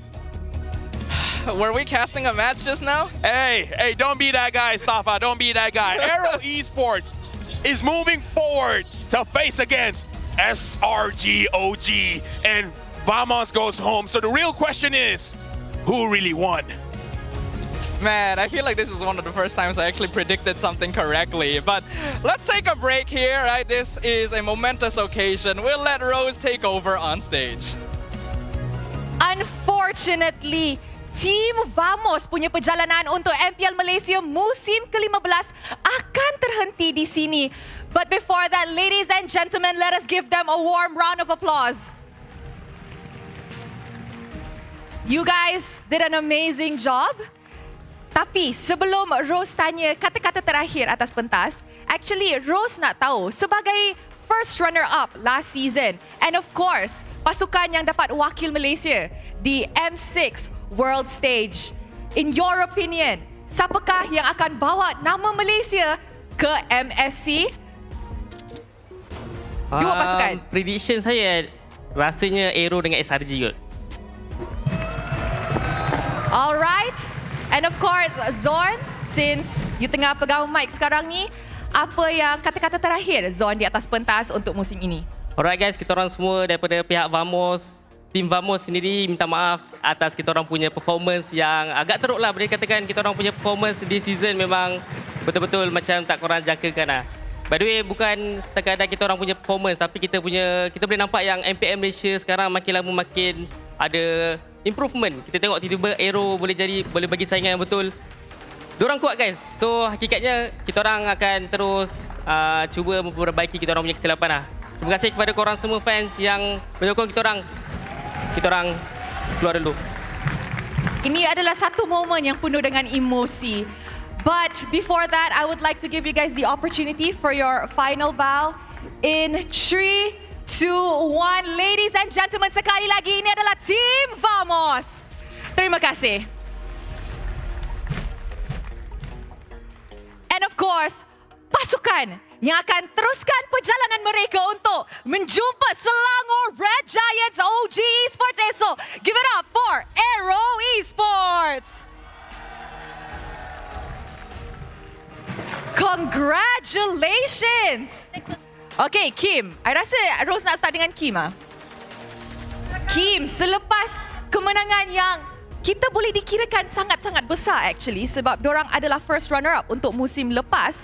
Macam mana kemenangan ini akan membantu Aero Esports dengan match yang seterusnya?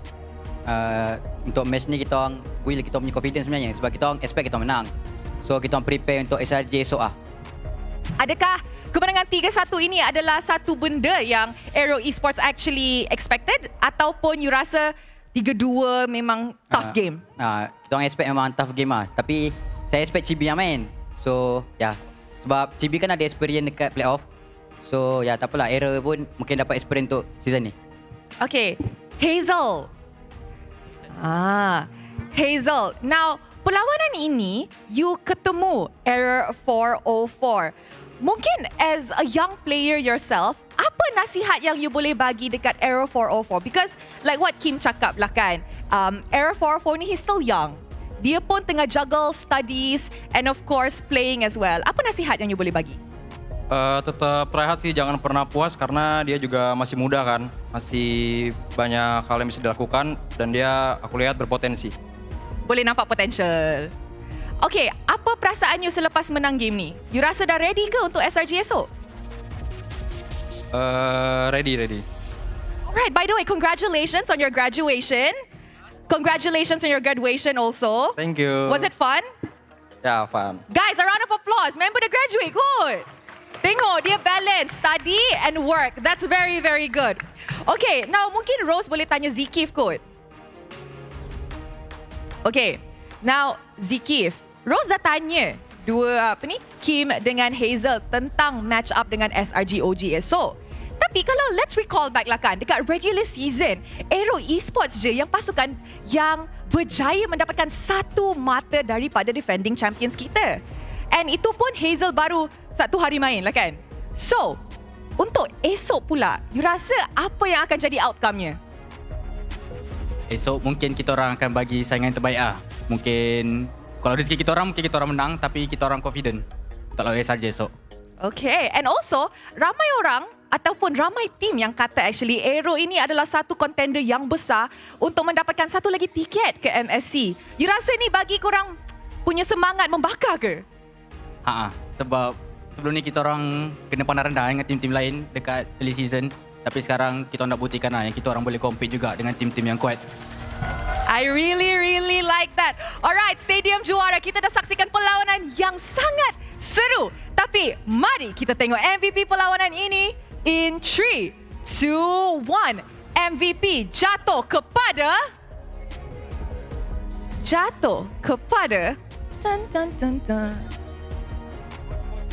Kejap, siapa? Kim! Utang ni nak. Kim! Okay. Kim. Now, kita tahu di game ketiga you main Jushin. You main mid lah kan? Lepas tu, you dapat KS lot yang agak penting. Macam mana you buat tu actually? Tak ada retry pun. Tu sebenarnya luck sebenarnya. Sebab saya pun saja tekan je. Tekan je lantern tu. Dia pun dapat. Sebab saya tahu Joy tak ada retry. So saya pun try lah. Dapat. Reza pun dapat edit game. Ya, tu lah. Lepas tu you dapat, you rasa macam, oi, ada ni, boleh fight lagi. Expect menang lah, tapi tak apa, rezeki diorang kot. Apa yang terjadi di game ketiga sebenarnya? Game ketiga mungkin kita orang lupa job desk masing-masing sampai kita orang cut load jadi macam messy sikit team fight kita orang. Ya, tu je lah. Lupa job desk tu, adakah itu satu benda yang kita boleh consider as overconfidence? Sebab dah tengah leading 2-0. Sebab kita dah leading 2-0 kan, maybe lah. Okay, so kita boleh nampak daripada interview ni that actually Aero ada lagi room for improvements, especially untuk match up against Selangor Red Giants OG Esports. So, but before that, Kusei. Now, Coach just said Kusei is the way. Kusei, now we know that you're a Filipino gold laner. I've met you quite a few times in the international tournaments as well. But tomorrow, you guys are going up against Selangor Red Giants OG Esports. And a lot of the people say, the community, the players, the coaches, everybody is saying that Innocent is one of the best gold laners right now in Malaysia. How do you think that matchup is going to go like? That matchup is all I'm going to focus on is doing my best and trusting my teammates no matter what. I'm looking forward facing Innocent because he's one of the gold laners that I'm looking up to because he's the one who destroyed the Philippine streak, winning the entire national team. You're right. That did happen in MSC. Is there anything that you want to say to Innocent? I just want to say good luck and we will do our best to steal the upper bracket semi-final. Still the upper bracket finals. Wow, okay. I like this. Lagi semangat. And of course, Coach Bam. Mana Coach? Coach, I saw just now that you guys actually have Coach Pakbet inside of your player room. Can you maybe share with us a little bit why is Coach Pakbet here? Actually, I don't want to reveal, but Coach, because I am alone in coaching staff of Aero Esports, I need help especially on drafting and how PH team works so we can implement it in our team. So that's why he's here. Oh, now untuk pengetahuan korang, actually, Coach Pakbet is a part of AP Brand, right? AP Brand's coaching staff dekat Philippines. And since AP Brand did not make it to the playoff stage this time around, I think Coach Bam asked for some help from the Filipinos that side, and I guess that's why Coach Pakbet is here. You know what, Coach? I hope you have an amazing time in Malaysia. And maybe to wrap up this interview, mungkin kita boleh pass the mic to Reza. Reza, akhir sekali, is there anything yang Reza nak cakap kepada semua audience yang hadir dan tengok game mereka? Untuk fan-fan Aero, thank you sebab datang. Untuk fan Vamos juga, thank you sebab datang. Untuk fan Vamos, thank you sebab datang. Sorry kita menang lawan Vamos. Tu lah, hampa tak lepas aku punya villain tu last game tu. Sedih tu aku. Tu je kot. Mungkin esok lah kot. Okay, Mungkin esok. Guys, once again, a round of applause to Aero Esports. And with that, let us show it to the casters to analyze apa yang jadi dalam game 3-1 menentang Team Vamos. Casters, back to you guys. You know what, Mustafa? Oh, first of all, amazing graphic. That's I like cool. it. That's actually really cool. You know, that's nice. That's nice. I like that. We can see that Kim really spends a lot of time with his coach, with Kusei.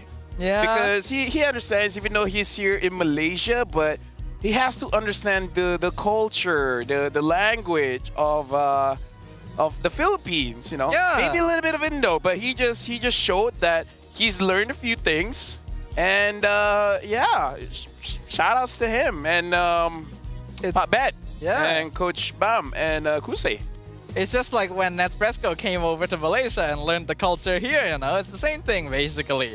But Kim, becoming the MVP is definitely well-deserved, played a very important role in all of the games that Aero Esports was able to win, providing vision and control with that Lo Yi in Game 1, then being a constant backline threat on the Farsa. Wait. And then finally, picking people up non-stop on the He has 75% kill participation for all 3 games. Talk about consistency, bro. Kim, let me just say, Mustafa, he knows what he's talking about. He's consistent. He really does. He knows exactly what he's talking about, especially up on that stage. Aero Esports have officially clinched their path forward into the upper bracket semi-finals, which means that they now have a life to play with. in the playoffs. Even if they drop a series, they still have a chance to claw back up from the upper brackets. And unfortunately for Team Vamos, it's the end of the line. In case the audience couldn't figure it out, the interview just now, Vamos did say, for them, the one that's going to MSC is probably going to be SRG and Aero Esports. Aha! We have to see if Aero can do it. We gotta see, because I guess Vamos was a really tough challenge for them, Stafa. But I wanted to see them step up a little bit more, especially tomorrow they're going up against SRG. They gotta really show them stuff. Yeah, I want to see a slightly different gameplay style from the team, right? In this match against Vamos, the winner was the team that did nothing. So maybe next time we get to see the winner that's a team that does something, you know? Like a little bit of improvement here in MPL Malaysia. Maybe they know their mistakes, right? Maybe they know their mistakes here and then they're going to improve on it. And then when they fight against SRG tomorrow, they're going to step up. And then SRG saw, this is how you beat Aero Esports. You don't fight. You just split the map. But it was a good idea. It actually was a good idea. I gotta give props. Innocent can use the Moskov, you know? He can do it. Yeah, it is going to be an uphill battle, right? Because yes, like Lafel has mentioned, like we've heard on stage, Aero Esports' next opponent in the upper bracket semis is none other than SRG OG. And while they do have a second life to play around, you ideally don't want to have to spend it that early on. Agreed. So it's going to be a really difficult matchup. But an argument can be made, right? You only have your second life up until the grand finals. So if you don't spend it, you're never going to use it. So, true. You know, maybe losing, it's not bad. But, you know, like you want to spend everything that you have. Because, like what, you're going to saving it for next season? I mean, whenever you get items in a video game, you kind of hold on to them because you always think, hey, maybe I'll use it later. And then you never do. Yeah. I've hold on to key items that should have been sold off. And then dude. Like I hold on to my level 5 health potions, you know, all the way until I'm level 100, you know. It still will be useful someday. Either ways, I'm sorry we haven't analyzed about this game much. I think the chat understands. Yeah, my argument is that can you blame me though? All right, looking at the key players here, Kusei is the rich guy, as well as the carry. Shout outs to Zarol, by the way, probably in the room right now. 824 gold per minute, 81,000 damage dealt. Zorn took a lot of damage, 123,000 damage taken. And Reza, best wingman, 10 highest assists. Reza was upset that the Valentina was banned out. And then maybe tomorrow. Maybe tomorrow, you know, SRG be like, you know what, take it. We'll use the Lucas, you can have the Valentina, and then we'll see if we can beat you.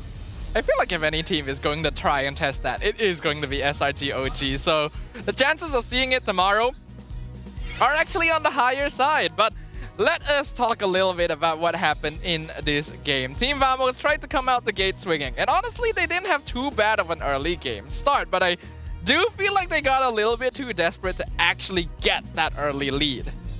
Yeah.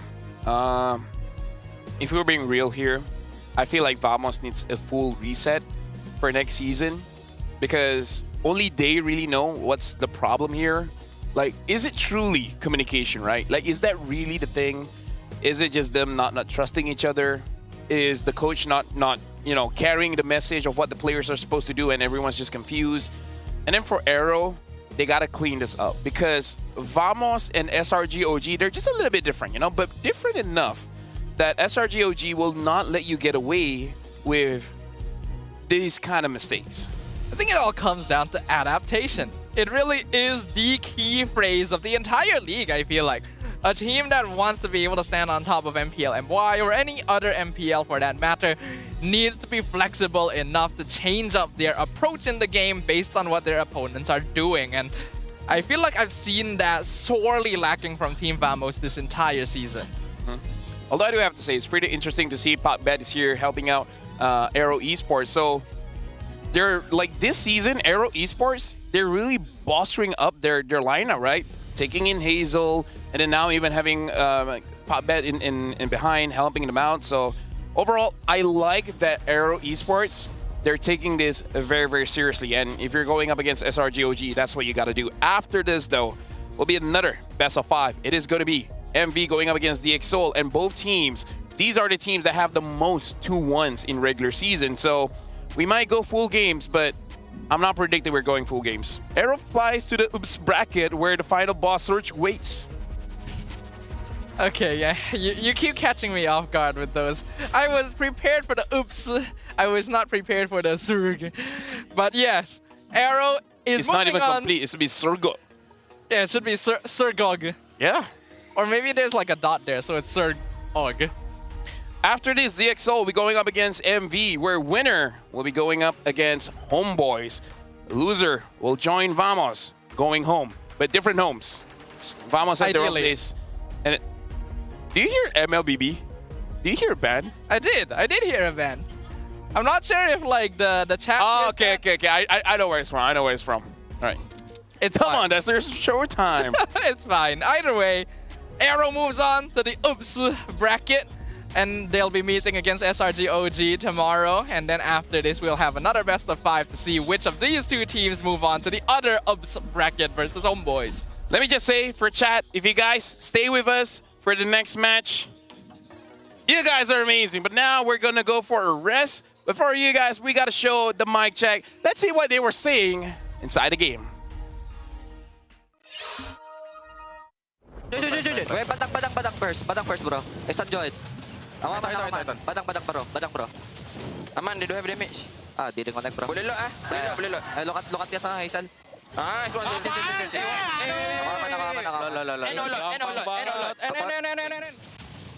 Lego. Sabar. Tahu lock. Nice one, guys. Only one flicker tak kena, cok. Mati. Hands solo. Ah, nice. Aman naman, Hazel aman, bro. Boleh bunuh, Cok. Ya. Komen ada aja, guys. Ulti. Nice. Ulti.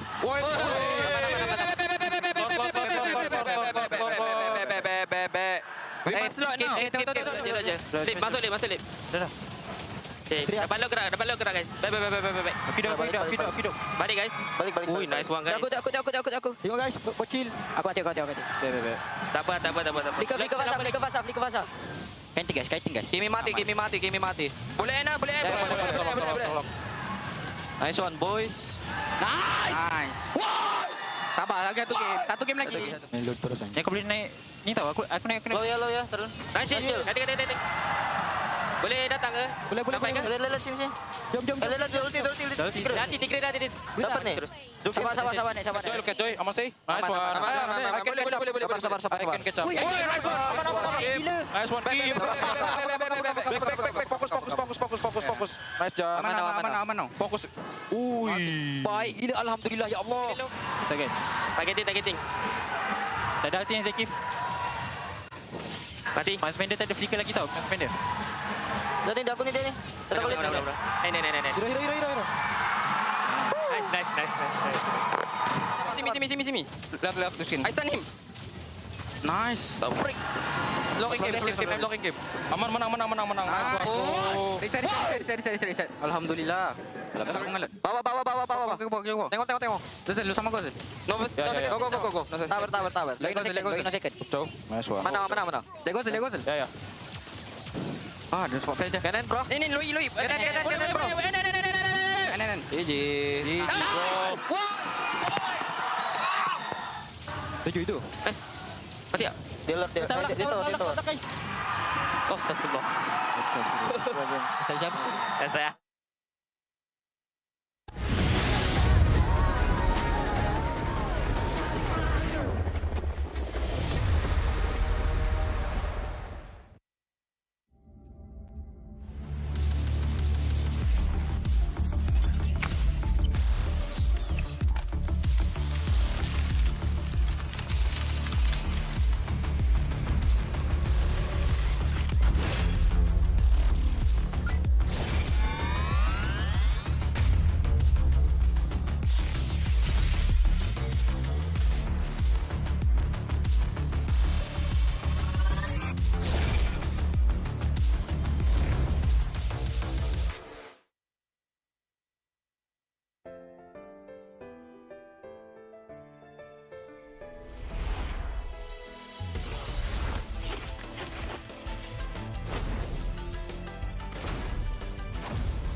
ルレジェンド M6 スイスウォッチ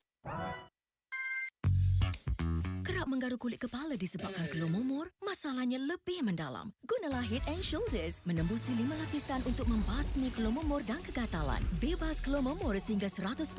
Head and Shoulders diuji secara dermatologi. Minna! Utsumaki Naruto ga kaette kita zo!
You keep scratching the surface for dandruff?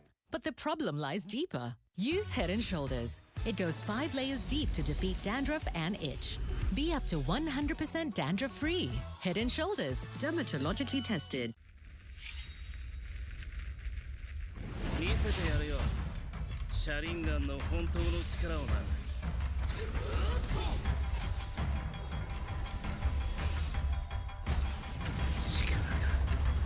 湧いてくる。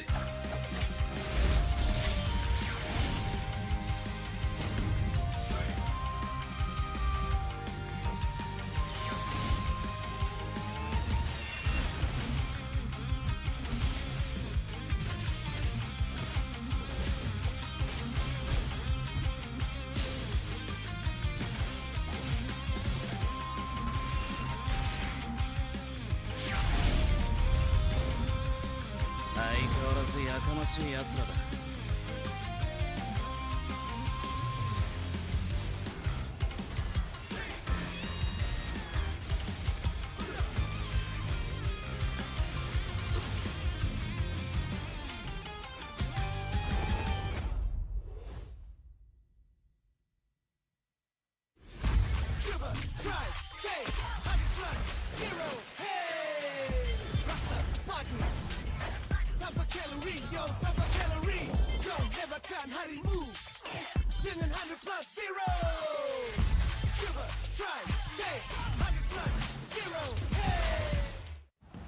Jiwa perwira, setinggi semangat gagah sang harimau.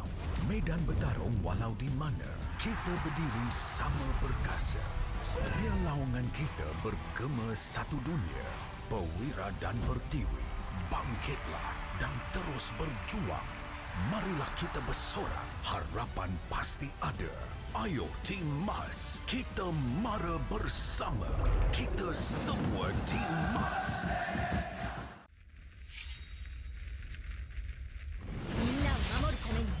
私はもっと強くなる。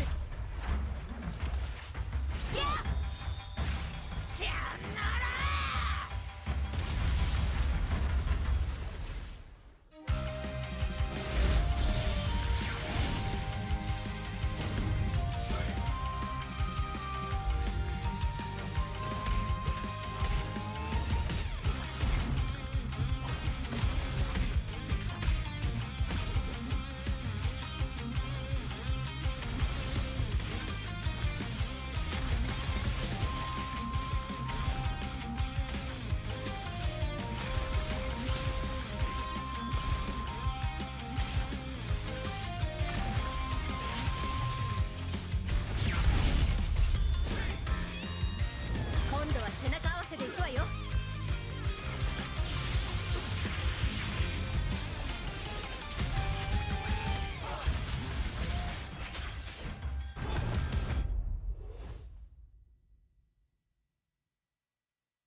ここは俺に任せて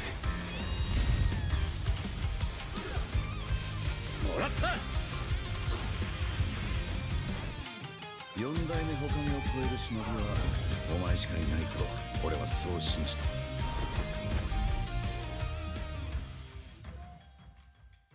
Ini 5 sebab kenapa korang kena datang tengok MPL MY di Stadium Juara.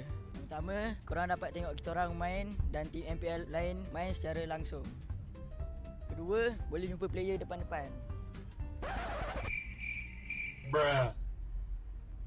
Yang ketiga, sebab ada booth Vamos.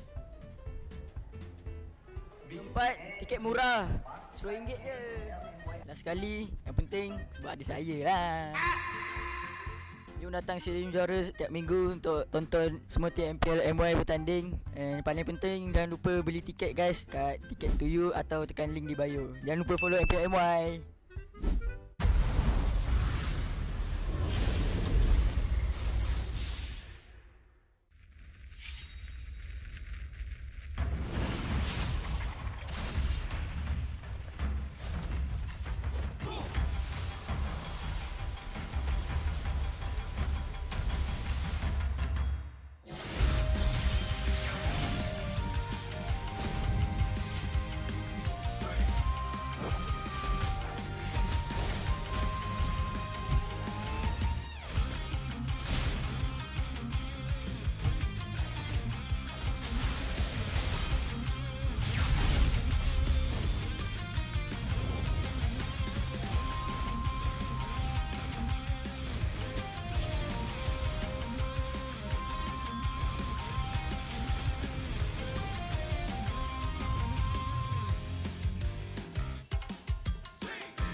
相変わらずやかましい奴らだ。今度は背中合わせで行くわよ。よっしゃ第7班ここに復活だってばよ。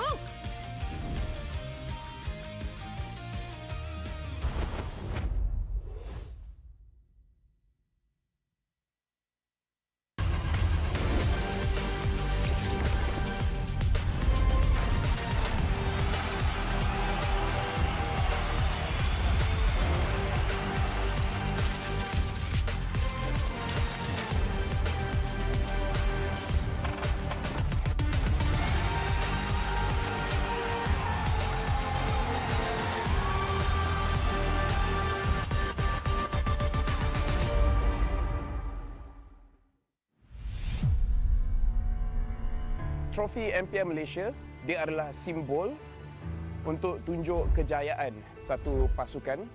Dia membina legasi. Mana-mana gaming house I pergi, they proudly display their trophy because they know what that trophy means to them as a team. There's quite a few champion moments that I can't forget for sure. When Homeboys won their very first championship, that was a very pivotal moment because Homeboys has never really gotten to that length of the tournament. Rasanya trofi season 12 tu betul-betul bermakna untuk saya lah. Last saya dapat trofi tu season 3. So saya tunggu lama lah untuk pegang trofi tu. Season 3 saya menang atas usaha yang kuat. So bila first kemenangan tu rasa macam tak percaya. But then bila season 12 tu menunjukkan konsistensi kot saya dalam scene ni. Saya cuba banyak kali. Cuma fail juga. But then tiba-tiba season 12 miracle happen lah.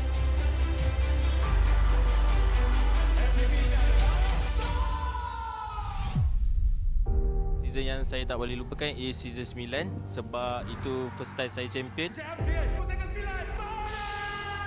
Dan saya dapat MVP pada season tu lah.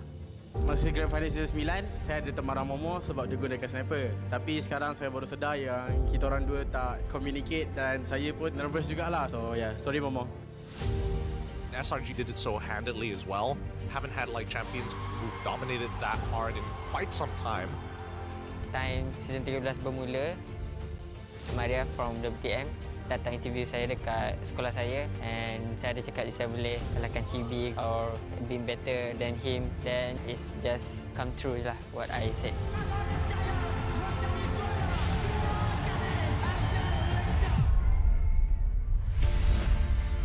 Honestly, I nampak the new design for the trophy is very nice.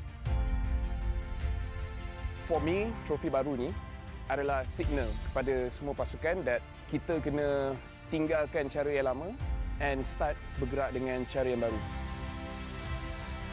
Disebabkan kita dah nampak usaha berkali-kali, hanya SRG je yang betul-betul boleh bawa nama Malaysia dekat international.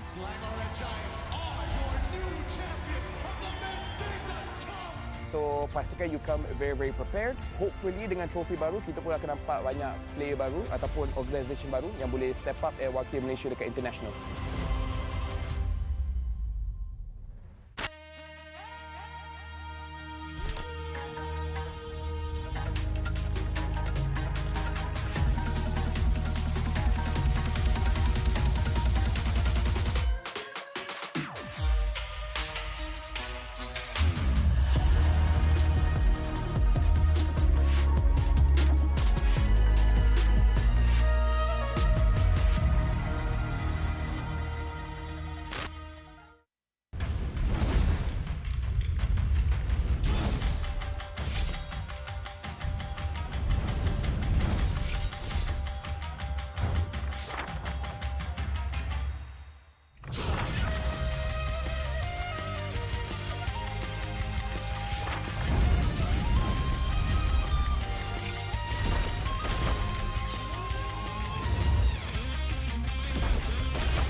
They said there's a limit in the women's league. In MWI, we say limit? Watch us bounce. From the MWI queens everyone knows, to the stars who came out from nowhere, to the ultimate champions. Now, MWI is expanding greater than ever. Turkey, EECA, Africa, Mongolia, and beyond. We're stretching the map wider. MWI, where dreams get louder. This isn't just a tournament. It's your passport to the world stage.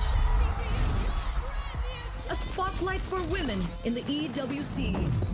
No rules, no ceilings, no limits. Just this. We're vibrant. We're ready. We're limitless.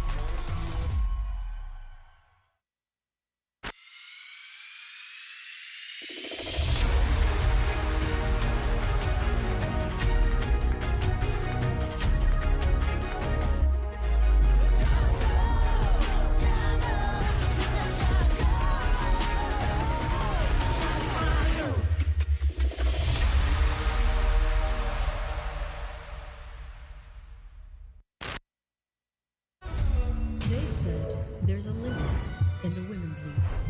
In MWI, we say limit? Watch us bounce.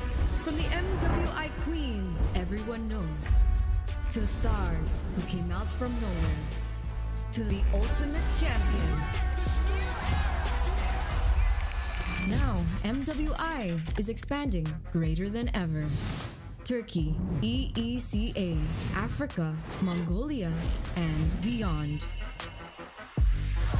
We're stretching the map wider. MWI, where dreams get louder. This isn't just a tournament. It's your passport to the world stage. A spotlight for women in the EWC. No rules, no ceilings, no limits. Just this. We're vibrant. We're ready. We're limitless. Hello guys, so for today I'm going to rate MPL one more. Hello guys, so for today I'm going to rate top gold laners from MPL MY. So first is Kuzey, because I think he's the one who's carrying their team and he's being consistent on his role. Kuzey saya letak dekat B lah, B. So ada Mel QT, saya letak S. Biasa-biasa S. Because they're just a new team but their gameplay is kinda great, so I think S.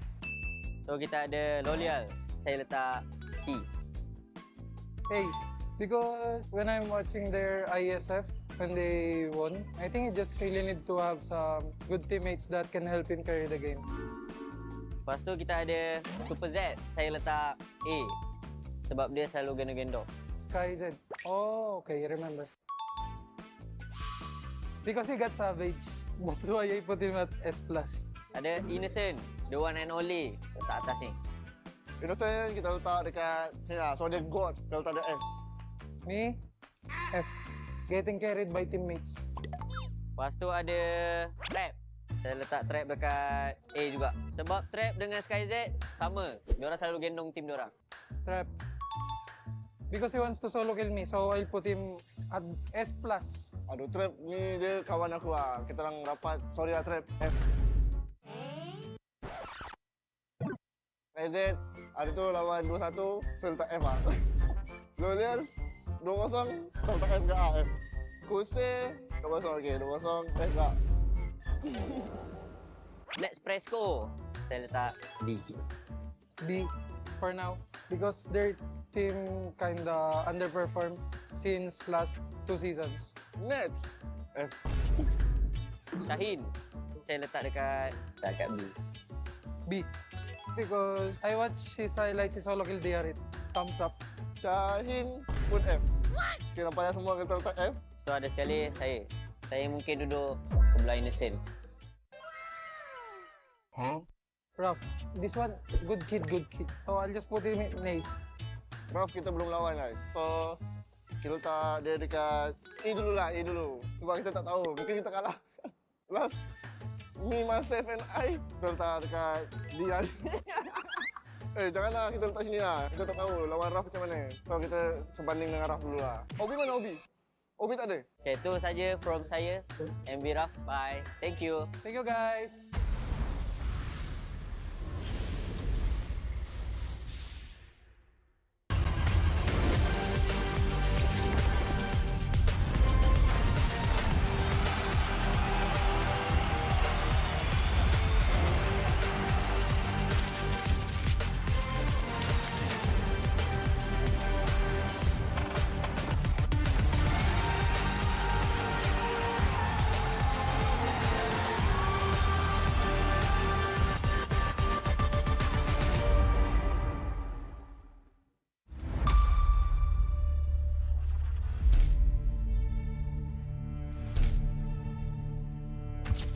Kami dekat regular ni selalu menang 2-1 dan kalah pun 2-1, dan boleh jadi kat playoff ni kami boleh menang 3-1, boleh menang 3-2. So lebih banyak match, saya rasa tim kami lebih kuat.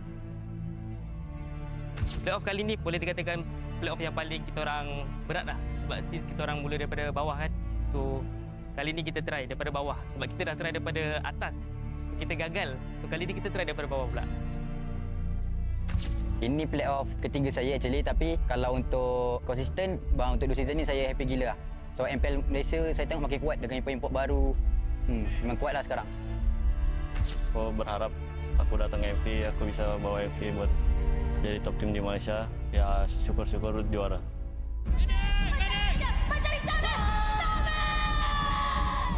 Triple kill, kemudian let's go.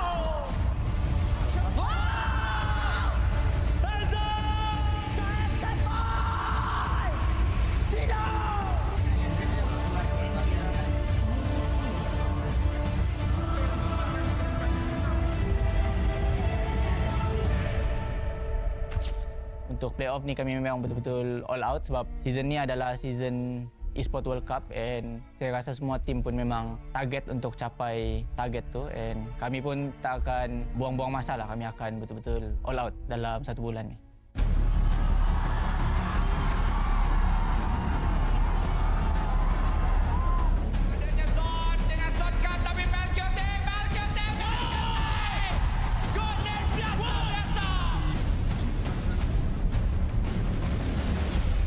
Kalau tengok daripada regular season, punya future untuk GP tu I can say 80%, but kita tak boleh content or complacent lah dengan apa yang kita ada. Kena still hustling lah for that goal.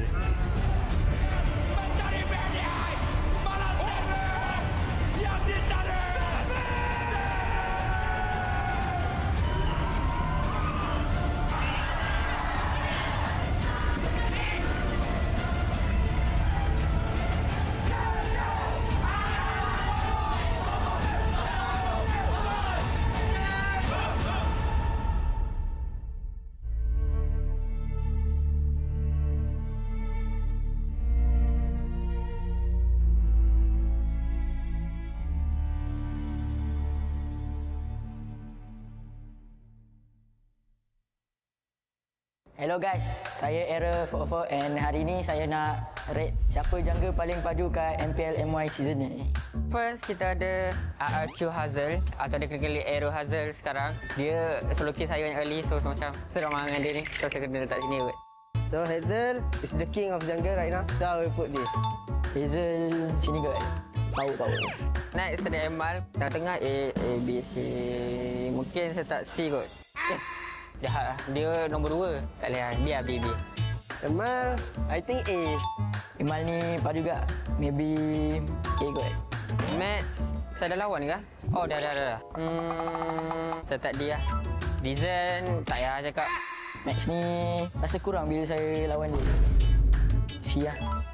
Oh, Kimin. Uish, dia dah host. Saya boleh letak C kot. Kimi ni juga dia bagi impact kat tim DXS lah. So maybe A lah. Ush, siapa ni? Oh, tak kenal ni. Ni out of data. So saya tak tahu. Saya tak bawah. Guys, ada S. Final boss. Sky sini lah. Ush, Team Ray. Saya tak A. Lazir, C. Lazir. Sini kot. Sekarang kita ada Chibi, The Goat. So The Goat kita akan letak S. Dua ni Goat kan? B ke A ya? B lah. My idol. Alamak, ada Goat yang kedua. Ketiga. Kita letak A lah. Arrow, C lah. Arrow 44. Sini lah. Weh, ada Prime Zahid juga. Respect sikit lah. Zahid, B lah. Zahid ni power juga. S. Weh, GB. Saya geram dengan dia. Tak apa. GB D lah. GB A lah. Ronaldo guys. King of Fanny. I think he's the goat lah. Boleh tukar-tukar sikit tak?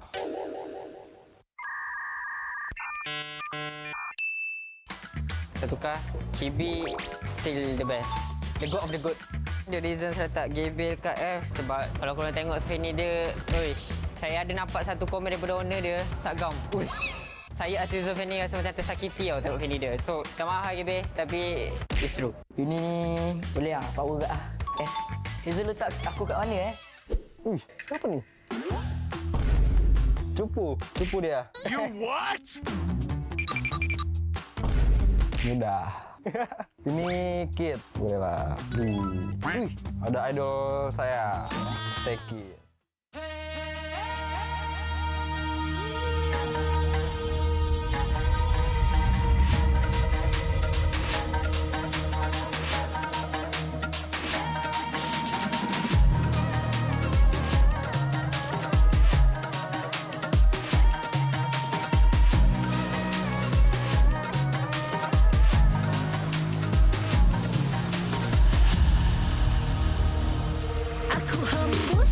Kata simas bila terjatuh aku beringat jalan dah jauh cari titik bermula krak krak krak krak jangan patah semangat semarak api bukan calon cadangan biar apa menghalang aku sambut datang 1000 daya 1000 alasan harungi semua sampai di akhir garisan eo eo kami tak senang mengalah.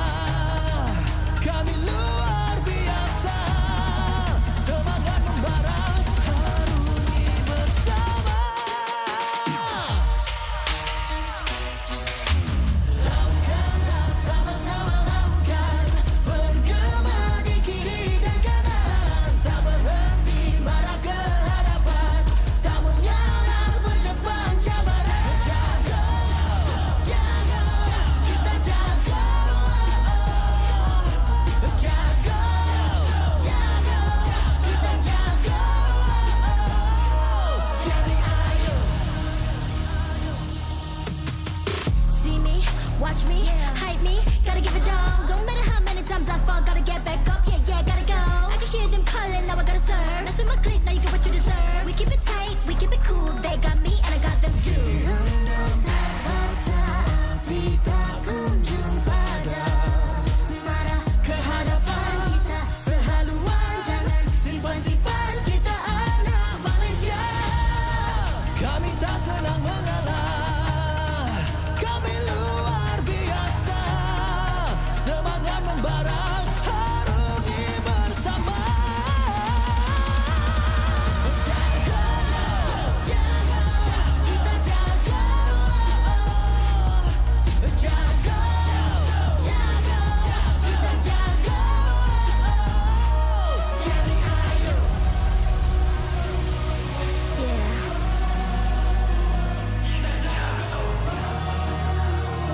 Are you ready?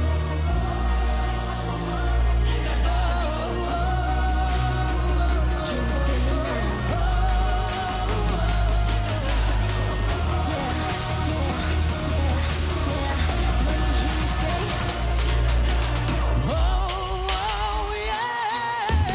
Lakukanlah sama-sama lakukan, bergema di kiri dan kanan, tak berhenti marah ke hadapan, tak mengalah berdepan cabaran. Jaga, jaga, kita jaga. Jaga, jaga, kita jaga. Jadi ayo.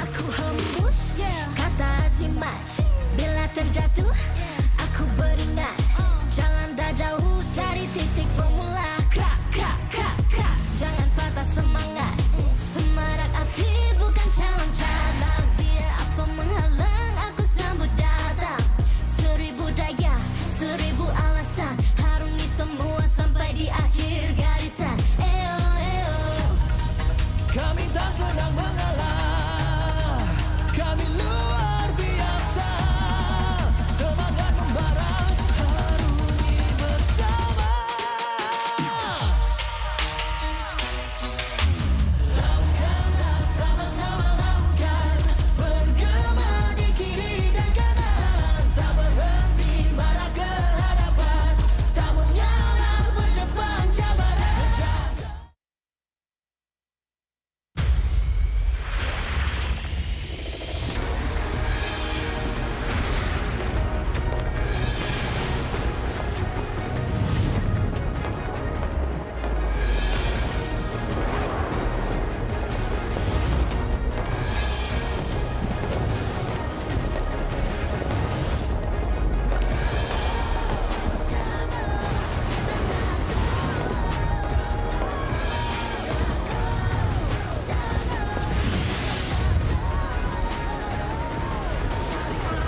MPL Malaysia Season 15 is powered by Moontar. Official gaming smartphone, Infinix GT30 Pro. Are you ready to carry like a pro? The ultimate gaming smartphone is finally here. Introducing the GT30 Pro. Equipped with all-day full FPS system, you'll experience 0 frame drops, just pure, smooth, stable gameplay all day long. Powered by the MediaTek Dimensity A350 5G chipset. It's fast, efficient, and ready for your most intense gaming sessions. And with the GT trigger, you get pro-level shortcuts. Buy items fast, check the scoreboard instantly, and pull off clean combos like you've never before. Get yours now, because every purchase comes with a free mag charge cooler and mag case, while stocks last. Fairy Watch, the official Mobile Legends Esports watch made in Switzerland with genuine dragon leather. Comes in 3 colorways, green, black, and blue. Our esports partners, Head and Shoulders, up to 100% dandruff-free and itch protection. Head and Shoulders is dermatologically tested, penetrates 5 layers deep to eliminate dandruff. Get yours now. And thank you to all our strategic partners. 100 Plus, Playas, Astro Arena, MPL Merchandise, MPL Ticketing, supported by KBS, ESI, Rapamuda, MESF, PSM. Welcome back, ladies and gentlemen. Welcome to MPL Malaysia Playoffs Phase 1. And first of all, I do have to say, if you are here watching the intro, then I guess the other games haven't started yet. My name is Phil, alongside with me is Stafa, and this is going to be the second best of 5 for today. It is going to be DXS going up against MV. Winner goes up against Homeboys. Loser, just like Vamos, will get eliminated. Our second and final play-in match of the MPL Malaysia Season 15 playoffs. For those of you who are just joining us right now, you will have maybe missed witnessing the elimination of Team Vamos from Season 15 at the hands of Aero Esports, who took their first series of the day with a 3-1 score. The question is, what will happen between Monster Vicious and DXS? We're looking into the future now. MV and DXS prepare for a full 5-game showdown. And here's the thing, if the games are good, I don't mind. It's bad, I gotta move even back. At least we're at the same height here, Staffar. Official shampoo partner. We gotta say thank you to Head and Shoulders. Out to 100% dandruff-free plus itch protection. Out to 100% protection for dandruff and itch wiped out. Dermatologically tested. Goes 5 layers deep to defeat dandruff and itch. It's kind of like the amount of bands and players that we have. It's 5. It's all 5 layers. All 5 layers at once, all thanks to Head and Shoulders. So make sure you guys go show them some love, you know, This grab is my some for way. yourself. This is my way of saying I'm on the edge. Yeah, you guys can't see it, but he is actually standing on the edge of the stage right there. Let's hope you remain stable over there. I got his cable. It's hot. It's good. But here's the thing: DXS and MV, they're gonna be great. They're gonna be good. They're gonna be great. You know what? I believe. DXS, they're the team that came from MAL. They can do it. But MV as well. People said they might be the other team going to MSC. But then again, everyone says that. Arrow's going to MSC. Homeboy is going to MSC. MV's going. It's time to show up or. Go Shut home. up. Yeah, basically same thing. But yes, especially 2 seasons ago was when it was it 2? No, last season. Last season was the strongest, where people were saying that like MV feels like the most likely team to take that second slot alongside SRG to go to M6, and then they got eliminated in the play-in stage, day 1. Now they're going to be playing the play-ins once again. They obviously don't want to repeat that. You know, they want to go further, get that second life. But DXS, there's just something about them. Something about them, folks. Now you see me getting bigger and bigger as I get closer to the camera. Okay, too close. Back up just a little bit. Now here's the thing. DXS, they are a new team. And the thing about new teams is that they're not used to playing very long games. So if MV actually stretched them out, force them to play 4 games, 5 games, DXS might make a mistake, because so far, game number 3, that's the games where DXS is most likely to make a mistake. Now, to be fair, in the previous 2 weeks, I think they brushed up on game number 3. They've been winning those game number 3, so maybe they got better. But is it enough to go 5 games? Well, personally, I actually have a lot of respect for DXSoul for being an MAL team that has made it this far, but also in terms of their gameplay, I feel like they genuinely have a lot of tenacity, right? And like you mentioned, LaFell, in the later weeks of the regular season, really started working on that last game to make sure that they're not giving away as much space. And I think they are one of the stronger late game teams we have. Yep. And now for DXSoul, I believe we were able to talk with them either backstage, side stage, on stage, below stage. Either ways, we were able to talk to DXSoul, and we asked them a question. You might want to know what the question is. Same do I. Let's check out the video. To all the fans that never expected us to even reach playoffs in the first place, I think you guys shouldn't underestimate us because there's a reason why we're not getting swept by all the strong teams. So expect that we will be strong in playoffs. Untuk test yang 2-1, kita orang selalu dapat tu, saya tak kisah pun. Asalkan kita orang dapat menang first game tu, kalah 1, menang 1, kalah 1, dan menang game yang kelima. Maybe it's a curse, but for me, it's a strength of our team. Considering that week 5 to week 6, we have the momentum of 3-win streak. Even though it's all 2-1 and not against the top teams, I think it's still really confidence booster for us. So anyone we meet in playoffs should be ready against us.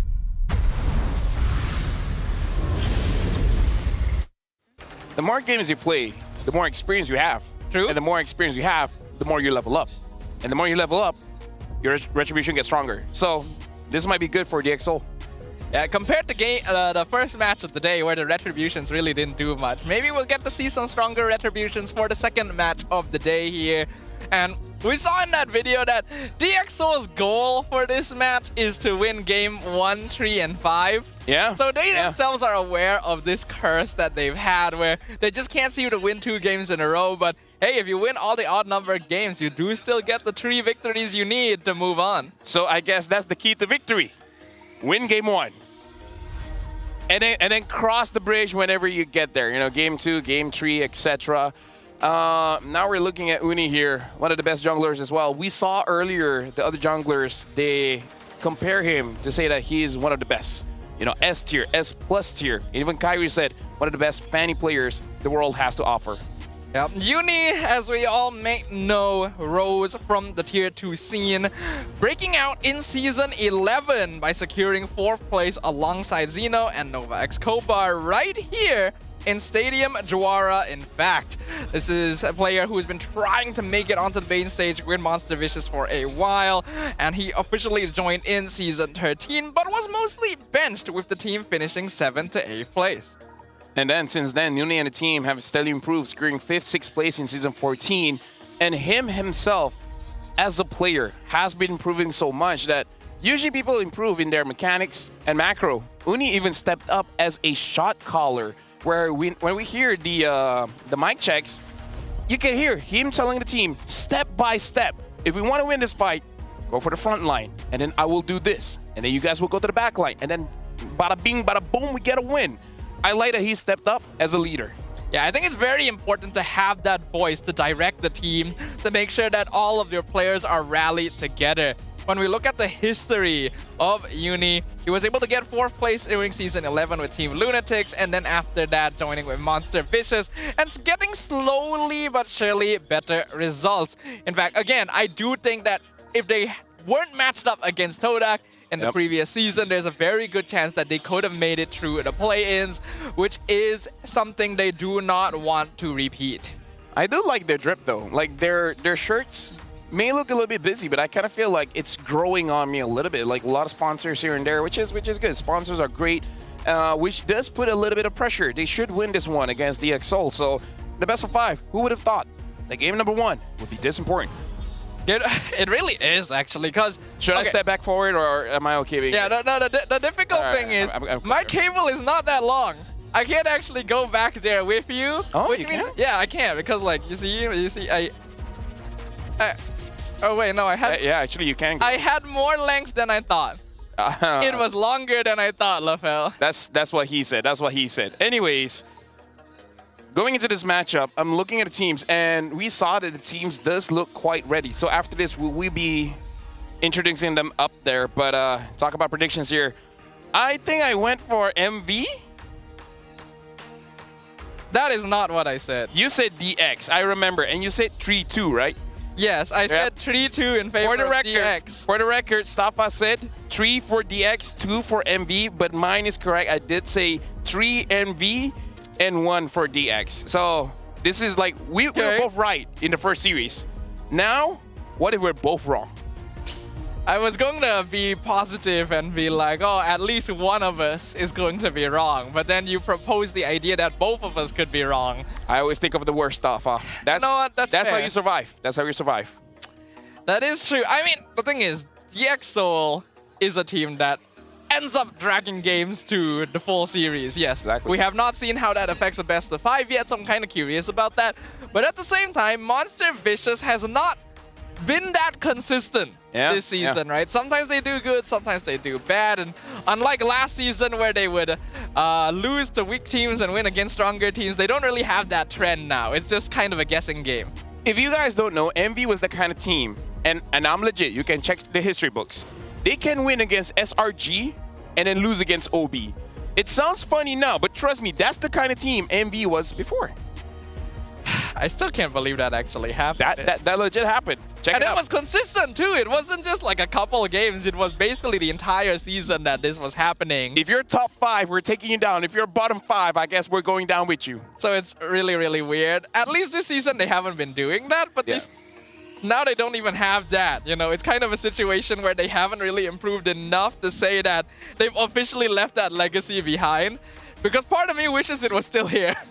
Well, now we got to look at the lineup coming in from Monster Vicious. And again, leading with Uni, the jungler, as the leader here, alongside with Ruff, Nova Escobar, Roundel, as well as Zeno. Where Roundel, I feel like he has a lot to prove here. Because in the previous season, Martizi really helped out the team as a mid laner to either settle the fights or deal the damage. Roundel does his job well, following up with Nova Escobar.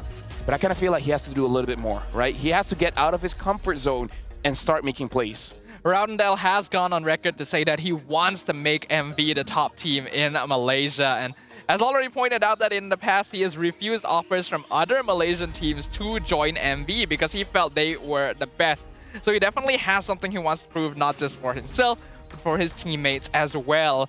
And for the rest of MV, there is definitely some work to do in terms of consistency. If we're talking about consistency, DX Seoul have been able to drag out most of their series and still somehow come out on top. Yeah, we got SkyZ, Rossi, Stone, Kimin, as well as Siska. And Siska really in the running to be the rookie of the season. And SkyZ has been getting 2 Savages. But the thing is, I looked at the number stuff. Savage is amazing, but when it comes to how much damage he dealt, I don't think he's even top 5. Ooh, surprising, but really I could be wrong. Makes sense. Because ADHD and I'm colorblind, so I could look at the numbers wrong. Understandable. I mean, I get it though. SkyZ tends to play a little bit safer in the back, and when he tries to go forward, can get punished. When he does well, it really does require the conditions to be correct. Well, I'm looking onto the stage, and looks like both Monster Vicious as well as DX Seoul are ready. So let's introduce them. Recording 5 victories in 9 matches throughout the regular season. They've leveled up with sharper strategies and iron discipline. Is this the moment they erase last season's heartbreak and rise again? Brace yourselves for the beast in the arena, Monster Vicious!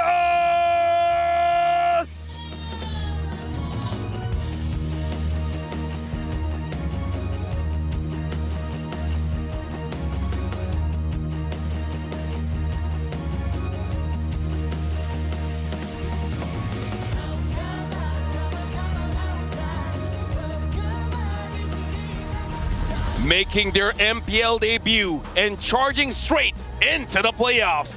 They shocked the scene, pushing nearly every opponent to a fierce 2-1 battle, carrying the hopes of becoming Malaysia's representative in their very first season. Can they slay the Giants and take the the next step forward. Ladies and gentlemen, make some noise for DXS!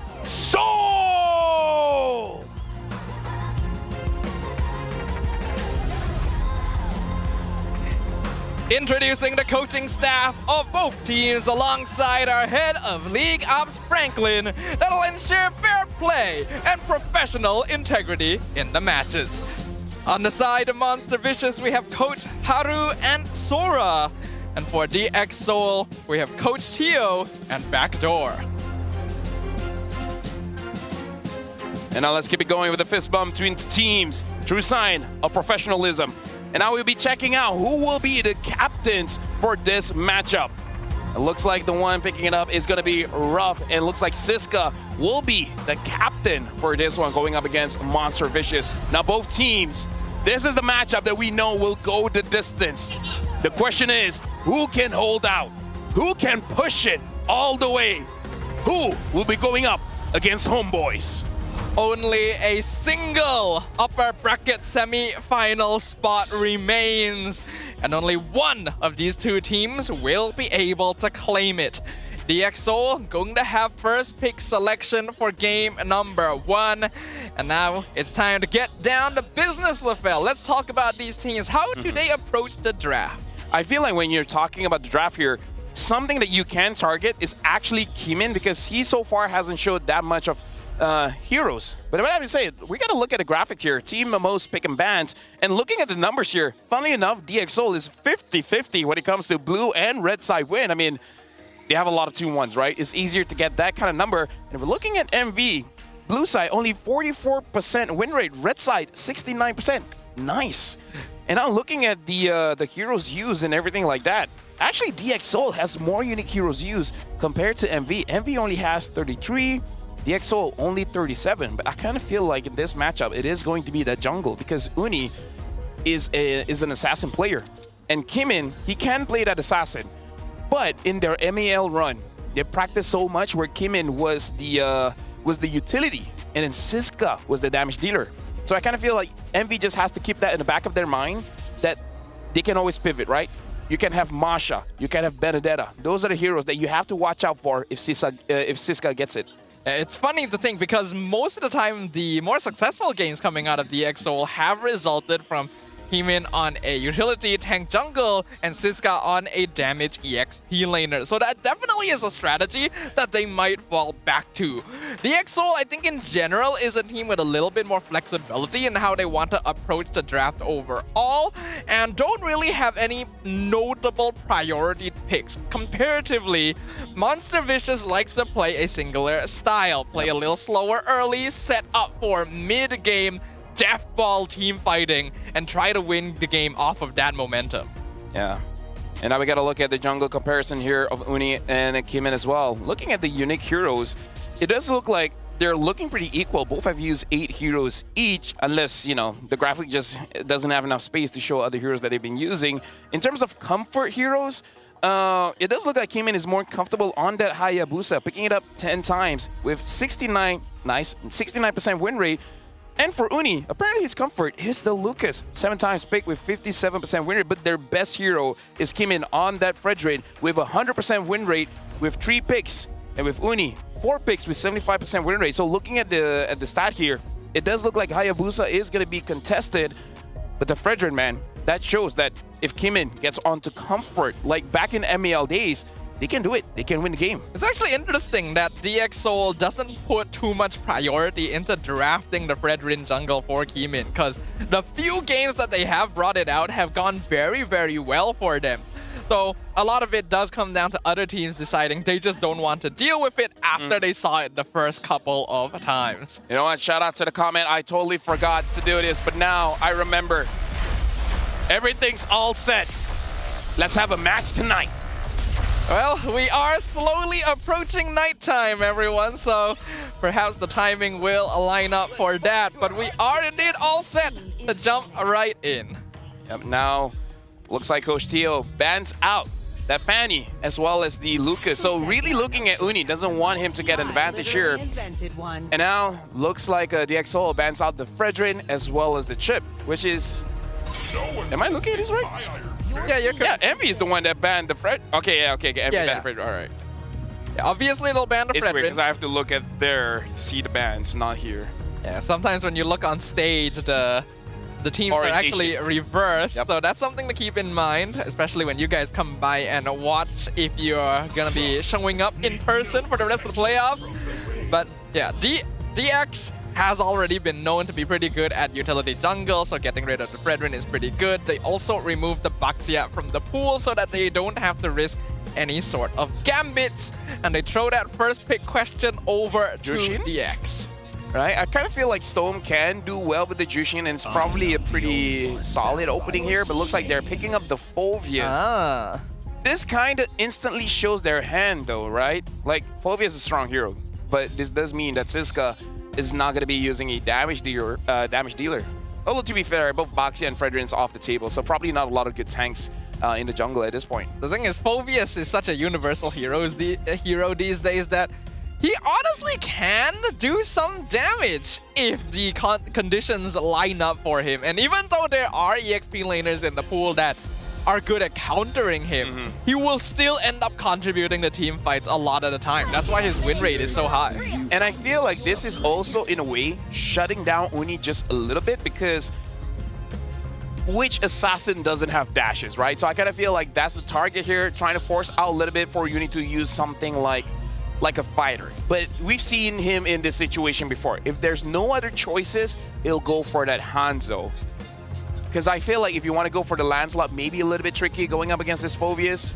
But either ways, good opening coming in from Envy, picking up the Kalia as well as that Granger, which in a sense shuts down a lot of matchups here. But they still pick up the Hayabusa as well as the Kimi. I feel like a Ling is what they're looking for. I don't know if they were going to go for it because of the Phoveus. Yeah, Phoveus just automatically makes it very difficult to play a lot of the more mobile. Not impossible. Not impossible, yes, but more difficult. And so it depends on whether or not you want to play into that in the first place. The DXS have already revealed the Hayabusa and the Kimi, so that indicates that they want to play for a little bit around that mid lane prio. Phoveus should give them a good stance in the EXP lane, and that'll allow them to start contesting objectives pretty early on. You ideally want a mage that can combo well with the Kalea and exert early game pressure, and Pharsa definitely fills in those gaps. So this is an interesting banning phase here, because usually what most teams do is at this point ban out the 1-1. But because they already have the Pharsa, a very good answer for the 1-1, I'm just wondering, are they going to take the risk and just let it go? Because in case you guys don't know, SkyZ got the Savage with the 1-1 twice, 2 days in a row. Half of the Savages of the whole season come from SkyZ on a single hero in 2 separate games. That's why the DXS felt very comfortable locking in the hero in their subsequent games during the regular season, even when there wasn't any notable picks that it would be used to counter. So that is definitely a possibility, and they have already locked in the Phoveus for themselves, so it's always something that they can consider since they don't have to worry about the 1-1 being counted by that hero. Legit, the entire draft feels like they're just targeting Uni, because now they're banning out the Hanzo. And the fact that they have the Kimi means that if they want to go cheeky, right? Pick up a fighter, pick up a tank in the jungle. The Kimi can do damage against you. And against Hayabusa, he also wins a lot of matchups. So the only one that's really open right now is that Joy. Yeah, with Lucas also banned out, Joy going to be one of the more obvious picks coming in here for Uni. Oh, by the way, 1-1 did get banned. Yeah, it did get banned. So they were also thinking the same things we were. The Glue also going to be banned out just to give Phoveus a little bit more advantage in that EXP lane. Now MV needs to make a choice. They're still going to be looking for their EXP lane and their jungle. CC Hylos, right? I feel like Hylos is a good matchup against the Phoveus, and you need a front line because Kalia can't front line, right? She can catch, but not a front line. Yeah, I think Hylos would be pretty solid here, actually. He gives you that advantage in lane versus the Phoveus. You also deny the potential pick away from DX themselves so that they're able to... I mean, Xeno did play Esmeralda, but I don't feel like this is the right game for it. Yes, it can win lane against Phobius, but it's not particularly good against the other two heroes. Yeah, Hylos makes more sense. The question is, this should be a Kimi mid, because so far Storm has been using it, but who knows? Maybe the weeks have gone by, and then maybe they can draft a Selena here so that Storm can use it and just ask SkyZ to use the Kimi in the gold, because this also looks like a game that Selena would work well. Yeah, I agree with you. Selena would be really good to provide vision for Kalea's ambushes or just threaten the feathered airstrike. And Gatot as well. Gatot is open. All very solid options. DXS is going to need to complete their draft here. They don't actually know what the jungler is from MV yet, and that's just something they're going to have to accept. Especially with all the bans they've already taken out. They can probably expect that it is going to be either Joy or a fighter. They go for the Harif. It works well since they already have the Phobius for themselves. But also the Khalid. I kind of feel like this is just Rossi, like, want to get a little bit more comfortable. Because he has won games where this Khalid just shuts down the mid lane so much.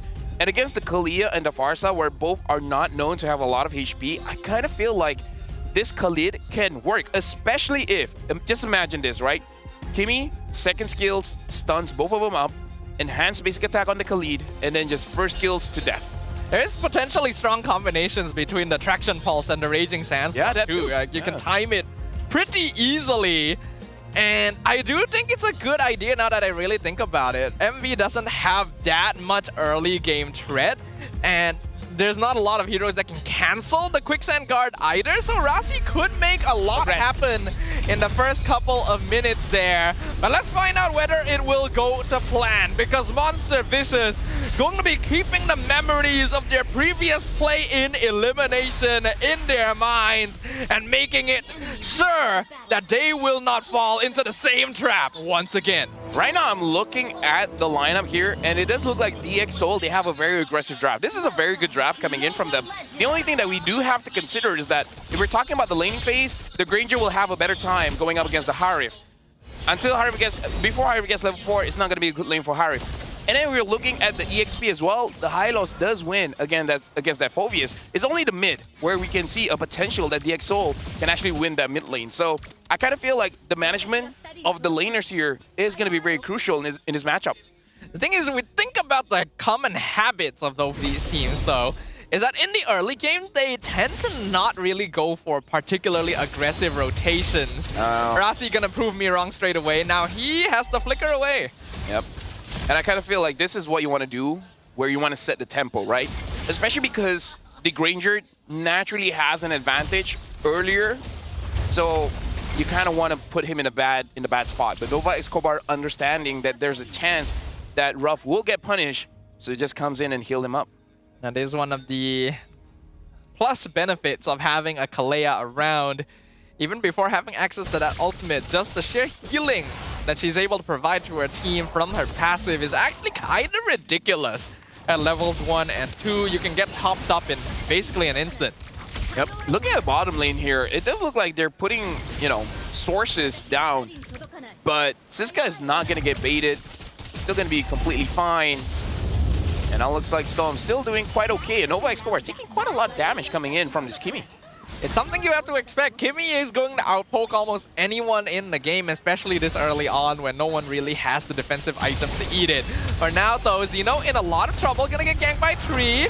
Nova Escobar holding on to the title strike, and Kimin doesn't not gonna commit his ultimate. Forces out the Revitalize, but no kill on the Hylos. Dude, the fact that Hylos still survived, and it took that much, like, oh, that was... He's a tanky guy, and DXO, they were... If they committed the ult, maybe they could have gotten the kill. So I hope that Kimin has a better idea of what he wants to do with that Ogi Shadow kill. Maybe try to assassinate, maybe Roundo in this turtle fight. I'm not sure if Kimin was thinking they could get it without it, but now the turtle being contested, Kimin comes in, Feather Strike Uni, gonna secure the turtle away! Zeno gonna be picked up as first blood though, and now DXO looking for some revenge! Tsunami Slam, gonna pull Rossi backwards, but Nova Escobar is so low! Fortunately, DXO has run out of gas. That's gonna be all they get. I would say that's kinda equal because one turtle... Nah, not that equal, because DXO did get a turtle and get the kill. Okay, never mind. Wait, No, Monster Vicious got the turtle. Okay, that's why I was weirded out, because I believe that he got, okay. I'm colorblind, okay?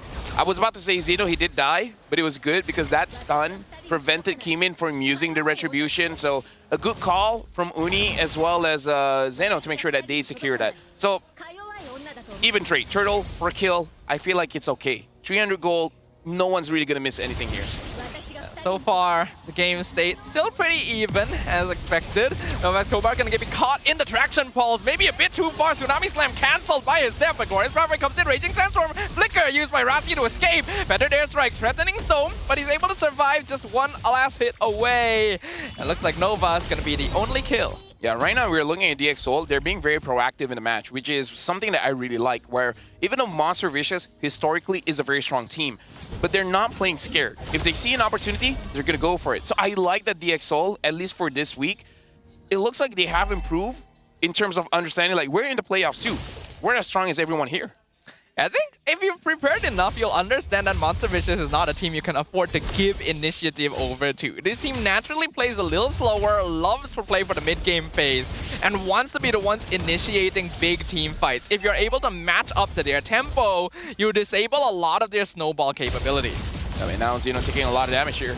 Kimin looks like he's not gonna Ogi Shadow kill, but the Glorious Pathway has been used, so that's an important ultimate MV does not have. Yeah, I kind of feel like maybe this is just Coach Theo letting them know that you don't have to kill that high loss. As long as you get a lot from him, the Revitalize, the Glorious Pathway, I feel like that's enough. So maybe this is DX Seoul playing a different game here, where you're not going all in, you're just getting the resources from your opponents and playing around it. I like it so far. It's good discipline from a very new team. Zeno once again gonna eat some poke, but Ruff is also here to join the fight. This is gonna be a 5v5, and we all know that Monster Vicious loves their 5v5. Tidal Strike going to miss. Here comes the Glorious Pathway used by Zeno. He deals so much damage to Flicker. 4-man knockup into the Raging Sandstorm. Tsunami Slam gonna pull Siska backwards, but the Infernal Pursuit cancels the better airstrike. Siska is doing so much work right now. Ogi Shadow Kill executes Nova in the backline, and Siska will finally fall. That 3-man knockup was amazing by Siska. He dies, but so what? They give a lot of advantage here because they got a turtle, and more importantly, they showed that Monster Vicious, you can't really go for this team fight. And with that, kind of psychologically, DX Seoul is going to have a better position here in the map. Yeah, that is very, very good. Siska, he held his ground. Even though he ate most of his HP and damage instantly, the initiation and then the continued follow-up, ready to throw his life away to get the objective, gave DX Seoul another kill on top of that as well. It was on a less important target, the Kalea, but it's still very good because it's allowed them to build up that 2k gold lead now. As a roamer, hold on. Looks like unlucky for Kimin, he get caught! Tsunami Slam pulls him into the feathered airstrike. That is rough. Stop it, man. That was not intentional. Okay. As long as it's not intentional.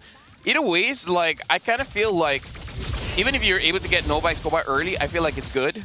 Especially considering what he's going to build. Because if he dies a lot... Oh! Wait, how did they get Siska? It's a 3-man gang. They died behind the tier 1. The fact that they stayed there. They got a kill and then they stayed there. They're gonna try and burn down Zeno now, but Revitalize doing so much. Raging Sandstorm also not quite enough as Feathered Airstrike zones Stone away. Rasi still alive though, sets up for SkyZ. He pops the Salmon Force, goes in, but Ruff is there. Artillery sieging. Nova will go down. SkyZ needing to back off. Ogi Shadow Kill bounces it literally the most unlucky way possible. So Kimin doesn't find anything more. How does Zeno not die? Like, he has escaped death so many times. At this point, he should be a gold laner. Yeah. I mean, like, you know, he takes a lot of hits and everything, so no, I understand. But the fact that he doesn't die is like, woof. It goes to show, right? Hylos is one of the tankiest heroes in the game for a reason. And he can even take the Lord. Hylos, man, like, that's no wonder he's the skin of the season. Reza's Hylos stole the Lord earlier in the first match of the day, for those of you who didn't know. At the very least, so far, the junglers are actually the ones securing the turtle, so we're not really seeing a repeat of some very interesting stuff at the start of the day. And now Rasi does find Roundel. Roundel does have to use the wings by wings. But hold on, conceal, flicker in, they find one. That's Rossi lifted up with the tsunami slam. Siska's in backline, throw threatening rough. Killing spree going over to the Granger. Feather Airstrike comes out. Zeno gonna be blasted down. Flavan Force coming out as well. Novax Kobar gonna be another casualty. It is a 1-for-2 trade. Oh, this is early, but Kimin now has the Blade of Despair. So he's building a Hunter Strike into a Blade of Despair. So now this is a pretty big power spike by Kimin. So even if someone's alone, they really got to be careful because that damage is very deceiving, especially because people don't usually expect second item Blade of Despair. Yeah, maybe he really was annoyed that the Oki Shadow kill bounced so unluckily previously, but that is a very important item to have at this stage. It's gonna melt down MV really, really quickly, and I don't even think it's meant to actually secure the kills. I'm pretty sure Kimin's gonna use that as a way to melt them down and let Skyzed and Stone finish him off. Maybe even higher damage on your Sirkin to actually secure the Lord. Who knows? That is definitely a possibility. For now, the first Lord of the game is up. DXS will have the lead, but it's only 1k, and Uni just finished his Holy Crystal as well. Yep, right now, it looks like the DXS, they are pulling it over. The only question is, what do they really want? Because the DXS, honestly, with the engage that they have, I kind of feel like there's a good argument to be made where they can start the fight. Here comes the conceal. Kimin gonna pop the Oki Shadow kill on Uni, drops him to half HP. Electrifying Beats also used, and Glorious Pathway on the opposite side as well. A lot of resources spent, but not really much to show for it on either team. Yeah, it's only Kimin, right? He's the only one that used the ult. Everyone else still has it. Now Skyzed is gonna be safe. Now even the Feather Airstrike is gone. If the DXS's idea is just to bait out ults, they got it, man. They got it. And that's exactly what they would hope to achieve here. Uni will have Electrifying Beats back, but the other two are still waiting on their timing. DXS, unfortunately, not really able to find the angle needed to punish it, though, so I don't think the use of those ultimates is really gonna do much for my MV. Yep. Yeah, DXS, they were able to take away a lot of ults, but because they haven't been really all that active, they haven't been punishing that, so Monster Fish is still looking good. Because if you're looking at it, basically everyone has their ult back. Stone playing a dangerous game here. Those Death Sonatas really starting to hit pretty hard because Ruff is 3-0-1 on this Granger currently. Both teams hovering around the mid-river, not willing to commit to a full-blown Lord fight yet. The thing that I want, Staffa, is for DXS to hold on to the Lord and someone goes split push down bottom, because I feel like that's very free, but the problem is who? The best is Hayabusa, but the moment you see the Hayabusa is far away from the Lord, that's going to be Monster Vicious going straight and burst this Lord down, so you want it, but it's important. Yeah. Oh, Traction Pulse pulls in Novax Kobar, Tidal Strike, gonna jump away, but that's a good amount of health gone from the Kalea. Feathered Airstrike once again forces the anti-grav thrusters from Stone. And continuing to do poke damage to Rasi. Both teams still playing this pretty slow. Flicker, Tsunami Slam gonna pull Siska forward. Raging Sandstorm misses, puts them in the backline, and that's a mega double kill for Ruff. They've dived too deep. Triple for the Granger. As Skyzed runs right into the Iron Sights. Kimin, though, picks up the shutdown. Somehow, Zeno still survives all that. With that being said, everyone else from Monster Vision was so low, and that traction pull almost killed Nova Escobar. But it did cancel his recall. But in that trade, Monster Vicious won. And I'm not even talking about the kills, man. Look at the bottom lane. Not only did they get the turret, they even got the Holy Defense. I mean, like, to be fair, only a few seconds the Holy Defense is going to be gone anyways. But still, Monster Vicious, they just played the macro, right? And actually, it's not even Monster Vicious, just DXS not handling their lane. I feel like DXS disrespected the positioning a little bit there, because Novax Kovar just flickered forward, dragged Siska back, and then the rest of DX just tried to follow in while the artillery from Ruff was just going ham at them. They gave this Granger way too many kills. Now finally, Rasi is dealing with the bot wave. I feel like the problem with DXS is that, oh, hold on, the engagement track pulse comes in, Glorious Pathway, Kimin steals the Lord away. DXS now on disengage mode. Siska running away from Zeno, but the Death Sonata finds him. They'll trade EXP for EXP. DXS still looking to do some poke damage. I don't know if they want to keep this going. Yup, looks like they'll finally back it off. Both EXP laners died and came in. This is what we want to see from junglers, man. Taking away objectives. That was a very good retribution, and I feel like that's really needed because everyone keeps saying that Kimin hasn't been performing for DXS. And now in the playoffs so far, 4-1 and 2, getting that Lord, I feel like he's pretty clutch. The only problem is DXSoul, they might be tunnel visioning. I hope they fix that throughout the series, because if not, Monster Vicious, if they notice, they can win macro-wise. Yeah, I agree. I think Monster Vicious has... Oh, Tsunami Slam pulls Rasi back into the Predator Strike, but he flickers out. Tier 2 mid will go down, but Monster Vicious sets up space to melt down the Lord before it hits the inhibitor. DXSoul now, almost 3,000 ahead, Stafa. And DXSoul, if they win game 1, they're in condition, man. They're setting it up. It's basically like getting the pieces of Exodia. It's very difficult to get all 5 pieces of Exodia, but it is possible. We've already seen it in the series. DXSoul right now trying to embody the spirit of Yami Yugi to see if they can get the pieces that they need. And honestly, I am very curious. If DXSoul do win game 1, have they fixed the issue of overheating and throwing game 2? I would say they are quite disciplined in this game. Again, the only problem is they gotta open up the map. Right? You gotta see the map as a whole. You can't allow the minions to be able to push down your turrets. Now conceal play, Rasi looking for a target. Looks like they will find the entire team of Monster Vicious. Raging Sandstorm connects, forces the flicker out from Nova. Escobar Uni with the electrifying beast doing a lot of damage in the backline, but Summon Force comes out and zones him away. They're gonna pick up a killing spree in the backline. Ruff gonna trade for Siska, and SkyZ finding the joy, locking down Xeno with the Starlium Beam. It's a double kill for the Hari, and 3 members of Monster Vicious fall. They will now have to mount a 2v4 defense. There's only a single minion pushing in. That should be easy enough for Monster Vicious to clear out, and the game should not end just yet. Monster Vicious, like this is the start of a very bad run, because this probably reminds them of previous season in play-ins. They can't lose this one. But now it looks like they're able to get Roundel to use his wings by wings. Nobody score by trying to get a catch here. Not gonna get anyone. Rasi will just say Raging Sandstorm out of there. They know that they can't end the game just yet without the Lord, but they're setting themselves up real well. They've taken 2 inhibitors. Lord is coming up in 10 seconds. Monster Vicious now going to need to find a good position to turn this around. I gotta say, Stone played that really well, because he's very quick to realize that he's being targeted by both the Farsa as well as the Joy. So able to get out of that, and the rest of the team collapsing on the Joy, that's really good teamwork coming in from DXSoul. Something we haven't seen a lot this day.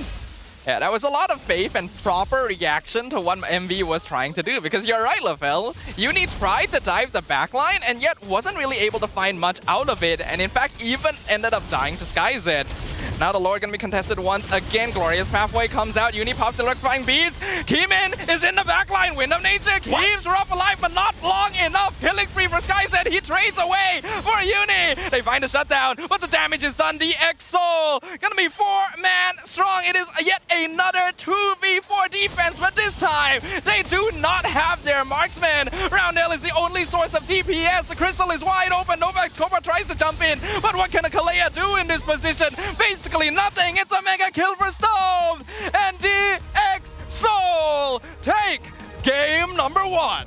The first step to winning this best of 5 is winning game number 1, and now they've set it up. Monster Vicious, they gotta figure out what to really do against DXSoul. And I gotta say, I'm pretty sure Husky is fuming watching that Harry. The fact that he didn't die and he got a kill and got another kill.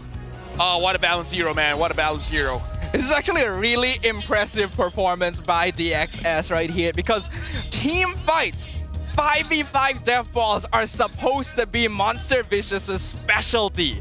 These are supposed to be the types of games where they come out on top. And yet DXSoul outmaneuvered them, outplayed them almost every single time. Oh, almost threw away the chair. But anyways, yeah. This is a big step up coming in from DXSoul. I mean, sure, you can say that Monster Vicious, oh, the Kalea play bad and everything like that, but this is different. DXSoul, they look more composed. They look more professional. Now they're looking like MPL team. Yeah, and this is already a team that was showing such impressive performance in their first season. They are really showing everyone else up. and demonstrating to the world that MAL does have potential after all. Dude, Kimin and Siska, like, both these guys are just fighting for the top rookie at this point, and if they win, if they can survive up until the second phase of the playoffs, that's gonna be intense. Like, this is gonna be almost like that Team Huck run. When, was it season 9 or season 10? Season 10, right? They came in from the qualifiers, becoming champions. But now we got to look at the MVP backstage. It could go to anyone, even Stone. I feel like Stone played really well in that one. Yeah, I think Stone did really good, but you know who else did really good? Kimin on that Hayabusa. Now, we can't lie, LaFell. I think a lot of us were wondering if Kimin was the weak link for DXSoul because his performance wasn't quite as consistent compared to the rest of the players. But if he's able to continue performing like this, then those concerns can be swept under the rug. At that point, Kimin showed you how to become a jungler. Go in, win the retribution, let the enemy start the Lord, but you're the one that secures it. That Lord take really set the team up for success. And again, the damage that Kimin was able to do, like, I saw a lot of the shadows went inside of Roundel, and I kind of feel like that's the biggest problem that DXSoul really had, was that Pharsa. If the Pharsa is not there, it becomes easier for honestly the entire team to do whatever they want. Yeah, there was actually a really good formula that DXSoul was using in a lot of these team fights. They know that their backline is only ever going to be threatened by 2 people. That would be Nova Escobar and Uni. Yeah. And Roundel if the Feathered Airstrike is up. So the goal is stop Nova first. Yeah. Catch him, stop him from like jumping in. That's one step solved. There's a lot of faith from the rest of the team that Storm as well as SkyZ can handle themselves against Uni, so the rest of the team don't bother trying to play defense. They go for the back flank instead. And because of that, Ruff is not able to consistently do damage. Yeah, now we're going to look at the itemization here because I want to talk about our MVP just now, Kimin, where I'm not so sure about the order of the items, but I still remember around 8 minutes going to 9 minutes, that is when he had the Blade of Despair. And we did talk about maybe this is just another way to secure the Lord. Because again, the Shurikens does do a lot of damage, especially when you compare it to the Joy, where it's DPS-ish. With the Blade of Despair, the Shuriken feels like a big burst of damage. It makes it easier for you to focus on a big burst to secure the Lord with the Shurikens as well as the Retribution. Honestly, if Kimin actually decided to go second item BOD specifically to outdamage Uni for the Lord steals, then it is already another level of gameplay. If they're thinking that far ahead, if they're considering such a minute details, then DXSoul is telling us that they are true competitors here. And I'm really seeing it. I'm seeing that energy, that drive. Yep. Notice as well that Storm did not use the Sky Piercer for this one, so he's really there just to be the support, right? Getting those crowd control, getting the slow, getting the stuns, getting the pulls, and of course the consistent damage. But his main idea for this one is not to be the finisher. That is Kimin. That is SkyZ. And both of them did a very good job. Monster Vicious though, I gotta say, they were put at a disadvantage because if we look back into the draft, a lot of focus was onto Uni, where even we said the only real good jungler that's up is the Joy. And he did pick up the Joy. So in a way, DXSoul really controlled the draft. I think they completely manipulated the draft to force out this Joy from Uni because they already had the Phobius in advance and they do have heroes that are able to handle it somewhat well. I think Storm and SkyZ did a great job of just avoiding the electrifying beats because if either of them got picked off at any point by Uni, it would have been a very difficult fight to turn around again. But the trust in each other, the trust that the other teammates had in them, and the trust that their frontliners would be able to distract the rest so that they can handle the Joy on their own really shows the synergy of this team. And now we get a look at the damage numbers here. Looking at the numbers, Storm still did a lot of damage, 75,000 damage dealt, and Ruff tried really hard, 72,000 damage dealt. Kimin did pretty okay damage, 50,000, SkyZ 57,000, but look at Uni, man, only 23,000 damage dealt. He's only higher than the EXP laner as well as the roamer, which does show that he wasn't involved in a lot of team fights. He was 0-2 and 7, no kills. Most of it is just assists. Yeah, I was actually a little worried initially when DXSoul locked in this Khalid roam because it's been very hit or miss, right? This is a hero that you usually need to really disrupt the enemy jungle early to really leave a lasting impact. And while Rossi did try that on the first buff, he didn't really continue doing so. And I was worried that that wouldn't be enough of an effect. But DXO trusted the process. They trusted the draft. This was designed with countering the Joy in mind, and it worked out. Yep. Really can see that DXO came much prepared for this one. Highlight players here. Kimin is the rich guy, 775 gold per minute. Stone, the carry, 75,000 damage dealt. Zeno took a lot of damage, 138,000 damage. He's the sandbag. And Rossi, the best wingman, with 10 highest assists.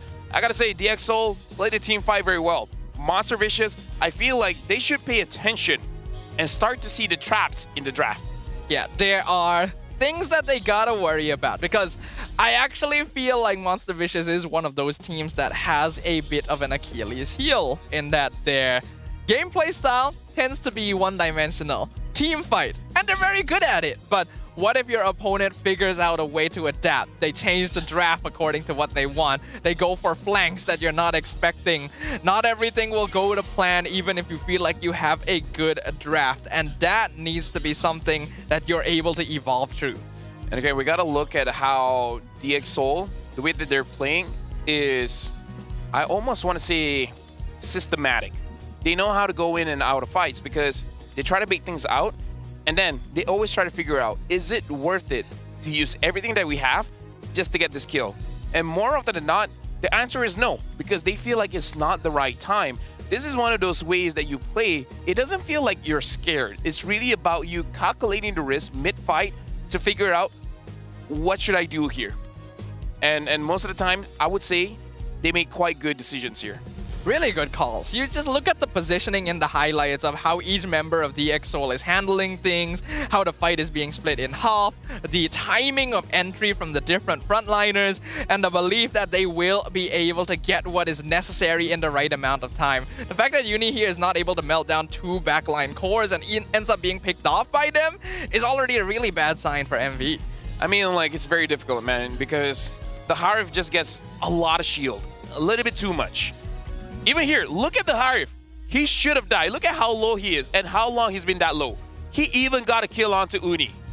And part of that is the concealed flank from Rossi and Kimin, right? The moment this Khalid and Hayabusa pop out of thin air, Monster Vicious are in, like, desperation mode. Panic is, okay, we need to survive. We need to get out of here. There's no longer a thought process of finish off the Harif, right? Again, more stats for that Hayabusa, because before the game started, we did show that the comfort hero for Kimin was the Hayabusa with 10 picks, now 11 picks. And the best hero for Uni is actually the Hayabusa as well, so could be contested for this one.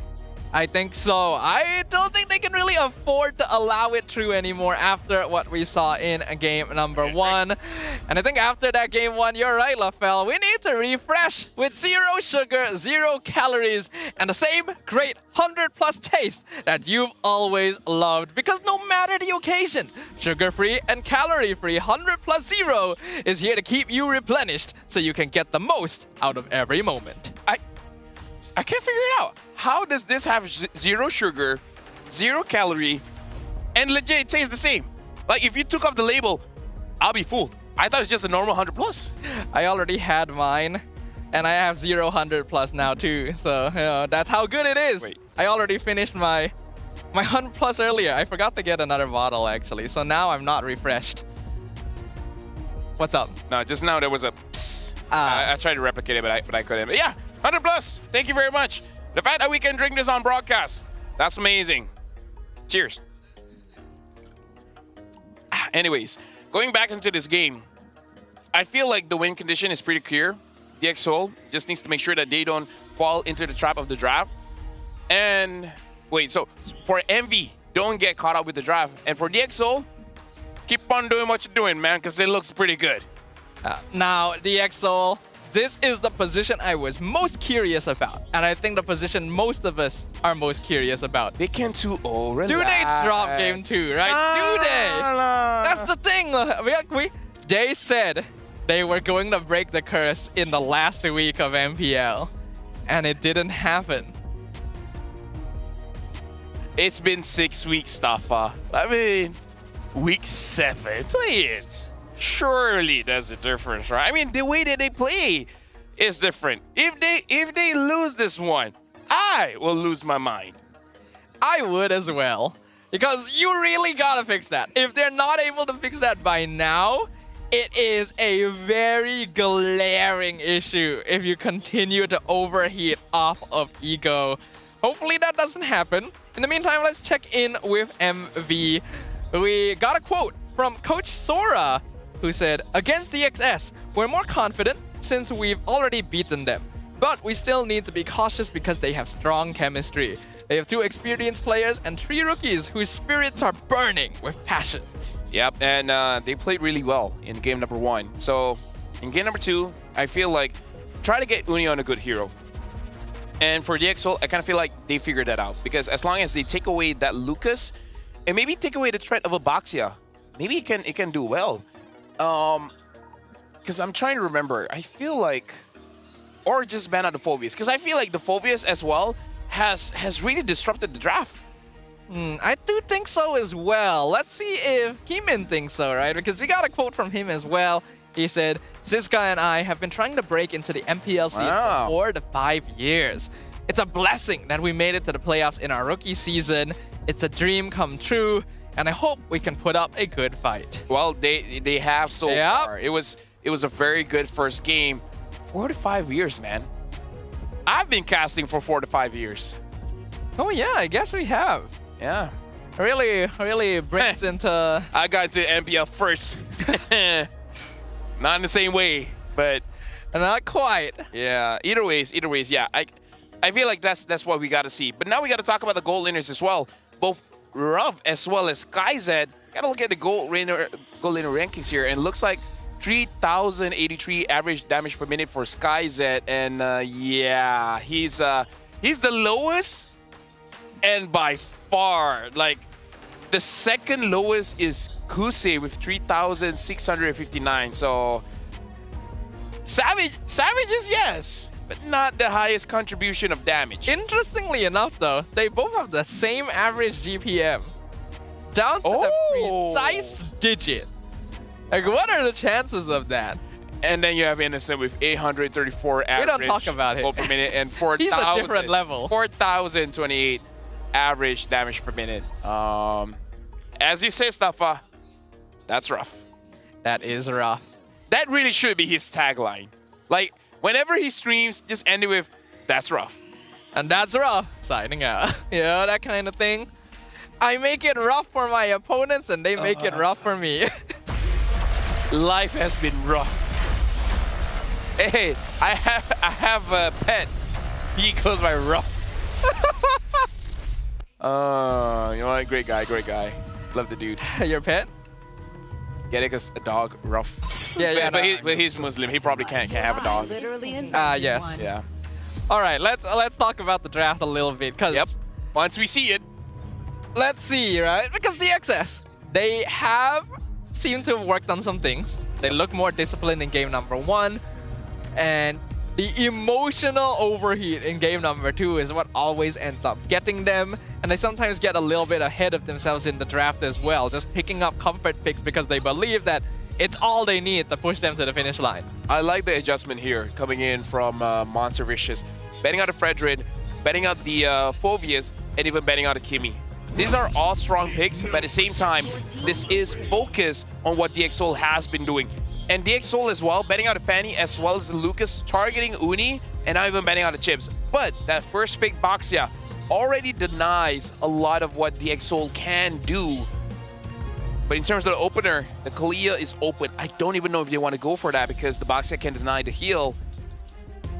I wonder. I feel like Kalia just loses a lot of maybe Harif first effectiveness. Harif is okay, but technically also has some difficulty going into the Baxia. Maybe Zusin is okay. It depends on the approach that DXS want going into game number 2. Haya Harif. Haya Harif. Yeah, because I can see Haya. Okay, Jushin and Badang. Alright, that's interesting. I guess the Badang can can handle the Baxia a little bit, but he does have to be careful because the Badang is tanky because of that shield. So cutting that by half really slows down his early game. And the reason why I say Harif and Haya, because you kind of don't want to give that over to MV, because Ruff is pretty good on Harif, and Uni has won the most games with the Haya. Yeah, these are both comfort picks that would be risky to let through. And DXO has elected to go for a safer opening since the Baxia doesn't have a lot of counterplay right now. But I have expressed multiple times throughout this season that I really don't like safe openings on the red side. Revealing Badang and Zusin early on, I feel like gives away a lot of your game plan, and neither of these heroes have a lot of damage prio early. 1-1. If you don't want that Harif in the first place, this is a good place to put up a 1-1, right? You can get free stacks on the Baxia. You can purify out of that Cho. And then you have a pretty good laning phase against the Granger. And if you don't pick it up now, for sure it's gonna get banned out. I can see where you're coming from. The 1-1 would be pretty solid lock in here, but would they want to lock in a assassin instead? Looks like they will still prioritize the Harif. Should still be pretty strong. I do hope that it goes for a Purify just to deal with that Way of the Dragon. Now I just wonder, because the DXO is probably thinking where this Baxia is going, because even though you see the Cho, you have no idea whether it's going over to the EXP or the jungle. Because knowing Xeno, it feels like a Xeno hero, right? Putting the Baxia in the EXP, but at the same time, it's in the back of your mind. You know that Uni, even though he is an assassin player, as a professional, he must be willing to use this Baxia in the jungle. I don't doubt that Uni would be able to play it in the jungle, but you're right, Lapel. It still feels more like a Xeno hero, and I think the DXO agree. That's why they're still going to be banning out assassins. It's a very good place to do so because they are going to have first pick in the second phase. So if they ban out all assassins but one, they could. Ooh, export ban.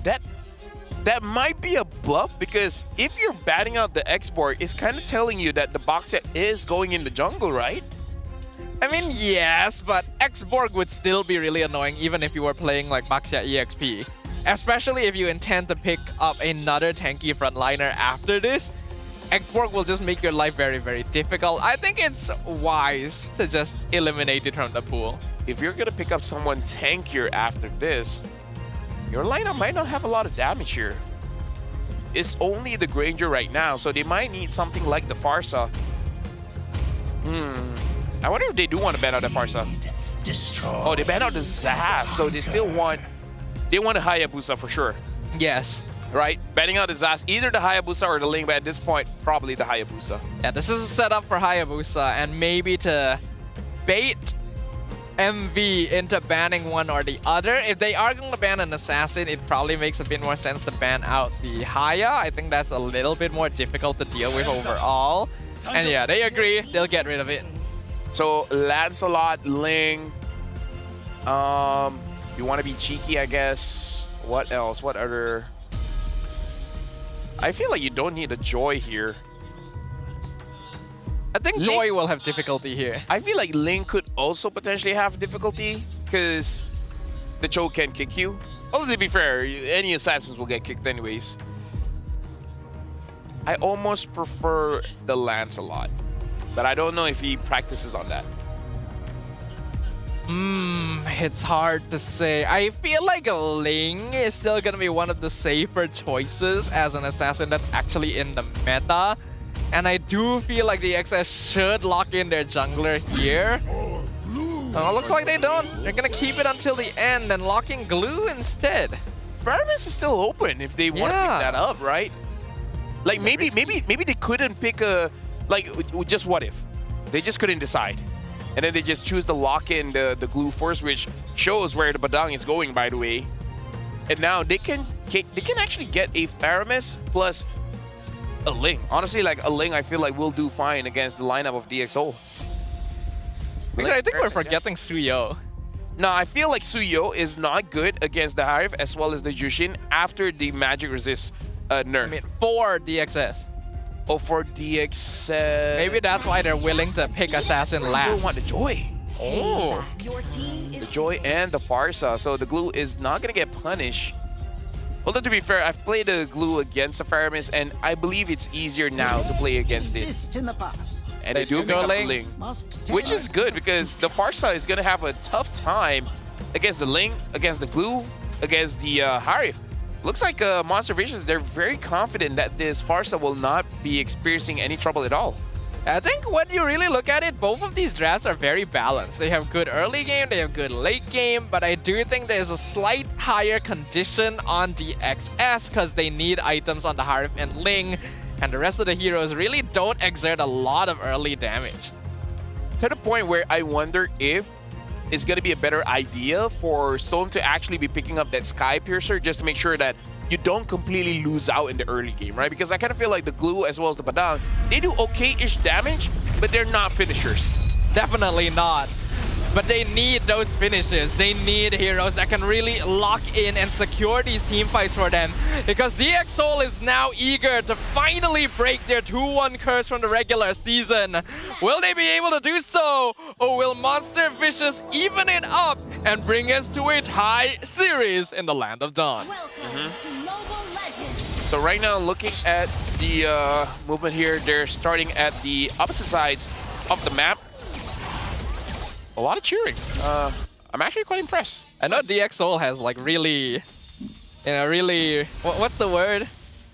Vocal? Really active fans. Yeah, very active fans. Yeah. Like their families always come to support them, which is actually really nice to see. Very nice. Now looking at the setup here, looks like everything is as expected.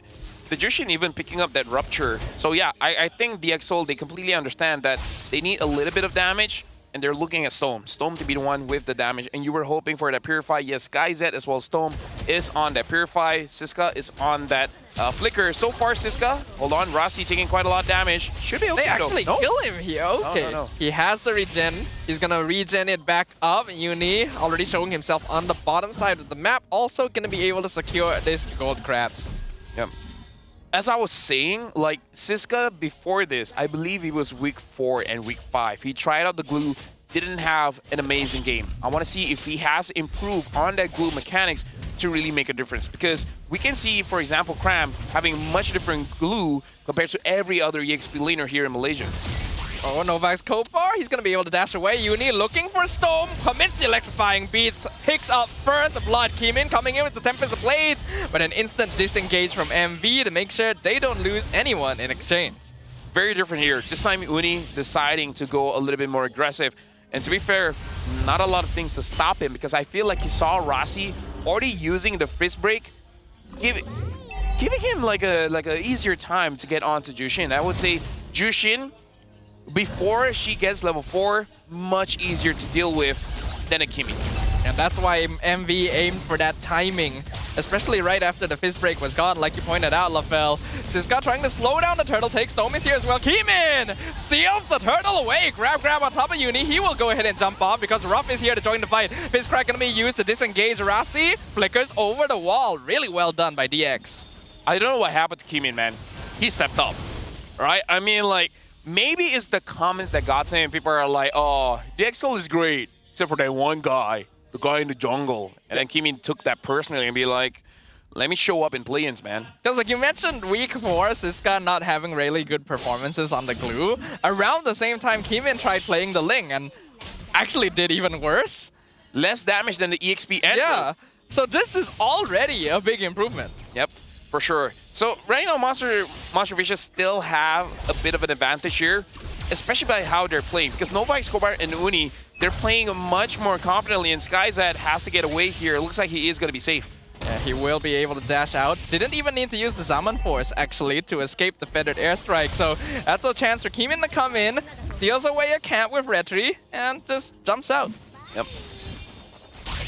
Looking at DXSoul, looks like they're trying to figure out how to catch someone mid here, because this guy's ready to catch someone. He just doesn't know who. Storm gets stunned, Electrifying Beats comes out. I don't think either team wants to fight here just yet. The turtle's gonna be up in 40 seconds, so not much a reason to brawl here. I guess they were just hoping for someone to make a mistake, someone to overextend. Either ways right now, I believe between both teams. Oh, hold on. Storm is manning up, walking forward, ult back. Wow. That's good because now that the Crimson Beacon is out, I gotta say, DXO should not contest for that turtle, especially because of their draft. They got a Ling, they got a Harif. What's wrong with farming, right? Like, maybe try to see if you can get lucky with the steal, but if I was them, I wouldn't I wouldn't take the risk. Yeah, they don't have the full commit to it. They have Keyman who can just kind of jump in and see if he can steal it, but otherwise they can try to play the map instead. So based on the rotation, they are calling SkyZ over, so looks like they want to fight for it. Yep. And even if they do, oh, hold on. Electrifying beats used quite early. Fizz crack, lockdown Uni. Here comes Keyman. Tempest of Blades comes out. Uni dashes through the turtle pit. He's gonna be safe. Xeno taking a good amount of damage. Grab, gonna pull him backwards as well. Nova Escobar gets locked into the wall. Xeno pops the revitalize. He'll be fine. Now the flicker comes in, waves the dragon on Siska, not in the right direction. Uni secures the turtle. No deaths just yet on the map, but Siska dropping really low. He tries to re-engage Storm as well with the Crimson Beacon, setting up for Keyman, but Feathered Airstrike and Electrifying Beats comes out a second time. Storm goes down, double kill for Uni as he picks up Rasi as well. This is very bad discipline coming in from DXO because, again, their draft is not about fighting, especially around the turtle. Around Lord, maybe. This is just not the right timing. I feel like DXO, maybe they got a little bit too hyped up after the win in game number 1 and thinking that Monster Vicious ain't even that good. They can take this risk, and I hope that they learn because keep doing that and Monster Vicious definitely will win game number 2. Because that's exactly what's been happening the whole time. Keyman gonna be forced to use Tempest of Blades to avoid the 2-man gank up top. Xeno is able to eat so much damage right now. The DXO needs to make sure not to overheat again. Yep. At least I can say that Keyman did not make a mistake. He did not commit for that turtle fight because he's like, if you guys die, you guys die, right? I gotta take care of my KDA. And being a jungler, especially as a Ling, you have to be a little bit selfish. You have to be comfortable letting your teams die as long as you get the farm. Oh, Escobar trying to be annoying. Keyman will still be able to get that purple away. Uni gonna be scouted up top as well. And another gank on SkyZ. Rasi is here to try and stop it, but Feathered Airstrike forces the dash away. SkyZ not having a good time in this lane. At least it doesn't die, right? Because Rasi is just making sure that he's able to scale up. Because losing 2,600 gold, honestly, is not that big of a deal. And now Retri using for Retri, looks like no one is really going to get anything here. But again, if Monster Vicious doesn't end the game soon enough, definitely DXO will have the advantage. Yeah, there's a good amount of scaling in the Ling and the Harif, and Keyman will be able to exert pressure through split pushing, which is something Monster Vicious doesn't have quite as much access to. So there is a bit of a timer on them. 3,000 gold lead here for Monster Vicious. Xeno unable to catch Keyman. So far, Keyman has been playing quite well. Oh, it looks like someone got caught. Roundel got caught. Crack forces a flicker from Roundel, but Keyman not gonna let him escape. But Keyman gonna be using the Tempest of Blades just to get out, making sure he doesn't get kicked. A good disengage after a pickoff. The DXO now in full control over the turtle. Uni looking for a chance to go in. Fist break connected to. Electrifying Beast comes out. Zaman Force as well. But they're not able to find anything. Revitalize also used. Uni still gets the turtle away from the DXO. But they will lose Nova in exchange. Yeah, Uni can't have it, man. It's like, okay, hold on, new guy. All right, I've been here way longer than you. I gotta win this Retri battles. Ruff is up top, but the conceal comes in. Rasi catches him. He's in a tough spot now. He tries to flicker away, but Siska is behind the tower waiting for him as well. Now Uni looking for some revenge. He finds Storm all by himself. Rasi is here. He gets the stun. Saves him at the last second. And Uni doesn't find the second dash. He is stuck. It's a shutdown. Yo, MPL crew, if you guys are hearing this, give Rasi the MVP, man. He's been doing work all game. Wow! Literally at the last possible second. Storm literally seeing his life flash before his eyes right there. Yep. Oh, that was good, man. And again, something about Jushin. She can die, but you need to invest much more than usual compared to every other mid laners. Either way, right now, the gold lead went from 3,000 to a measly 400. That's about a 2,000 over gold swing. That's good for DXO. Yeah, that's after winning a turtle fight and getting a pick off on Uni. That was his first death of the game, and since he was 3-0, he actually did have a bounty that was given over to DXO, so this is really good for them. Yep. So right now, for DXO, Rasi has been amazing. So I feel like Monster Vicious, they can't really clump up together. Because if you're, you know, 2 people get fist bricked, 3, 4, that might be the end. Because Skyze, he just needs okay, no one's really there. He just needs space. Give him that space, and he will rock your world in a way that you don't want to. Well, he is the only other player besides Innocent to have a Savage this season, and he's got 2 of his own, so he's definitely more than capable of handling things given the space necessary.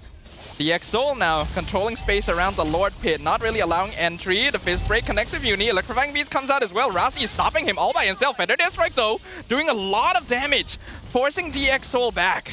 Yeah, and now Monster Vicious, they are going to reset the Lord as well. Gives time for Storm as well as Rasi to recover some HP.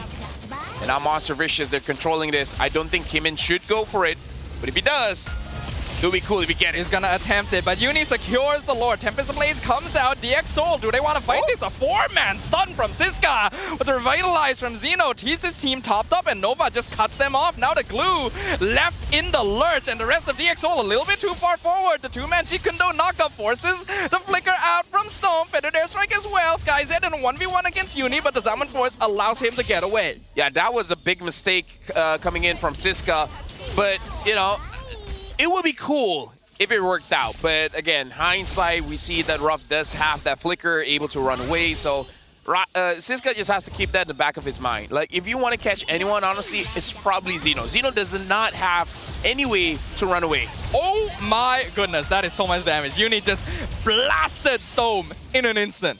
And now Monster Vicious, they get the Goldie back. Now it's almost 4,000. And now the Lord marching down bot. Looks like Nova Escobar is going to try to pull the Lord, and now the Lord even takes down the Holy Defense. Another Conceal and Feathered Airstrike, dropping Rasi down to about 60% HP. He's able to hold long enough to deal with the Lord, but the bottom inhibitor will fall. Kimin says, Uni, did he actually win it? No, he does not win that out, even though he did use the Retribution. We gotta look at the items here, because I do wonder how much items does both SkyZ as well as Kimin has.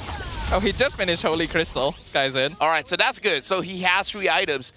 I'm looking far away from the screen. It looks like maybe he has 2 items? I only see the Berserker Fury. I don't know what other items that he has. He has a House Claw. Yeah, Berserker's has claws, and then he has 2 Legion Swords. All right.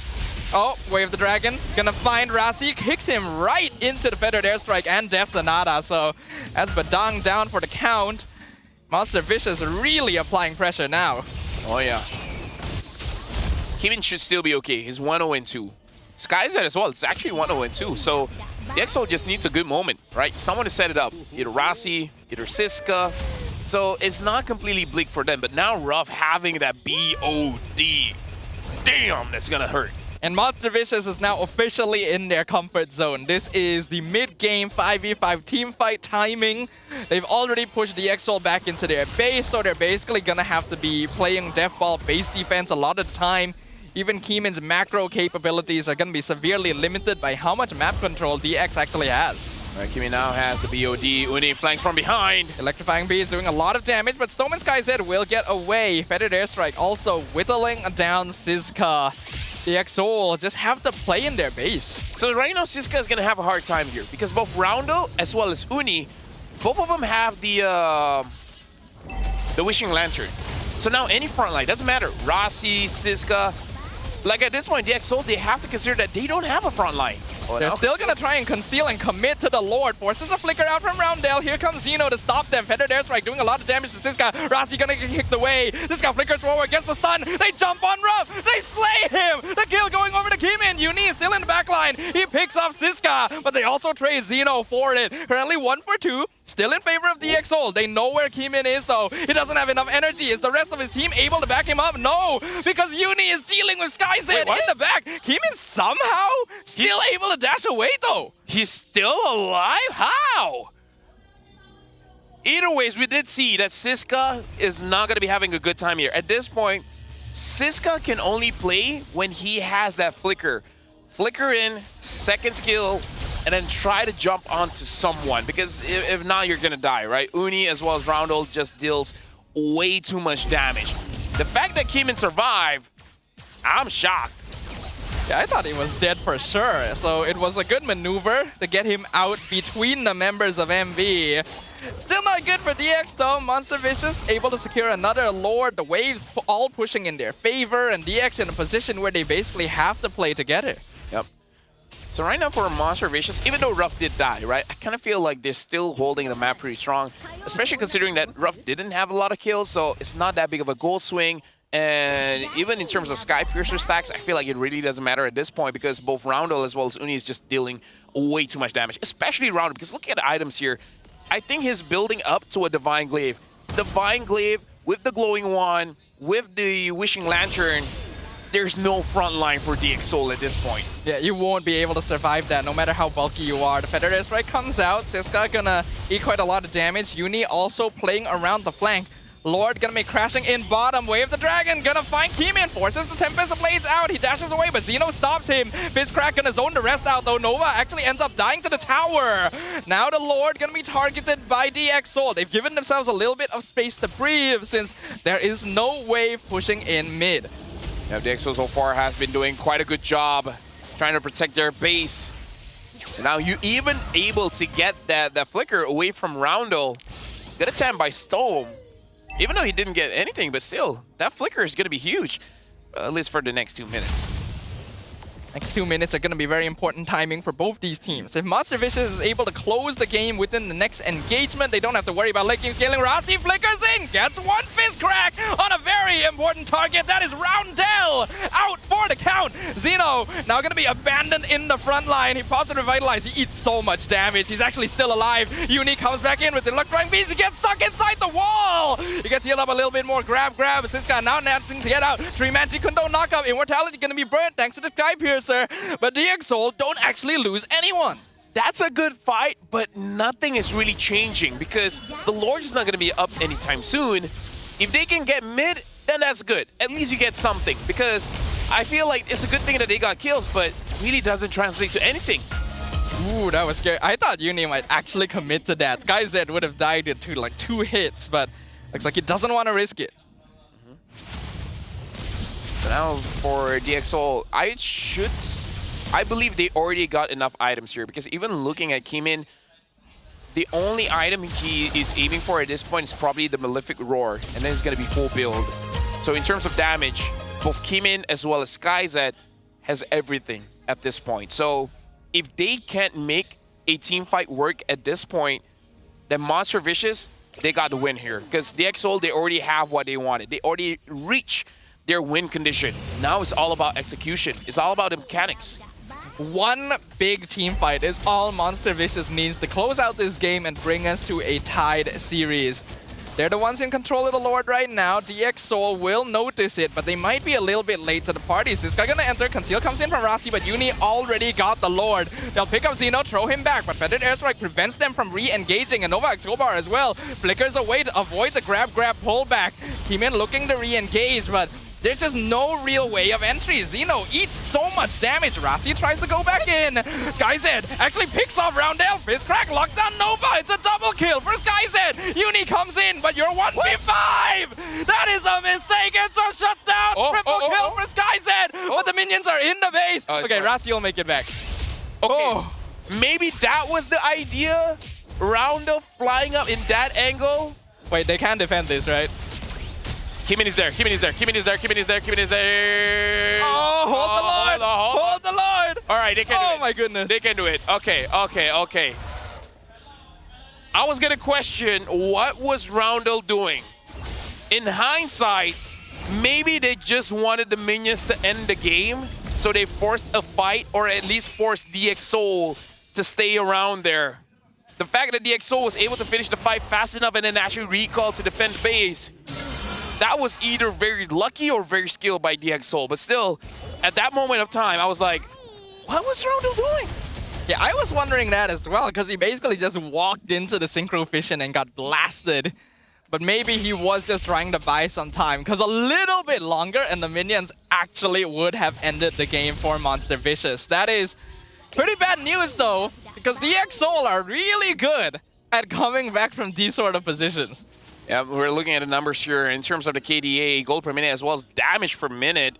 It does look like, actually no, except for KDA, Uni is doing quite well. Kimin is doing good in KDA, but everything else, Uni has his number.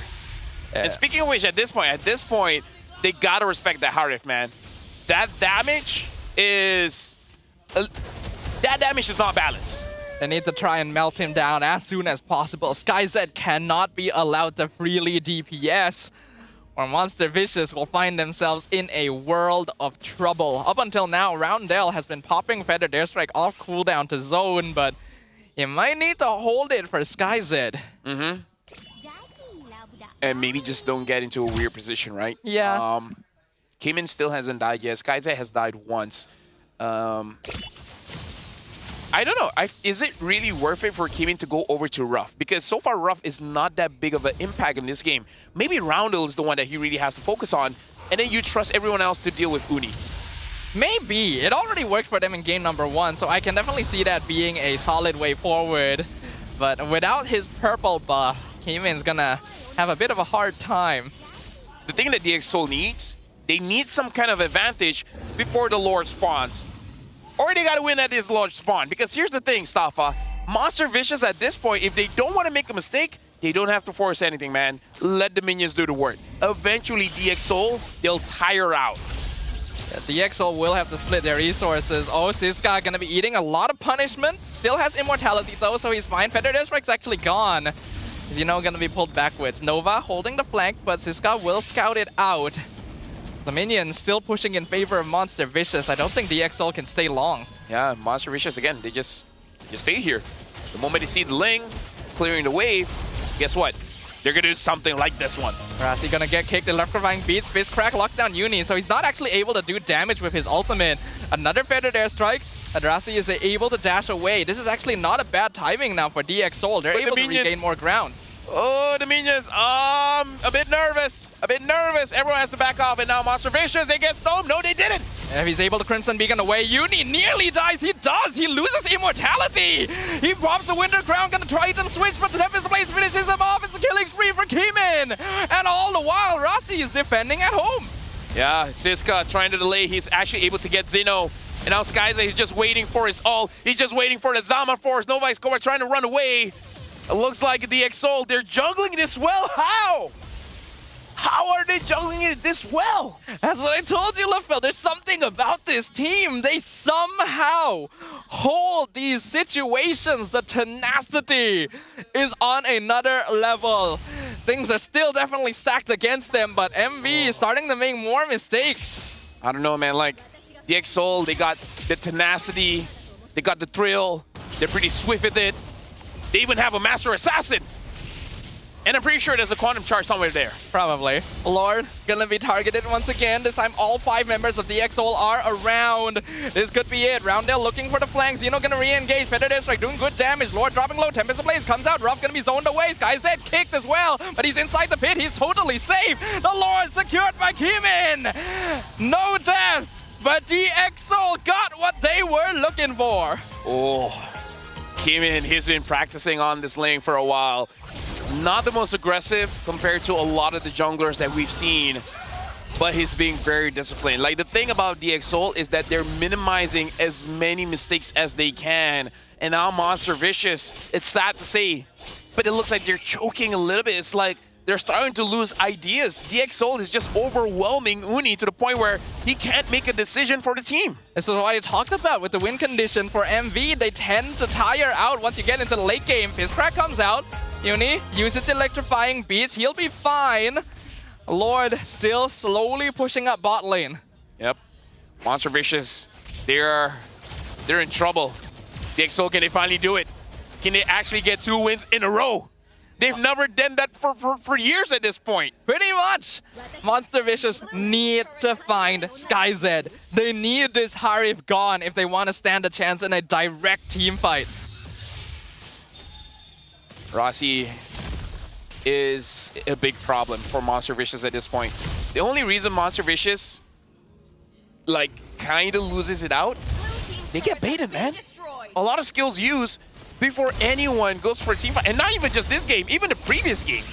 Lord is crashing in. That bottom inhibitor will not stand for very long, and Keemin is pushing mid as well. Monster Vicious in defense mode. The Feathered Airstrike gets cancelled by Rasi, and a stun goes in. Ruff gonna be locked down. Tempest of Blade chases him down. No death just yet. Rasi still alive. Hasn't lost Immortality. Revitalize already used by Xeno as well. He gets knocked up. They're Pulled doing back. it. Immortality is down. Burnt. Unstoppable Skyset. He found Uni. DXS have broken through. The curse has been broken! DXS take game number 2! I can't believe it, man. They finally done it. For years, even in the MAL, they can never get 2 wins in a row. The first time they did it is in play-ins. And now, MV, they're in trouble. They are in big, big trouble. One loss away from recreating their Season 14 tragedy. And DXS, the ones holding the weapon to their throat. An MAL team who has struggled to cleanly claim even 2 games in a row. Oh my now God. doing so on their biggest stage ever. I said before, good game, bro. Good game, bro. That was an amazing game. And yeah, I agree with Mil. That looks like a different team. We gotta check, like, is this still DXS? Because if you guys watched the regular season, they were not this clean. You can say MV made a mistake, sure, whatever, but give credit where credit is due. DXS, they're playing very well. That was a situation which would be very difficult for most teams to actually claw their way back from. Yeah. They had already surrendered so much of an early game lead and were relying on late game heroes that a little bit cleaner play from Monster Vicious should have closed out the game so long ago. I'm proud because this is a new team. This is rookies, man. I mean, I know, right? Rasi is still experienced, sure, but nice. Right now we got to look at the MVP. It looks like it's SkyZ coming in, the gold laner, and he's saying, it's not me, it's God. God gave me the strength. This guy, a very humble guy, doing work on this Harif. Is he pointing at God or is he pointing at the sky? You know, because he's SkyZ. God. Okay, yeah. fair enough. That's how Muslims do it. Even, who's the MMA guy? You guys know what I'm talking about. The name escapes me, but if you point out, that means, you know. Understandable. Allah is one. But yes, SkyZ played a great game. Only 1 death the entire time, even though there was a lot of pressure being applied by Monster Vicious towards the early and mid game. And by doing so, he was able to make sure that he was consistently a threat. He never fell off. He was always going to be the main DPS that Monster Vicious needed to remove at all costs. They got their win condition, man. We set it up in the early game. SkyZ needed items. Keemin needed items. And both of them wrecked house. And there's no way that you can get anything against this Harif because, sure, you can reduce his heal. You can reduce his shield. But half of a lot is still a heck of a lot. Especially if he also grabs an Oracle for himself. So, yeah, the shields are building up even more. Right, and Nova can't really jump on him because he has that Purify, which means that it is all up to Uni. I feel like Uni did a good job this game. He was a consistent threat. He was really the main player that DXS was having difficulty with, and that's why the game ended up lasting so long. But at a certain point, he realizes, I can't melt them anymore. Yeah. And then the game just spirals out of control. Yeah, that was a good catch stuff. Yeah, the Oracle by SkyZ as well as Rasi, making it so that they're much more durable in the front. Looking at the emblems as well, I'm flabbergasted. Monster Vicious, if history repeats itself, if they lose in the very first game in the play-ins, something about this team, man, changes have to be made. I mean, I personally predicted that DXSoul would be the ones to come out on top here, but I predicted a full series. I was expecting things to be a lot closer, and don't get me wrong, that game was close. It was an impressive showing by both sides, but DXSoul has really grown. They have improved, and it's not like we had a break between the regular season and the playoffs this time. It literally is a week. It's like week 7, and they look like this. I like the improvement. I really like it. This is what I was looking for coming into the play-ins, right? MV, they gotta give a challenge over to DXSoul. And they gotta really understand the win condition that they have with the draft. The Joy has not been working out for 2 games in a row. I still believe that the Joy is an amazing hero, but something about Monster Vicious, they keep getting baited out. Thing is, the Joy was okay. I feel like Uni did his job, and his damage was really high up there, actually, alongside Roundel. And even though Ruff was doing a lot of damage himself, I feel like he wasn't able to do as much as he'd like. Every single time the fight started, this Granger had to disengage because there was Siska on top of him, there was Keemin on top of him. Rassi is consistently looking for a flank as well. I think Monster Vicious needed to mind their backline a little bit more because there was a bit too much focus towards melting DXSoul instead. Keemin is going to be the rich guy. SkyZ to carry 104,000 damage. Dealt Zeno took 232,000 damage, and Storm is the best wingman with 11 highest assists. Now the question is, I think that Harif has to go. It has been a problem game 1. It has been a problem game 2. And I believe even in other regions, the Harif is not a hero that you really let through. I understand the logic here. You have that Granger. You should be winning out the lane. Skyza has evolved, man. He is a gold laner that understands he doesn't have to be all that aggressive. He just needs to farm, get that items, and then pop off late game. You would think that having a Granger, having a Baxia as well, would help you deal with the Harif somewhat, but DXSoul knew the game plan. They have a Harif, they have a Ling.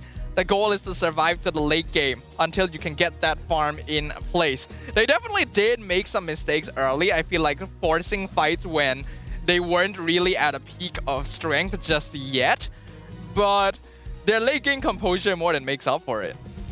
This actually the advice that we had in the previous series works better here. Just do nothing. Do nothing, do nothing, do nothing, and then pop off. Right? That's exactly what they did.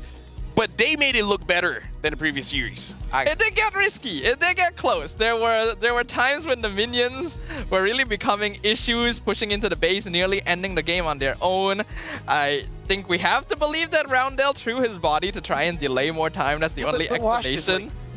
If he was trying to flank, trying to get a kill, bro, what are you doing? Okay, look at it. Yeah, it looked like he was trying to flank. I don't think he was trying to buy time. Yeah, looking at it like this. If you want to flank, don't show your face, man. And then Uni came in after that, when everything was over and his team was disengaging. There was a bit of disrespect going on. Even if Uni was doing a lot of damage before that, all those small incremental losses added up, and then DXSoul ends the game with a 10k net worth lead. So now you got to ban out the Fredrin. Actually, you might be okay letting go of that Fredrin, honestly. Because then Kimi's not the problem. Siska is the problem. And I think ganking the EXP lane might be easier. Because here's the thing. In terms of the bans, I feel like the Phobias has to go. And then at this point, Harif has to go. And then that last slot. Do you want to ban out the Fredrin or the Kimi? Both are a problem. You got to make a decision because this is potentially the final draft that Monster Vicious will have here in MPL MY. I feel like in their position, you still actually have to ban the Fredrin because it enables DXSoul to fight MV directly on their own battlefield, and that's something they want to avoid. Well, we're gonna give as much time as we can to the players because right now we'll be throwing it over to Poji to talk with someone on the stage. Terima kasih caster kesayangan Malaysia. Dan sekarang bersama saya, Poji, kita akan bercakap mengenai Beyond the Meta. Sedia kita tahu ada pasukan untuk pusingan kelayakan wildcard dan ada juga untuk pasukan negara serantau yang lain yang cuba untuk merebut slot ke MSC EWC. Dan sekarang ni perlu kita tahu berita-berita siapa yang dah layak, siapa yang dah pergi jauh ataupun siapa yang hampir-hampir pasti untuk pergi ke MSC. Dan sekarang ni kita bermula dengan berita daripada Mongolia, jauh negaranya. Untuk negara yang pertama ni, rakan lama M6 kita kembali, iaitu The Mongols berjaya menewaskan IHC dengan skor mata 4-1. Kalau untuk pengetahuan korang, IHC hari tu datang ke Malaysia untuk bootcamp. Tapi sayangnya bootcamp tu macam dah jadi jalan-jalan je. Tak apa, yang penting enjoy dengan Malaysia kan. Tapi tak lupa juga sebab ada Legion Esports dengan satu pemain kesukaan Riz Pew Pew, itu hehehehehe pun berjaya layak ke puncak wildcard ni. Sedih kita tahulah, kita nak dengar lagi Riz cakap macam-macam dengan nama dia ni. Saya pun tak tahu kenapa dia tak guna nama yang panjang. Never mind. Tapi berita seterusnya daripada Turki. Untuk berita daripada Turki ni, ada gabungan dua tim besar, itu daripada Ul Hefnar dan juga S2G, di mana ada pemain yang bernama Tienzi, Rosa dan juga Apex 47 yang bergabung dengan Sigi Boom dan juga Lunar. Mereka muncul sebagai juara untuk MTC Turki Champion season yang kelima dan seterusnya layak terus untuk pergi ke MSC. Walaupun prestasi kejohanan yang agak lain tu dia tak berapa nak konsisten, perlu juga kita respect kepada mereka sebab mereka dah buatkan yang terbaik. Sebab kalau ikut sejarah, diorang ni pernah tewaskan Onyx Indonesia dekat ESL Snapdragon Pro Series Master 2025 hari tu. Potensi yang agak besar, tapi mereka perlu buktikan dekat pentas MSC nanti. Dan tak lupa juga sebab Luna dengan Sigi Boom ni pernah bersinar bersama-sama dengan SRG masa dekat pentas M6 hari tu. Jadi perlu kita faham, kalau kata pernah bermain dekat MSC, pernah bermain dekat M6, maksudnya mereka bawa pengalaman yang sangat-sangat besar. Dah habis berita pada Mongolia, habis juga berita pada Turki, dan sekarang berita daripada negara jiran, iaitu Filipina. Dan sedia yang anda tahu semua, kita ada Onyx Filipina yang dah pun book slot untuk ke MSC, bila mana kita tahu mereka melalui jalan yang agak sukar, bermula dengan Aurora dan juga Twisted Mind, di mana 3-2 menangnya tipis, kemudian menang mudah bertemu dengan tim Liquid PH, dan sekarang tim Liquid PH perlu bertembung dengan Falcon PH. Kat sini kita perlu pilih salah satu saja. Petang ni akan ada pertembungan siapa yang akan menjadi pilihan seterusnya untuk pergi ke Grand Final untuk Filipina. Tapi saya difahamkan sekarang kita ada klip video istimewa daripada pemain Onyx Filipina. Jom kita tengok apa yang pemain ni nak cakap dekat kita semua. Hello everyone, King Kong here, jungler of Onyx Philippines. I feel very happy because we're about to represent the Philippines again in another international tournament, and of course it's one of my new achievements, the EWC. I think the second slot will go to Team Falcons because their chemistry is very good and we are best friends. I think the first team to secure the MSC slot in MPL Malaysia is going to be Selangor Red Giants. It's because Innocent and Kram is so good, including Sekis. Very good mechanics. My words for Innocent are good luck and work hard so we can meet again in another international tournament. If not SRG, my words for the other teams are good luck and let's give the fans a very good match. Berdasarkan daripada prediction dia menjangkakan Falcon yang akan mara untuk ke Grand Final bertemu dengan dorang. Tapi bagi saya, kita tak boleh nak jangka lagi sebab petang ni diorang boleh buktikan. Dan pada masa samanya juga, dia ada bercakap tentang negara kita ni lah, MPL MY, yang mana satu akan pergi book slot dulu untuk MSC, dan dia cakap Selangor Red Giant. Tak lupa juga sebab dia cakap kita ada player Skies dan juga Innocent. Dia siap cakap sebab diorang ni bagus dan juga sangat berpotensi untuk bertemu lagi sekali dekat MSC. Kita tak boleh nak cakap lagi sebab diorang permainannya esok. Dan sekarang ni saya difahamkan permainan akan bermula tak lama sahaja lagi. Jom kita tengok apa yang berlaku dekat dalam bilik ni. Wow, diorang dekat dalam ni lagi, tak ada dekat atas tu. Kita panggil sekejap, kita nak tanya sikit. Sinilah, sini. kita panggil Zia, salah satu sub player daripada DS yang belum lagi bermain. Dia macam DJY, bezanya tim dia menang. Sini. Zia, apa khabar? Set, alhamdulillah. Alright Zia, kalau boleh nak kongsi sikit lah dengan peminat-peminat yang datang hari ni kan. Boleh tak cerita macam mana korang boleh buat satu kejutan sebab kita tak jangka langsung? Kongsi-kongsi sikit. Kongsi maybe sebelum ni maybe ada masalah sikit dengan kom apa semua. Tapi sekarang kita orang dah confident. So tu membuatkan kita orang hari ni lagi better daripada before. Baik. Any words untuk semua fan dan keluarga yang datang? Pada fans yang datang hari ni, thank you sangat-sangat untuk tim DX dan MV. So jangan lupa support kita orang sampai akhir. So thank you. Terima kasih kepada Zia dan terima kasih juga kepada anda semua yang jadi penyokong untuk DS dan juga Monster Vicious hari ini. Dan tanpa kita malingkan masa, let's go to berehat.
ultimate glory starts now.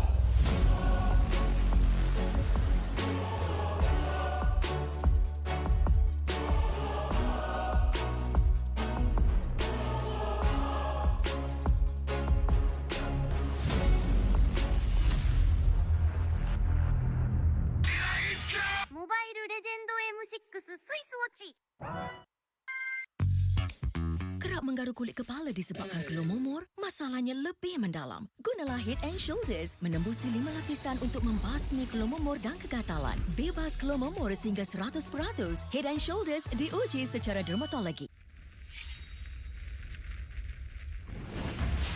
Minna! Utsumaki Naruto ga kaette kita zo!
You keep scratching the surface for dandruff? But the problem lies deeper. Use Head & Shoulders. It goes 5 layers deep to defeat dandruff and itch.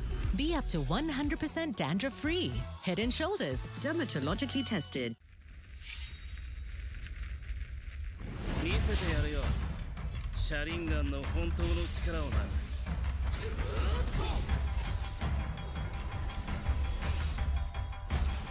力が湧いてくる。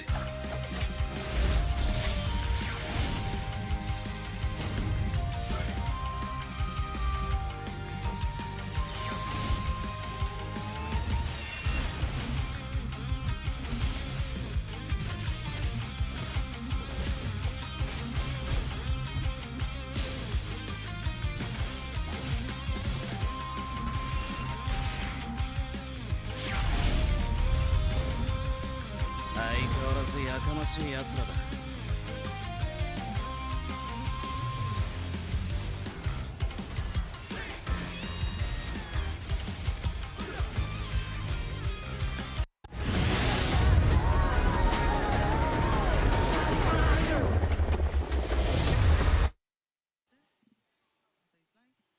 We are at the point where it's 2-0 for DXSoul. Never happened before, but maybe this is just a DX thing.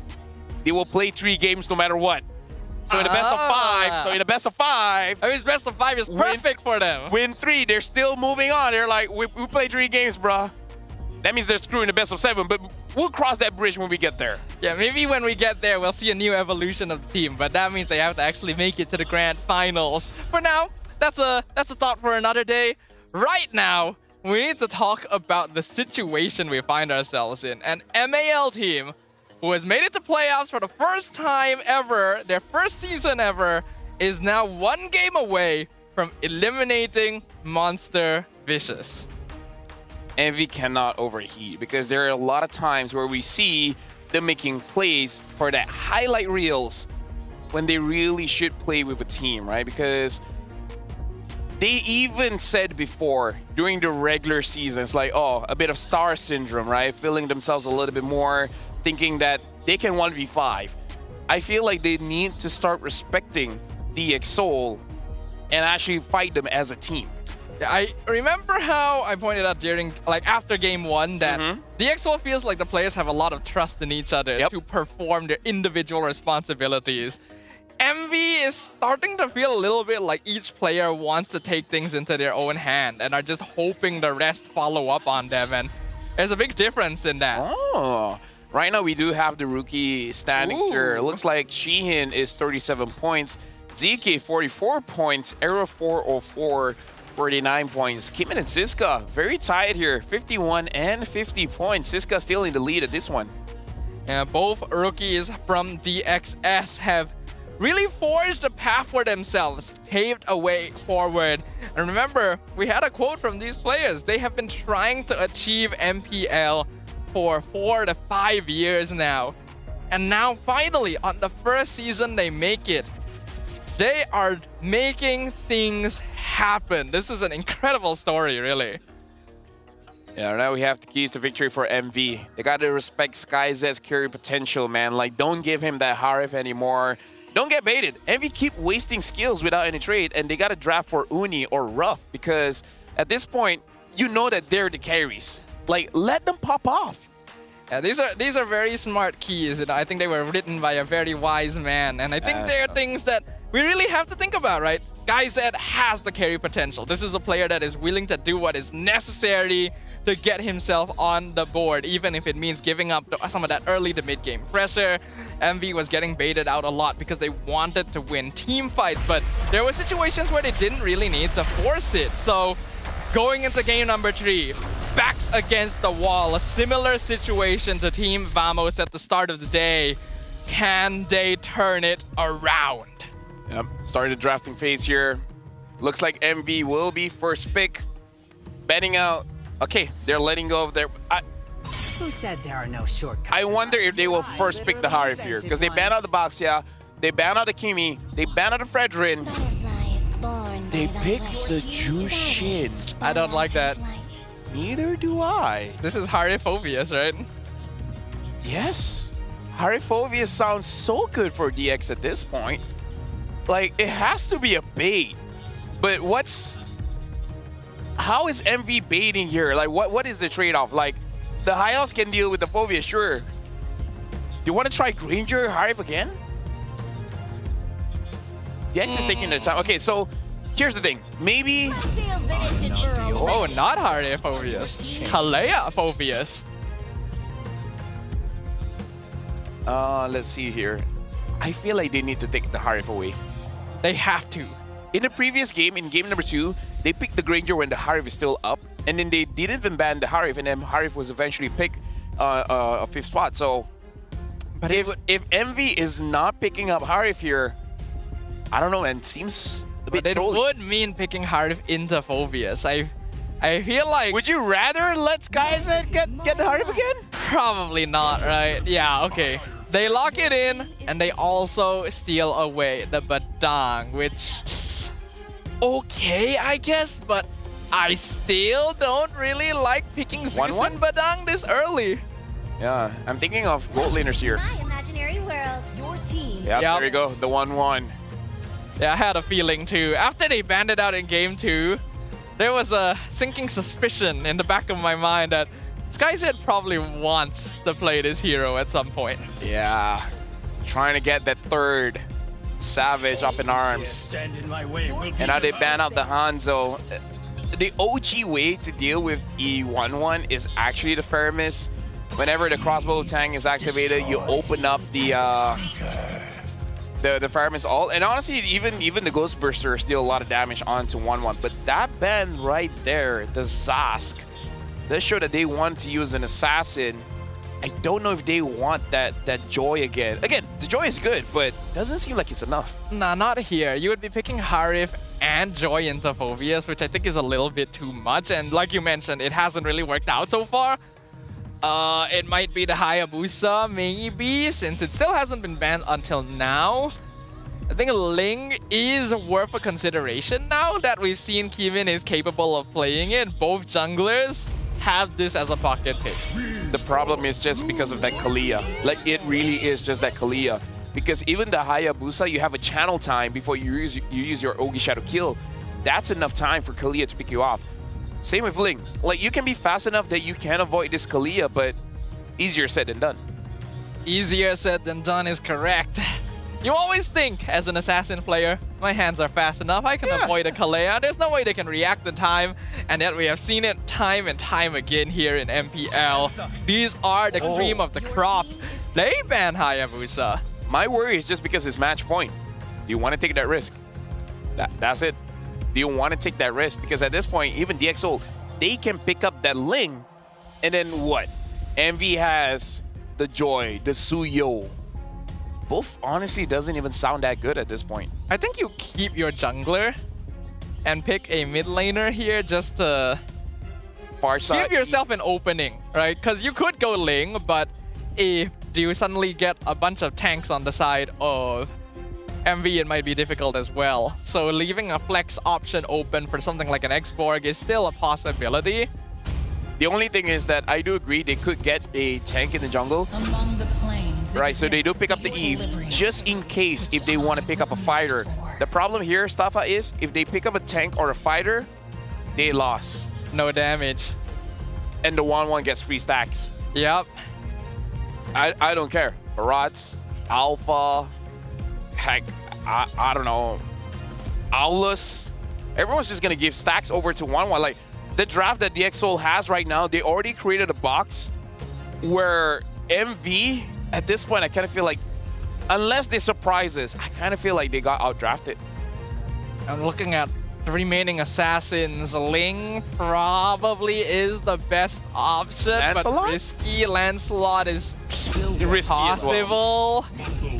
Okay, they go Ling, and then they go Gatot. I guess that's okay, but it is actually a similar situation to DXS last game. They are relying on Ling and Harif to scale up. It's like, hey, you guys got a good draft. Can I take that? Yeah, okay, you guys didn't give us the glue. We'll just change it with the Gata and it'll be okay. Can I copy your homework? Sure, but don't just make sure to change it up a little so it's not too obvious. I can't believe it's gotten to the point where MP is like, that was good. We can use that. What are the choices here? A good Lancelot. Honestly, if they want to use a fighter, it's fine. It's not that Export bad. is actually not bad. Yeah. A lot of heroes are not bad. Now, I kind of feel like they can't go wrong with the last pick here. Suyo? Yeah, I feel like Suyo is still fine. Suyo's actually great here. And there's only one source of magic damage. Exactly. Really. How did DXS got so good in drafting? I don't know. Week? What have they been doing? What have they been eating? Arrow has me talking to Pogbet, so who has Theo talked to? Yeb? Man, imagine we find out after this that they were talking to Yeb. All right. Maybe even Wolf. Wolf has been helping up Onyx Philippines and has been looking pretty good. Well, this is a very, very solid lineup coming out of DXS. They have early game pressure, they have late game performance. SkyZ on one of his comfort picks, the hero that secured him 2 Savages this season. Monster Vicious backs against the wall, only one opportunity to deny the fate that plagued them in the previous playoffs. Can they stop the advent of DXS as we jump into the land of Dawn? So one of the keys to victory is actually to draft for the jungle or the gold lane, right? For Uni or Ruff. They got amazing heroes here. Uni's good on that link, and Ruff is good on that Harif. They even have a lot of support here. The Badang, the Gatot, and even the Jushin. So they got themselves a pretty good draft. We were talking about the win conditions here. Same as what we said against DX. It's all about execution. Yeah, I feel like they heard the keys to victory from earlier because they have specifically drafted for Ruff and Uni this time. And everyone else is just a supportive position to get them set up. They are giving up a little bit of early game, but if they're able to get enough items by the time mid-game comes around, they actually can teamfight. Looking at the situation right now as well, looks like everywhere is pretty tame. In terms of the build, nothing really screams out at me so far. I'm just looking at Nova Escobar because he hasn't been performing so well in these previous 2 games. So I want him to be a difference maker for this time, because if he can't do it, I don't know, man. Feels bad. I do hope so as well. Nova Escobar has always been a very respected roamer here in MPL MY, and I just don't feel like I'm seeing the same sort of plays that he used to be able to create. One good thing, though, is that there are Purifies on Ruff and Roundel, so Rasi's probably going to have a bit of difficulty finding targets this game. Although, personally for me, you only have one, and that's the Ling. Yeah. Right? I kind of feel like the moment the Ling drops down, try your very best just to spam your ult and then just grab her, because I feel like Ruff, you can let everyone else deal with it, or just wait for the Purify to go down, because in this game, Rasi, this probably will be a good game for him to actually build. Oh, hold on, Nova's going for the taunt, gets the fist break in, but the real world manipulation comes out, and Kimin just dashes out of the box. He secures the turtle away. Nova Escobar dropping real low, first blood going over to Kimin, and Siska's on top of Uni. He just barely dodging Siska! Flickers over the wall to catch him. He'll trade his own life in exchange, but he's more than worth it. He's already set up the double kill for Kimin. Okay, hold on. Ruff's trying to fight. Storm dealing enough damage. And DXS, they're like, hey, guess what? We used that draft before, man. We know how rough it is when the early game is bad. So let's start fighting. I think that's smart. That's a really, really good idea. And Monster Vicious were a little disjointed, I feel. Nova Escobar jumped the gun a little bit. Do you forget that Kimin has iframes? He can get out quite easily. And did you also forget that your draft requires time? Yes. Right? You don't want to engage in these fights. Like, if you get it, you get it. If you don't, you don't, right? Just let your jungler farm. That's it. Don't expose him to danger. I feel like there's a little bit of desperation popping up for Monster Vicious. They know the pressure on them. They know a loss here will cost them a chance to move forward again, stuck in the same position they were last season, and that could be a problem. That could just be a fog clouding their mind. SkyZ now has the first item here. Very fast. Looks like 3 people down bot, but I don't think they can make anything out of this. Ruff gonna show himself. Novak Tobar as well. Yeah, I don't think anything's gonna happen down here. Now, looking at how they've been playing DXSoul, 1,600, I feel like it's not enough, right? You want to push that lead a little bit more to the point where I wonder if DXSoul, they can get into a position where they can invade the jungle. Heck, they're thinking about it. Maybe after the second turtle. Yeah, good job by Uni to just hold on to it to make sure Kimin doesn't get a free snipe. As we already saw from game number 2, even if MV is a little bit behind, they don't actually need to worry that much because their late game scaling is more than enough. But they just gotta make sure that the snowball doesn't grow too big for DX. Yep, right now, look at Storm. They see Roundel. They're only doing a lot of damage. And now even forcing out the Crimson Beacon. Novak Skobar not really able to zone out Kimin. Eats 40% of his own HP bar.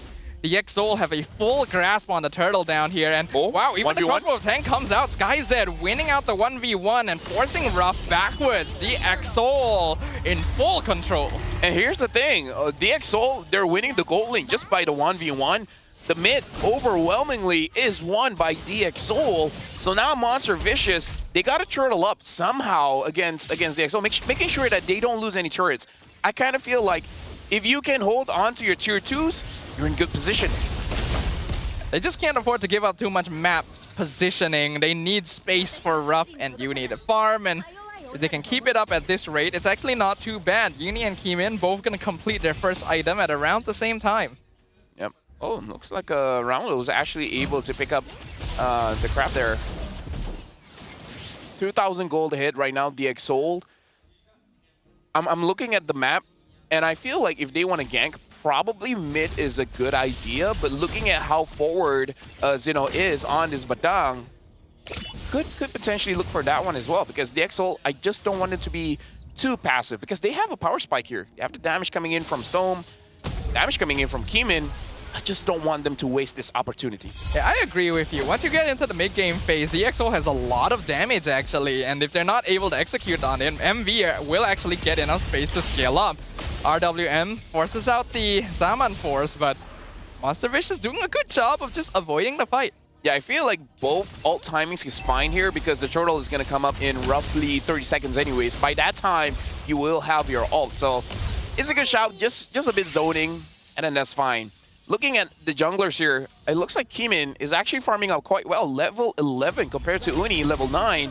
And Uni, he wants to at least be on par. Because Kimin right now, he's even taking the minions up top. Now he has the Hunter Strike as well. Uni needs to do a lot to catch up in farming. Well, as long as MV continues to slow it down, I think it's actually still fine. We have to remember, Kimin is 2-0. Uni did get picked off earlier, so it's somewhat expected that he would be behind in farm. I predict MV should try to avoid contesting turtles and just go for macro play, but Novak Skobar tries to jump in, gets the taunt, Tsunami Slam pulls him backwards, 2-man fist crack in the back line, Zeno doing a great catch, Uni comes in with the Tempest of Blades, Storm secures the turtle, and now Ruff going ham in the Zaman Force, but Kimin picks him up, it's a killing spree, going to the Suyo, and now Zeno gonna be left behind as well, double kill! The DXSoul hit back hard! Staffa, Monster Vicious, they got DXSoul's draft, but they clearly don't play like DXSoul. Why are they forcing fights around this turtle? What makes you think you have enough damage when you don't even have items, when you're already losing in levels? The decision making here is very poor. Whoever called for that fight does not understand the state of the game that they're in. Just because they're rookies doesn't mean they can't play. You can't disrespect them like that. It's really difficult to understand why they made that choice. I literally said, don't fight, go for a split push. I feel like Uni could have gotten a free tower up top. SkyZ's gonna get a free crossbow, doesn't even need it. Novak Skobar picked off again. Monster Vicious, they gotta slow down. Like, just looking on the screen, feeling a little bit of tilt here, Staffa. Maybe the pressure, right, of possibly losing in the first day, 2 seasons in a row is eating at them. They gotta slow it down. They gotta turtle up. Farm. It's lame. I understand. It's not as cool as picking fights, but you gotta do that. I 100% agree. That's what I was most worried about for MV as well in this position. And it feels like that's exactly what's happening. And this is a team that likes to fight. This is a team that usually wins games off of team fighting. They want to fight.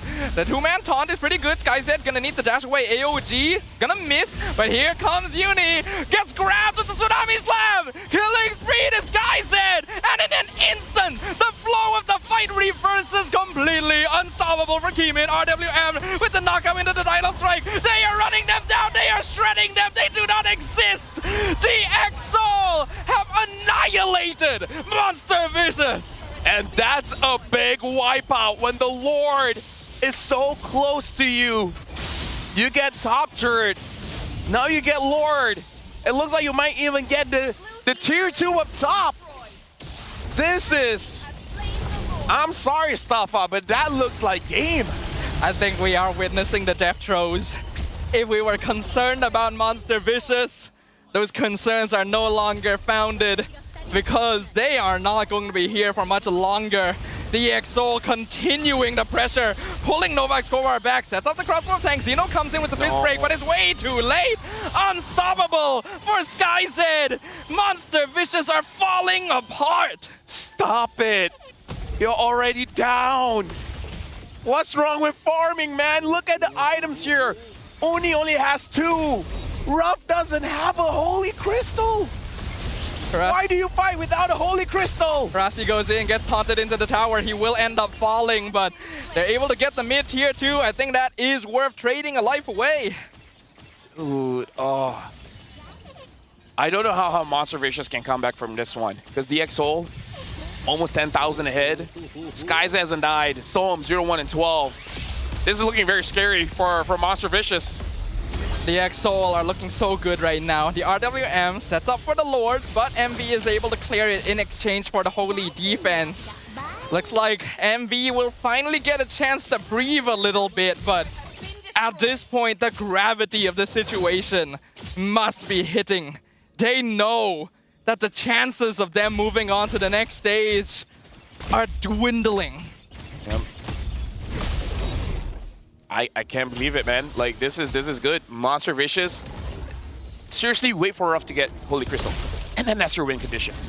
Here comes another Conceal. Rasi not going to be able to find a target this time. Lantern going to pick him back up. AOG gets a knockup into the fist break. He's able to dash away though, and now Nova going to be dragged in with the crossbow of tanks. SkyZ going crazy! Monster kill, double kill for the 1-1! And it just keeps getting worse. Dude, like 11,000 gold. I've not seen DXO have this big of a lead, Staffa, and it's against Monster Vicious. How have they been training for this week? What have they been eating? This is a rookie squad revitalized. This is a lineup with a dream, with a passion, with a drive, with a goal that is sitting right before their eyes, and no one is going to stop them from reaching it. Hold out, like, there's still hope. Get the Holy Crystal. You need to win a fight so that you can get out of your base so that Uni can farm. Uni already made a mistake dying early. As a Ling, you just need to farm, man. Like, look at how Kimin played in the previous game. So Monster Vicious, it's unfortunate. They're losing on fundamentals. Like, it's mechanics, right? With the hero, you should know their win condition. You should know their timing, when they're strong, when they're weak. Do you need items? Do you need levels? Do you need a setup? You should know these things, and they're playing against it, man. Like, it's not DXO winning at this point, it's Monster Vicious losing. I'm pretty sure their psychological state is already in tatters. The pressure of this series, of this situation has been too much for them, and DXO winning out that early game may have been the last nail in the coffin. The only thing MV can hope for now is that DXO somehow overheats again, somehow throws kills into their cores, because that is the only way they can bring this back. Well, at least Uni gets 2 turrets, so that's something. Now Kimin fights against Uni. Uni should be able to win this one. He already has the items. Tempest of Blade's not really doing enough. It just has to use it to run away. Kimin's done his job. Now the Lord gonna be pushing in. MV needs to hold this. This is literally their MPL lives on the line right now. Mid inhibitor will fall, top inhibitor quick to follow. The damage from Keemin is notable, forces the revitalize out before the fight even starts. Rasti's just looking for a target, but he dashes backwards. RWM comes out, Zeno looks for the engage, gets a nice fist crack, but where's the follow-up? There's no damage. Ruff literally doesn't do anything. It's a legendary streak for Keemin. AOG comes in, Winter Crowd allows this guy to survive. It's a double kill for the Suyo. The Exol are doing it. They're finding the way forward. This MAL team has beaten the odds, defeated the curse, and proved everyone wrong. They will move on to the upper bracket semifinals. The first ever sweep for DXS happens here in the play-ins. They wanted this for weeks. They wanted this for years. And they got it here on the big stage. And now, DXS top 4. Top 4 in their first ever MPL Malaysia season. You are witnessing history in the making, ladies and gentlemen. We knew this team had potential. The love and support from their fans and family have brought them this far. Now it's up to them to decide how far they can go. Not gonna lie, knowing their story, can't help but feel proud, man. They have developed into true MPL players, but tomorrow is gonna be a bigger test, man. They gotta go up against Homeboys. I hope it's a good match. And what an incredible series. Let's just let Rose handle the rest up on stage. Perjalanan Monster Vicious di MPL Malaysia musim ke-15 akan terhenti di sini. However, Stadium Juara, please give Monster Vicious a round of applause. And of course, sebelum kita tamatkan sesi ini, I akan bagi peluang kepada Monster Vicious untuk kata-kata terakhir di atas pentas. Untuk fans-fans MV, kita orang just nak minta maaf lah. Tak mampu, orang kata bagi performance yang cukup bagus lah. Still sama macam selepas, hari first, kita orang terkeluar. And yeah, sorry lah. We hope to see you guys come back stronger in the next season. And with that, Rose nak bagi peluang kepada Monster Vicious untuk membagi final ball mereka di atas pentas. In 3, 2, 1. Stadium Juara once again. This is Monster Vicious. Thank you very much. I really hope to see you guys come back stronger next season.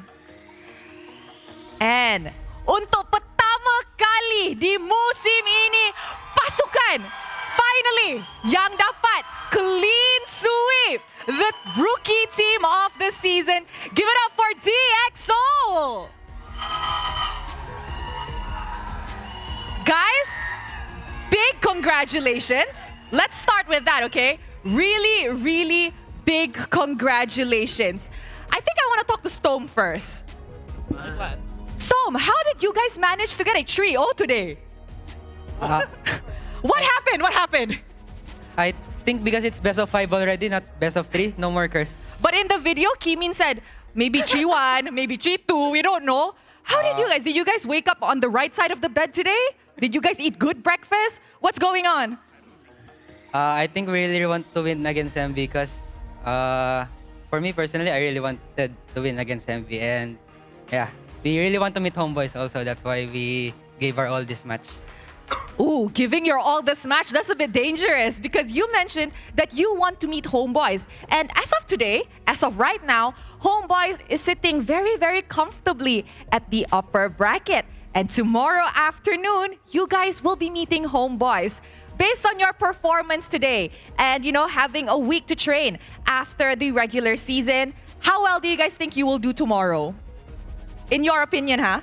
I think we just play normal as long as we don't overconfident from the 3-0 here and we treat Homeboys with respect and we'll do our best.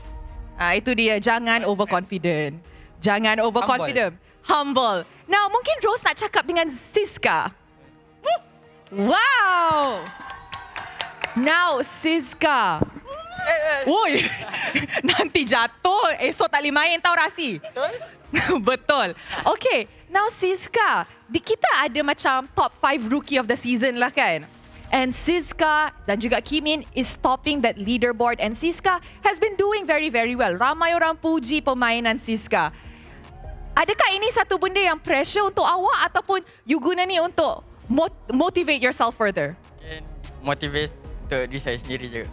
You tak rasa takut ke bila macam top rookie, ramai orang pandang awak, ramai orang pay attention to your playstyles? Takut lah. Saya pun rasa macam tahu lah. Tapi takut lah. Dia tak tahu tapi dia takut. Tak apa, kita faham. Hari ni memang happy ya? Hari ni memang happy. Esok boleh lagi ke maintain momentum ini? Rasanya boleh. Kita orang pun dah ada momentum kan. Kita revenge balik kat Homeboys tu. Wow, nak dapat revenge. Nak membalas dendam atas kekalahan DXS di regular season. Alright guys, kita dah nampak perlawanan yang sangat-sangat, I can say, wow. 3 berbalas kosong, the first clean sweep daripada side DXS. Tapi I nak tanya audience, siapakah MVP anda? You know what? Mari kita tengok MVP perlawanan ini. In 3, 2, 1. MVP jatuh kepada siapa ni? Jing jing jing jing. Kimin. Makin lama makin banyak fans Kimin. Hari ni banyak fans. Ini semua family ke kawan? Ni family tu budak taman. Oi, budak taman pun ada banner sendiri. Memang lain macam. I rasa custom pun yang dah cast beberapa season pun tak ada banner lagi. Memang hebatlah awak ni. Okay, now Kimin. Rose nak tanya, okay. Now, sebelum menentang Monster Vicious, you memang cakap lah, which is what I asked Tom also. You memang cakap, mungkin 3-1, mungkin 3-2. Apa yang jadi in this past week that buat korang perform kau-kau hari ni? Coach marah ke? Tak apa, dia cakap Melayu je, dia tak faham pun. Saya rasa mood playoff kot yang buatkan kita orang perform. So dekat regular macam biasa-biasa je kan. So you tak boleh main best of 3 lah? Tak ada. Tak boleh. Best of 5 boleh? Best of 5 boleh. Best of 7 macam mana? Boleh juga. Kalau masuk grand final mungkin lah kan? InsyaAllah. Boleh? Boleh. 4-0? 5-0. Hey! Bukan. Bukan. Okay, untuk perlawanan esok pula, you dah ready ke? Dah ready lah. Dah ready. Sure? Sure. Untuk membalas dendam kepada Homeboys? Sure, 100% betul tak? 100% ready? 100%? Tomorrow? Okay, dah pun. Macam tak sure je. Okay, since dorang tak sure, awak je yang yakin. Is there anything yang nak cakap kepada Homeboys? Untuk Homeboys, I bukan Homeboys, jangan tengok I. Tengok kamera. Pada Homeboys, jangan underestimate saya lah dengan saya punya team. Dia je jangan underestimate. Okay, tu je. Jangan underestimate Kimin. Dan juga team juga. Betul. Dia tengok I macam jawapan dekat muka I, tapi tak apa. Okay, SkyZ. Oish. 2 Savage untuk regular season. Mungkin kita akan nampak Savage lagi esok. Tapi, MelQT is considered one of the best local rising gold laner right now. Awak pula tengah rising juga sebagai rookie. Dah ready ke untuk meet MelQT esok? Apa tadi? Dah ready ke nak meet MelQT esok? Memang ready lah. Sebab saya tak takut siapa-siapa. Tak takut siapa-siapa. So kalau jumpa Innocent, sebab kalau menang esok, siapa menang first match akan jumpa korang lah kan? So Saya respect semua team. Respect semua team, tapi tak takut. I see. Since kita tahu MelQT ni orang yang agak kelakar, fun, playful. Cakap sikit dengan dia. Untuk Mel, nak cakap apa-apa Dekat MelQT. Untuk Mel, good luck esok. Buat yang terbaik. Sebab dulu satu team kan. So kita tengok esok siapa lagi better. Okay, ini adalah, I rasa semua match esok memang sangat-sangat exciting. So thank you very much. Now Coach, I see that Coach is full smiles today. Finally, I don't have to go on like, Coach, why 2-1 again? Finally 3-0. Now Coach, you mentioned previously that you weren't fully satisfied with the performance of your team. After today's 3-0 win, how is that like? Are you satisfied or no, still need to 3-0 tomorrow? Already satisfied, but we still need to force tomorrow against Homeboys because even we won 3-0 against MV, we still need to force on the next match against Homeboys because our goal is to reach EWC. Wow. DXSol final goal untuk musim ini adalah mendapatkan 1 tiket untuk wakil Malaysia di MSC.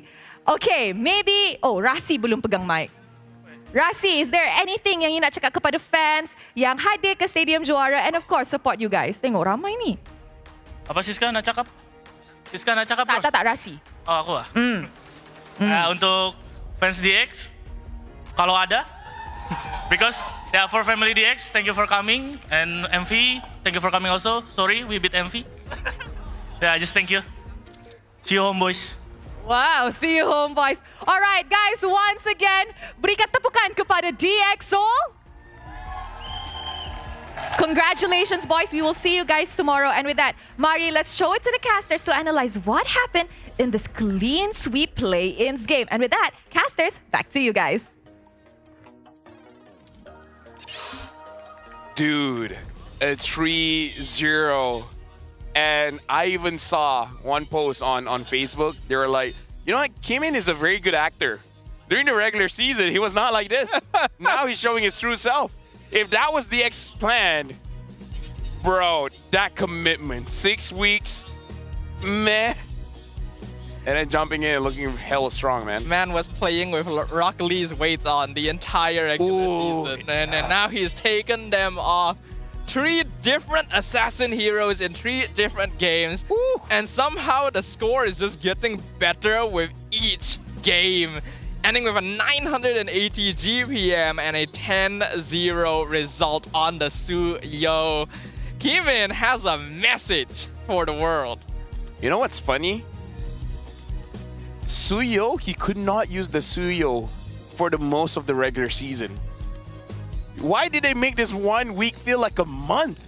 How much progression did he have? Now he's more optimal on that Hayabusa, more optimal on that Ling, more optimal on the Tsuyo. Did they go into a hyperbolic time chamber or something? That's exactly what I was thinking. I was like, has there been a time skip? Did we miss something? The character designs are still the same. But this has been an incredible showing from DXSol. Again, we have to hammer it home. This is their first season in MPL. Yes, like Rasi and Storm have experience, SkyZ has a little bit, but Kimin and Siska are brand new and they look like a well-oiled machine.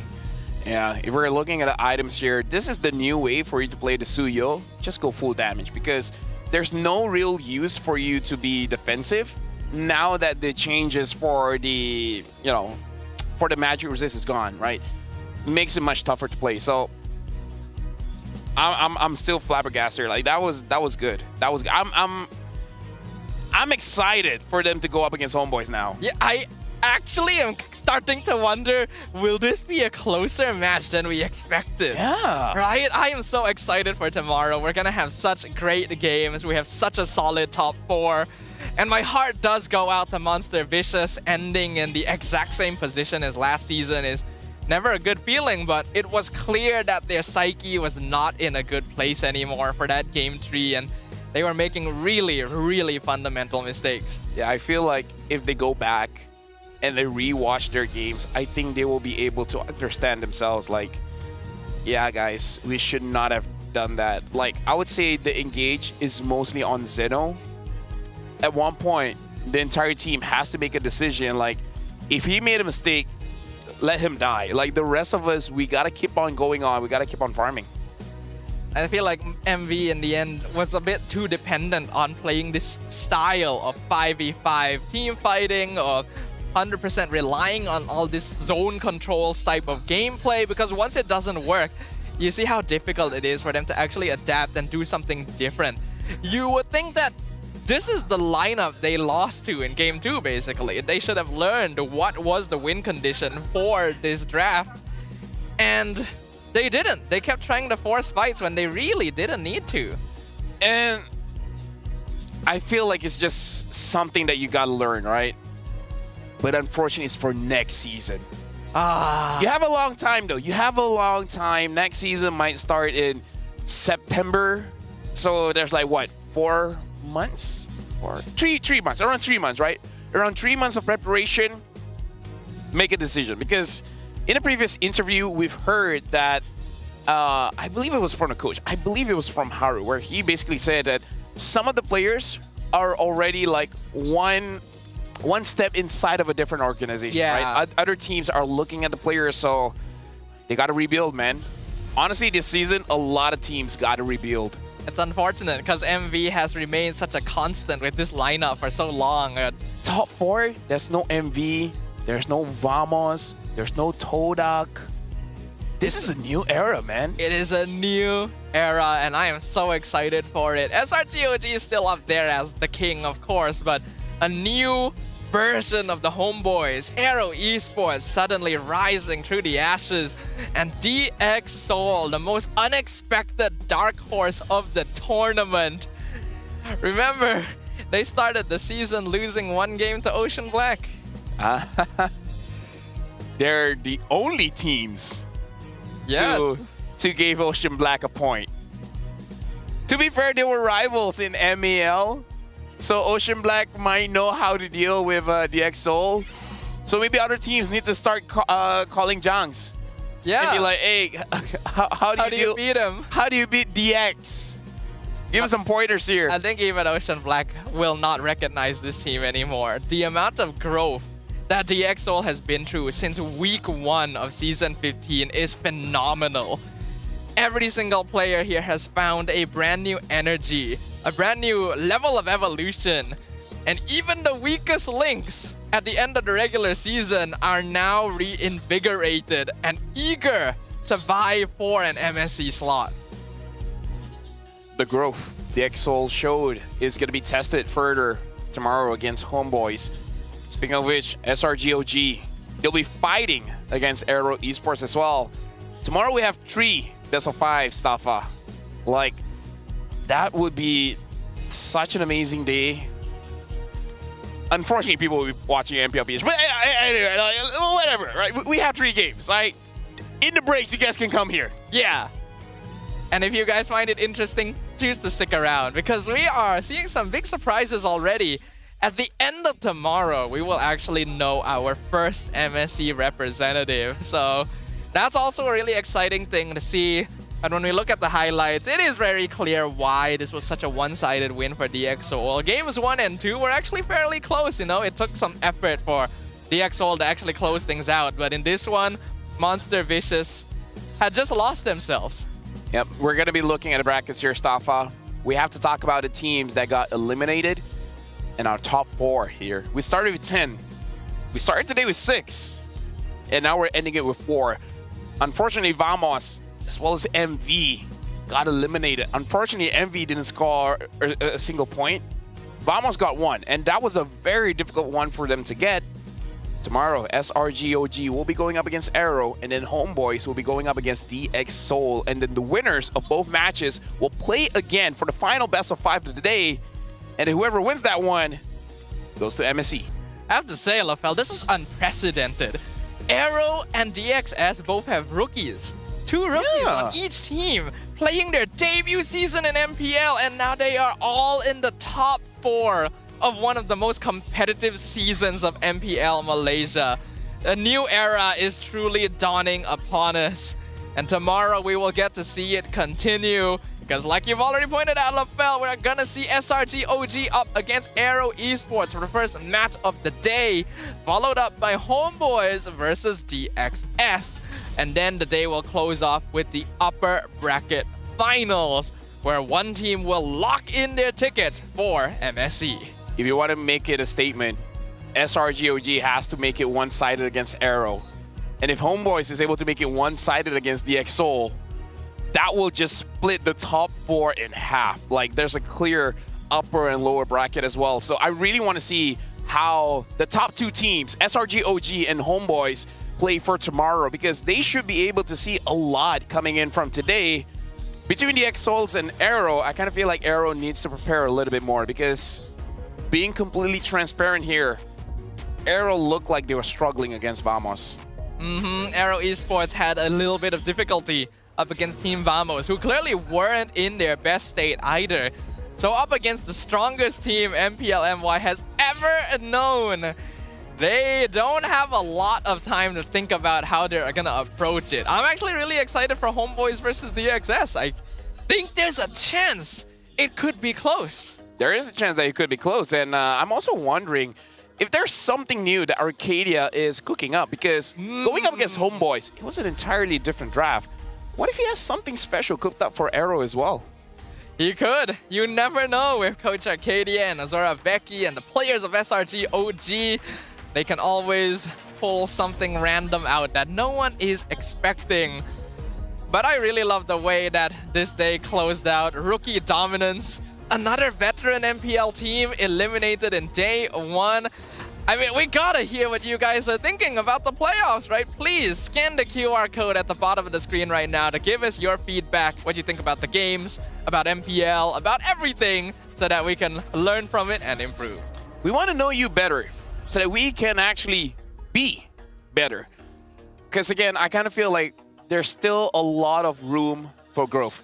But that's it for us today. We'll see you guys tomorrow for another day of the playoffs. But now we're going to throw it over to the mic check. And again, tomorrow, 3 best of 5s. Simi. Just kali first. Join me, Zed. Join. Kali ulti, min. Wait. No. Join. Join, no dash. Join. Nice. Grenke no one. Nice one. No one Grenke. Double mid. Do you try to burst Lord now? Granger. Granger, man. Nice one, Siska. Simi.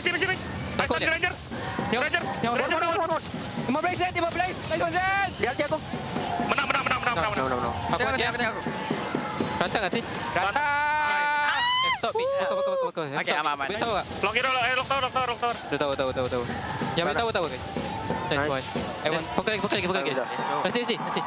Nice. Reset. Chop flick. Team fight. Just team fight. Careful, Joy. I play with Haris. Just out. Let's go, Zed. Play with Zed. Ganti. No. Person of play, min. I can touch Joy. Base. Joy. No dash. Okay. I recall, guys. Mi. Kiri. I can support ya. Aku start. Lo. Lord only. Retreat. Nice. Out. Lord spawn already. Kick. Sabar sedikit. Santai, guys. Tower. Back siya, Zed. See? Okay, tahu lah. Okay. Belum. Back siya dulu. Joy mati. Codok kick. Nice. Nice.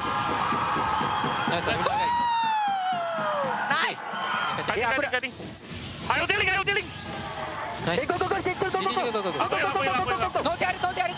No tiaret. Mana. Lagi. No dash harin. No borif. Objective. Ada Lord. Santai. Sorry. Aman. Go. Cancel Lord. Badang. Santai. Aku ulti badang. Get up, ulti. Ganti. Still a winter. Harit. Harit nomor ulti. And the ball. Hero. Alhamdulillah. Nice one, guys. Alhamdulillah, guys. Nice try, guys. Nice try. Nice try, Cok.